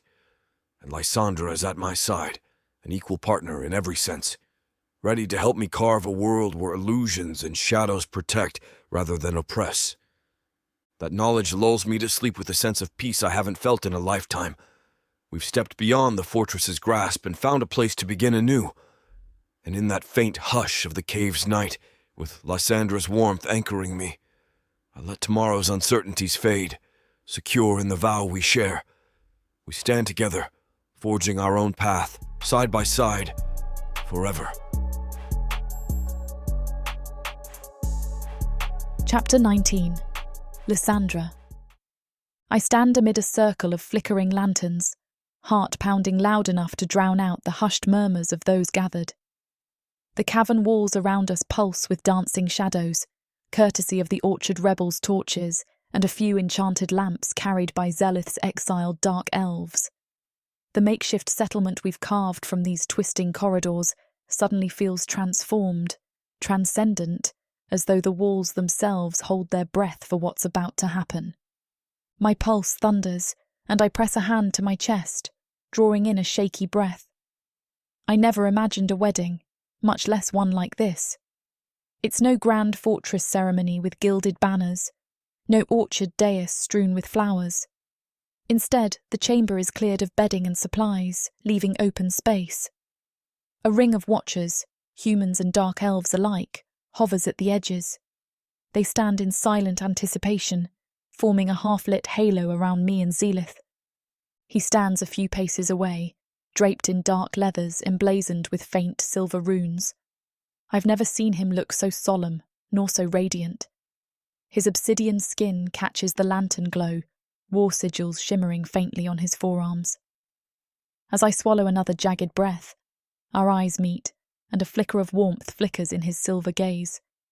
He's nervous too. A hush descends, broken only by the drip of distant water and the flutter of orchard illusions that cling to the edges of my vision. I sense them, swirling in the corners, responding to my heightened emotions. My siren blood thrums quietly in my veins, lending an undercurrent of power to the air. This is a soul-binding ritual, the ancient Prothecan vow that unites far more than bodies. I can scarcely believe Zelith proposed it. The orchard enclaves, the exiled dark elves, they gather as witnesses, curious and reverent. A handful of elders stand near the front, glancing between me and Zelith with a cautious awe. They've heard rumours that this ritual merges magic and spirit, forging a bond no mortal can sunder. Takar, Zelith's loyal second-in-command, stands at the perimeter, arms folded, lips curved in a respectful smile. On a low platform of stacked stones, a shallow bowl brims with shimmering water taken from the deeper caverns.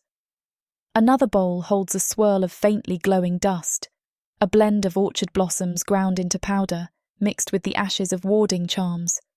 These are the elements the elders insisted we incorporate. Water, the essence of life, and orchard dust, the symbol of rebirth. We create new traditions here, melding dark elf rites with orchard culture. Zelith inhales, stepping forward. My breath catches at the sight of him. Gone is the prince exiled by court decree, replaced by a leader forging a new world. He inclines his head to me, a gesture of deference. "Are you ready?" he asks, voice low but resonant in the hush. My heart clenches with emotion. "Yes," I whisper, though my throat is dry. I step to him, illusions fluttering in the lantern light. I catch glimpses of orchard fighters, wide-eyed with wonder, and dark elves watching intently. A hush so profound it feels like the orchard's living presence envelops us. We stand side by side, facing the circle of watchers, the two bowls resting between us on the stone platform. Zelith lifts one hand, brushing his knuckles across my cheek. My pulse roars in my ears at that simple, intimate touch, layered with the knowledge that after tonight, we're bound forever. Not just as allies or lovers, but as a single heartbeat in two bodies. An orchard elder steps forward, a wiry woman named Jessan, once a farmhand who fled the fortress tyranny. She glances at me, then at Zelith, swallowing her nerves. "We gather under orchard branches, or at least their spirit," she says quietly, gesturing to the dust bowl, "to witness a vow that bridges more than farmland and fortress. Lysandra Riven and Prince Zelith Veranthi, you stand here of your own free will?" "Yes," Zelith and I say together, though our voices crack with tension. Jessan nods, eyes shining. "Then let your words bind more than mortal hearts. Let them fuse your magic, your destinies, so that not even the council's wrath can break it." Her gaze flicks to the orchard dust, then to the shimmering water. "We orchard folk know little of your dark elf soul-binding, Zelith, but we trust it is akin to what we do here, a promise that cannot be undone lightly." Zelith inclines his head. "It is. In ancient times, dark elves performed a vow under the watch of the 13, merging powers in a union of spirit. We adapt it today, melding orchard traditions and your illusions, Lysandra." He glances at me, and I see the faint tremor in his lips. My illusions respond, swirling softly, a veil of light in the corners of the chamber. The watchers murmur, enthralled by the gentle display. I swallow, forcing my trembling nerves to settle. I can do this. For him. For us. Jessan gestures for me to place my hands over the bowl of orchard dust. She then motions for Zelith to do the same. Our palms hover inches above the sparkling mixture. A soft hush falls, and I feel orchard magic tingling my skin. Or maybe it's just my illusions, awakened by my heightened emotion. Jessan sprinkles a few pinches of the dust into the bowl of water, stirring the two elements together. The water shimmers, pale silver motes drifting through it like tiny stars. My breath catches. It's beautiful, reminiscent of how illusions danced in the fortress halls when Lysandra enthralled guards for our survival. This time, it's a dance of creation, not destruction. Zelith inhales, addressing the watchers in a voice steady despite his tension. I stand here, an exiled prince with no throne but the orchard's acceptance. I vow to protect these enclaves, to defend those who dwell in the farmland from the council's tyranny. And I vow my life to Lysandra, who taught me that compassion is not weakness, and that a throne gained by cruelty is no throne at all. My heart thuds at his words. He glances my way, shadows flickering around his arms, a subdued echo of the magic he once wielded to kill fortress nobles who threatened me. Now those shadows swirl with a sense of reverence, not aggression. My chest tightens with affection so potent it steals my breath. He finishes, voice breaking slightly. I offer my magic, my shadows, to unite with her illusions and enthrallment. Together, we create a power that serves freedom, not fear. Silence stretches. My turn. My throat constricts, and illusions flicker around my fingertips, reflecting my nerves. I swallow, voice trembling as I face him fully. I stand here as Lysandra Riven, once a rebel with nothing but hatred for dark elves. But you changed that, Zelith. You showed me not all dark elves crave destruction. You risked exile, your own life to keep me from the council's blade. I pause, shifting my weight. Emotions surge, and illusions swirl in pastel lights across the cavern walls. Soft gasps ripple among the watchers, but I push forward. I vow to remain at your side, not as captive or tool, but as partner, forging a new future. My illusions and siren voice are yours, and we shape them into a shield for these orchard enclaves. I vow to never wield my power for oppression, only to protect what we cherish. A tear escapes my eye, but I let it fall, my voice soft yet echoing in the hush. I accept your shadows as part of me, and I offer my illusions as part of you, so that no tyranny can break us. With those words, Jessan lifts a carved wooden ladle from a cloth and dips it into the shimmering water, swirling the orchard dust into a faint glow. Place your hands atop each other's, she instructs gently. We do, my palms pressed against Zelith's, the warmth of his skin soothing my trembling. She pours a trickle of silver water over our joined hands, the droplets sliding down our wrists, merging with orchard dust to form glistening streaks. A soft jolt of magic crackles, like static, making me inhale sharply. Is that the soul binding forming? A ripple of awe passes through the watchers. Takar's eyes widen, orchard fighters exchange hushed exclamations, and a few disillusioned dark elves stare at the silver droplets as if witnessing a miracle. We are forging a union that has never existed. Siren illusions and dark elf shadows, orchard blossoms and fortress steel. Then Jessan steps back, giving us space. We hold our joined hands aloft, water dripping onto the stone floor. Zelith's voice drops to a reverent hush. By the orchard's blessing and the old ways of my people, I bind my life to yours, Lysandra. May the shadows heed you as they heed me. My illusions flutter in response, dancing across his arms. I channel a thread of siren power into my words. By farmland devotion and the siren's call, I bind my magic to yours. May illusions weave your shadows into hope, never fear. The silver water around our wrists gleams brighter, as though acknowledging our vow. My heart pounds, illusions intensifying. A swirl of orchard blossoms materializes from the shimmering air, conjured by my imagination or by the orchard dust's synergy. I can't be sure. They drift around us in luminous arcs, painting the cavern with soft pastel hues. Zelith exhales, eyes shining with wonder. The watchers gasp. Tali covers her mouth, orchard rebels gaping at the gentle spectacle. Even Takar's stoic facade cracks into an astonished grin. They see it too. This is real magic, uniting me and Zelith beyond mortal measure. Then I feel a tug, a subtle shift in my core, like two energies entwining. Zelith trembles as well, shadows swirling around his shoulders, merging with the illusions that circle us. I sense the illusions slip into the darkness, forming patterns that glow with an otherworldly light.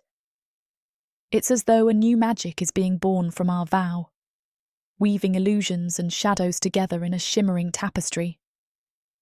I sense the illusions slip into Zelith's shadows, forming patterns that glow with an otherworldly light, dancing across our joined hands. Something in my chest expands, as though I've gained a second heartbeat, a faint echo of Zelith's presence. My siren blood hums, not in enthrallment, but in synergy.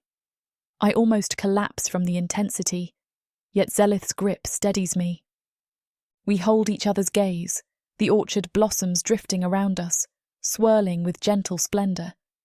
The watchers look on, transfixed. Then, softly, Jessan steps forward, placing a hand on each of our shoulders. "Let it be known," she says, her voice trembling with awe, "that Lysandra Riven and Zelith Vaeranthi stand soul-bound, forging into one." A hush. Then rebels and exiled dark elves alike break into murmurs of wonder, some offering cautious applause. The tension, the fear that once divided them, seems to erode in this radiant moment. My illusions glow, then gradually subside, revealing the ring of watchers in the flicker of lantern light. Zelith lowers our joined hands, water still dripping from our wrists. We face each other, breath uneven. "Are you all right?" he asks, voice taut with concern. I let out a tremulous laugh, tears pricking my eyes. "I feel everything," I confess. My body tingles with new magic, a sense that Zelith's shadows dwell in my consciousness, while my illusions linger around his. It's like we share a heartbeat. He exhales, a shiver running through him. Yes, that's exactly what it feels like. A tether, or a current linking us. The orchard watchers crowd closer in a respectful circle, wanting to see if we've truly bonded. Takar stands near the front, arms crossed, a proud grin softening his rugged features. "I'll be damned," he says under his breath, voice just loud enough to reach me. "Never thought I'd see such a thing." I can only nod, chest too tight for words. This is no mortal wedding. We are bound on a level I can't fully articulate. Even the orchard illusions that swirl in my mind feel shaped by Zelith's presence now, as though he can guide them if he tries. My heart races at the possibilities, and the vulnerability. We are tied so profoundly that we might sense each other's fears or hopes without speaking. Tali steps forward, carrying a small wooden box. She opens it, revealing two thin braided cords, one black as night, the other pale silver. She offers them with a shy smile. "We orchard folk, we don't have elaborate ceremonies, but we made these cords as a token for you both. Let them mark the vow you just spoke." Zelith and I each take a cord, exchanging a glance. Gently, we tie them around each other's wrists, layering them over the damp orchard dust that still clings to our skin. The black cord for his shadows, the silver cord for my illusions, twined together in a simple symbol. The watchers murmur approval. Jessan, eyes shining with tears, pronounces in a wavering voice, "By orchard and oath, by illusions and shadows, you are bound. May the farmland shelter you. May your union protect us all from the fortress's shadow." A wave of applause, soft but genuine, fills the cavern. I exhale in a rush, relief flooding me. My illusions slip away, the orchard blossoms dissipating in faint motes of light. Zelith touches his brow to mine, ignoring the spectators. In that moment, I realize we are truly, irrevocably joined, a step beyond mere marriage. My siren heart thrums in tandem with his dark elf magic. I can sense his gratitude, his awe, as if they colour the air around us. He cups my cheek, voice trembling with emotion. Lysandra, I have no words. I laugh softly through tears. We don't need them. We lean in for a soft, lingering kiss, ignoring the flush of heat in my cheeks and the orchard watchers who politely avert their eyes. Warmth surges through me, not just physical desire, but a spiritual spark that resonates in my core. My illusions spark in my vision, swirling with new brilliance. When we break apart, Takar steps forward, clearing his throat. We should let the new, bonded couple have a moment. Everyone else, gather around the main fire for a small feast. We'll celebrate before dawn sends us into new tasks. Chuckles ripple through the orchard rebels, and some disperse, heading toward the chamber's entrance. Others linger to offer quiet congratulations. Zelith and I remain in the ring, hands entwined.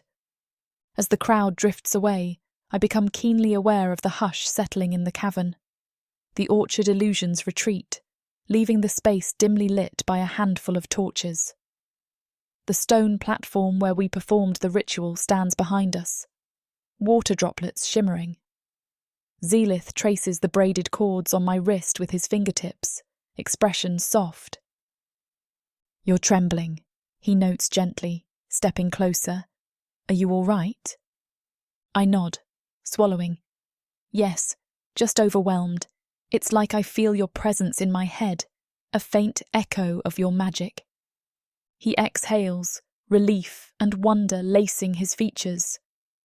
I sense it too. A swirl of illusions at the edge of my thoughts, not intrusive, just comforting. My heart stutters. This is real. The orchard dust glimmers on our wrists, the cords bright against my skin. This is more than I ever imagined, I whisper, voice raw. I never thought I'd stand in a cave, bound to a dark elf prince, forging a new homeland for orchard enclaves. He laughs softly, brushing a lock of hair away from my skin. Nor did I dream I'd share a soul bond with a siren-born rebel, but I cherish it. Warmth floods my chest. We slip off the dais, stepping away from the main thoroughfare.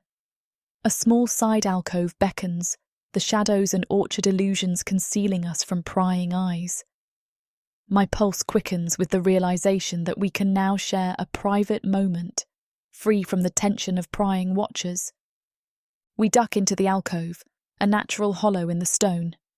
Torches from the main cavern cast enough light to see Zelith's face, his silver eyes brimming with affection.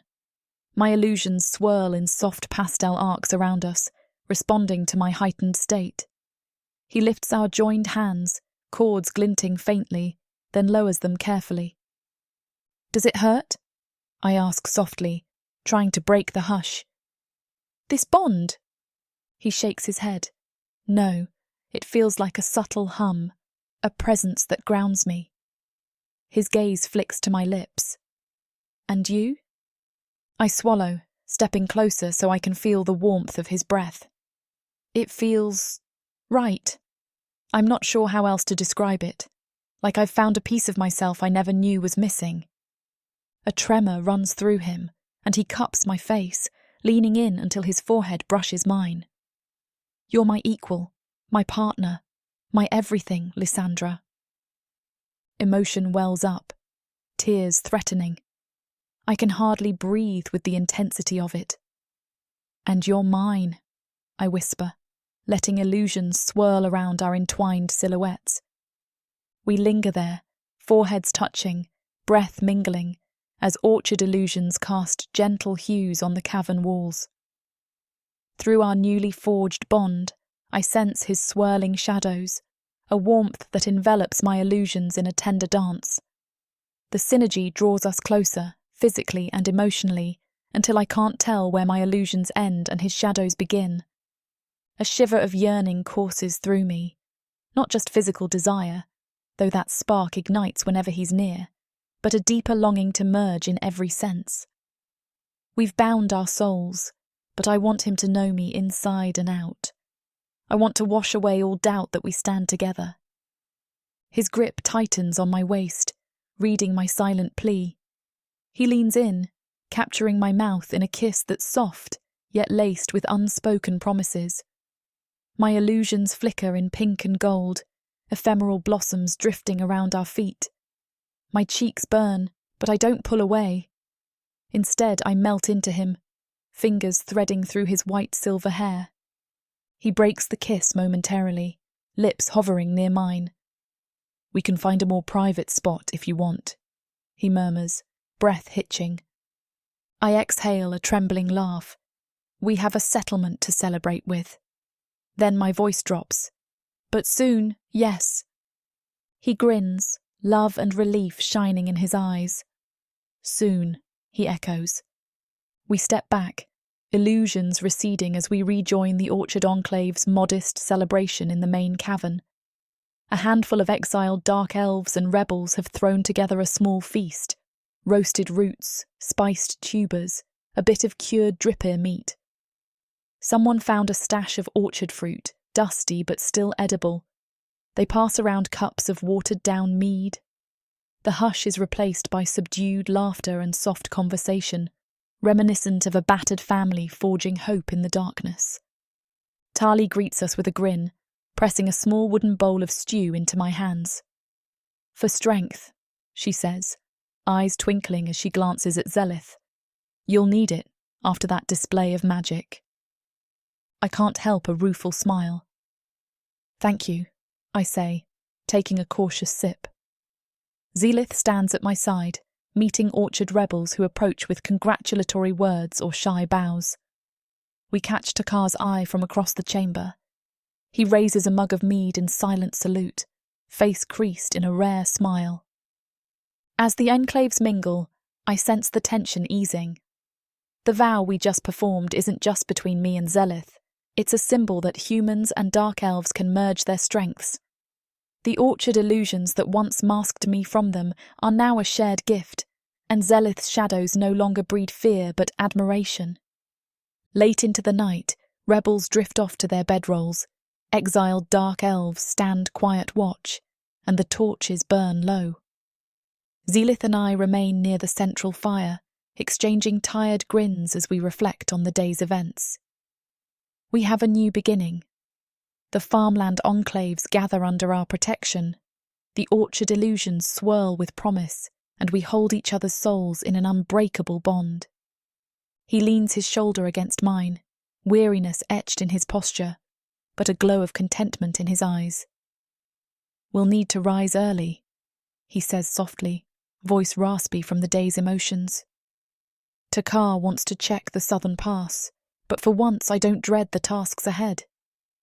I nestle closer, the orchard dust cords around our wrists brushing gently. Me neither. This time we face them as more than allies. We are... I pause, searching for the right word. Bound. He presses a tender kiss to my temple. "Bound," he echoes, a small smile warming his features. I like that word. We linger by the fire until our eyelids droop, illusions flickering lazily at the corners of my sight. Then, with a shared nod, we retire to a quiet alcove, a small space we can call our own in this labyrinth of stone and hope. I sink onto the bedroll, exhaling as I slip off my boots. Zelith kneels beside me, brushing a lock of hair in my face. "Sleep well, my love," he murmurs, voice low enough that only I hear. My heart flutters at the endearment, a sign of the deeper bond we share.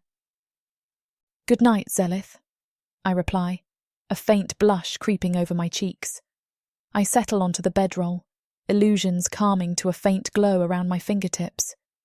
He settles beside me, cloak draped over both of us, the orchard cords glinting silver and black in the dim firelight.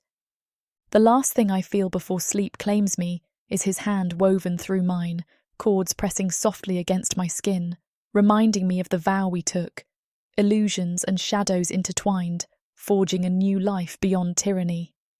In the hush of the cavern, the orchard enclaves slumber around us, free of fortress cruelty for one more night. And as I drift off, siren blood humming gently in my veins, I know this is just the beginning. A new beginning for me, for Zelith, and for the orchard enclaves that trust us to guide them into dawn.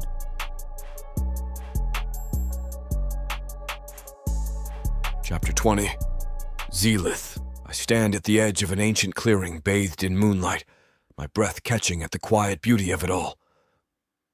Smooth boulders ring a pool of clear water, which glimmers beneath the soft glow of the night sky. Tall, gnarled trees, reminiscent of the orchard groves where we first found shelter, loom overhead. Their leaves rustle in the late summer breeze, as though whispering approval of the bond Lysandra and I have just forged. My mind drifts back to the ceremony that took place only hours ago in our subterranean refuge, where the orchard rebels and my exiled dark elves witnessed our soul binding. Even now, my skin tingles with the lingering sensations of that merging, the orchard dust spiraling in the water, Lysandra's illusions dancing around us like living ribbons of light, and the silver cords we tied around each other's wrists. The faint hum of our newly entwined magic pulses in my veins, a living reminder that we stand as one, illusions and shadows forever bound. Despite the hush of the clearing, my heart races. The orchard enclaves are celebrating back in the caverns, feasting on whatever meager fare they could gather to honor us. But Lysandra and I slipped away, leaving Takar to manage the festivities. We needed solitude, a space to breathe, to let the magnitude of our vow settle in. This clearing, discovered by one of the orchard scouts, called to us. Sheltered by trees and a glimmering pool, it feels almost sacred. I wait, half lost in thought, scanning the rippling water. My shadows coil, subdued but present. A faint sense of her illusions tugs at me through the bond, and I realize Lysandra is near. At that moment, she steps from the tree line, wrapped in a cloak of soft gray cloth. The moonlight catches on her hair, raven black in the day, but now shimmering with silver threads. She glances around the clearing, then finds me with her gaze. My chest constricts with tenderness and awe, my eyes lingering on the cords looped around her wrist. "Zelith," she says, voice low, almost reverent. I needed a moment alone, but I realized I want it with you." She glances at the water, then back at me. "Thank you for waiting." I smile, setting aside the mild worry that had blossomed while she was gone. "Always," I reply, crossing the grass to meet her. The silence of the orchard illusions flutters around her shoulders, a shimmering aura that frames her in moonlit radiance.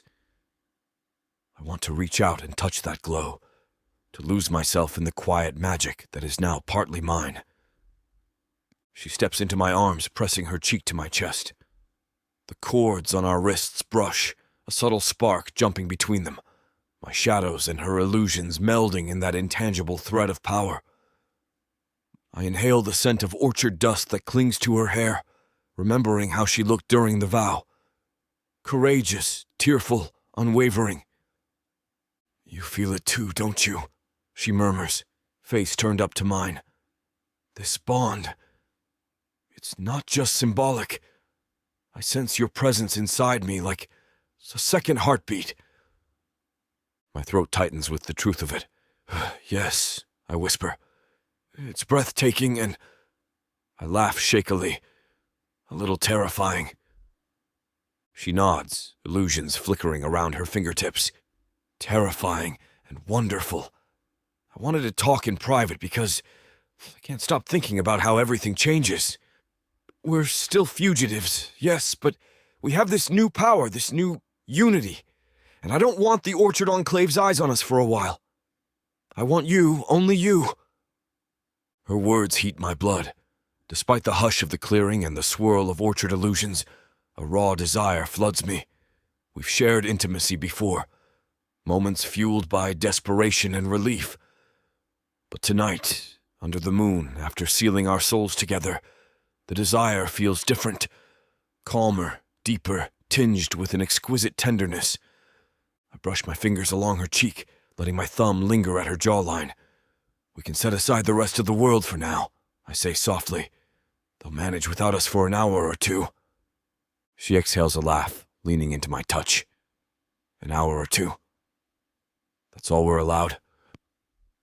Maybe more, I tease, pressing my forehead to hers. The orchard illusions flutter in response, drifting like faint starlight across the grass. My shadows murmur at the tips of my perception, stirred by our closeness. Her lashes flutter, and her eyes find mine. Then let's claim this clearing, she whispers, voice trembling with the intensity that always draws me in. My heart thuds. I take her hand, leading her closer to the water's edge. The moon reflects in the pool's surface, shimmering in time with the illusions she unconsciously conjures. The watchers are far behind us, no prying gazes, no responsibilities for a few precious moments. We are free here. She unfastens the cloak, letting it slide from her shoulders. My breath catches as soon as I see her in the moonlight, her tunic and leggings cast aside soon after, revealing the soft lines of her body. Scars and bruises mark her skin, reminders of battles we've fought, but they do nothing to diminish her beauty. If anything, they deepen my admiration. She is no helpless captive, but a siren warrior who stands proudly by my side. She steps closer, illusions weaving around her ankles, trailing in the pool's shallows. I realize she intends for us to slip into the water. A thrill courses through me. I can do that. She's never asked, but perhaps the quiet hush of the illusions calls her to this watery hush as well. I tug off my own leathers, the cords around my wrist glinting with each motion. A faint reminder that what we do is no mere indulgence, but the consummation of a vow that binds more than flesh. Her eyes never leave me, her breath hitching slightly as I shed the last barrier. Then we stand, bare under the moon's silver glow, orchard illusions dancing in lazy ribbons around our ankles. She reaches for me. I take her hand, guiding us both into the pool. The water is cool but not frigid, a gentle embrace. It laps at our waists, refracting the moonlight. My shadows slip in as well, a faint swirl of darkness along the surface. She laughs softly, illusions meeting them halfway in a swirl of luminescent shapes that skitter across the water. This scene is about to get too steamy for this platform's comfort, and as much as we'd love to keep going, their guidelines say we need to stop here. To continue releasing these free audiobooks on this platform, we've got to play by the rules. The passion doesn't end here. Visit worldsofprothika.com to hear the full, uncut version of this fantasy romance, and every daring moment that YouTube can't handle. Use code YouTube30 for 30% off unabridged audiobooks in the worlds of Prothika. Don't let YouTube hold you back. Immerse yourself in a world of magic, danger, and unfiltered passion. Prothika's magic is eternal. Listen unabridged and you'll never want to go back. As we pass the final line of ancient orchard trees, I glance back one last time, capturing the image of moonlight on still water, orchard illusions fading into the night. It's a fitting final image. Two souls entwined, forging a new path through the orchard gloom, unafraid of darkness or the council's wrath. We are bound by magic and love, illusions and shadows, forging a world where we stand together, and any who follow us might find freedom from the tyranny that once gripped Prothika. I hold Lysandra closer, inhaling her warmth, feeling the hum of our shared magic. We step into the Orchard Enclave's domain, hearts steady, eyes forward. This is our resolution, our final vow. We will defend each other and anyone who dares join us against every threat that rises. And in that unity, illusions and shadows become a single radiant force that no darkness can overcome.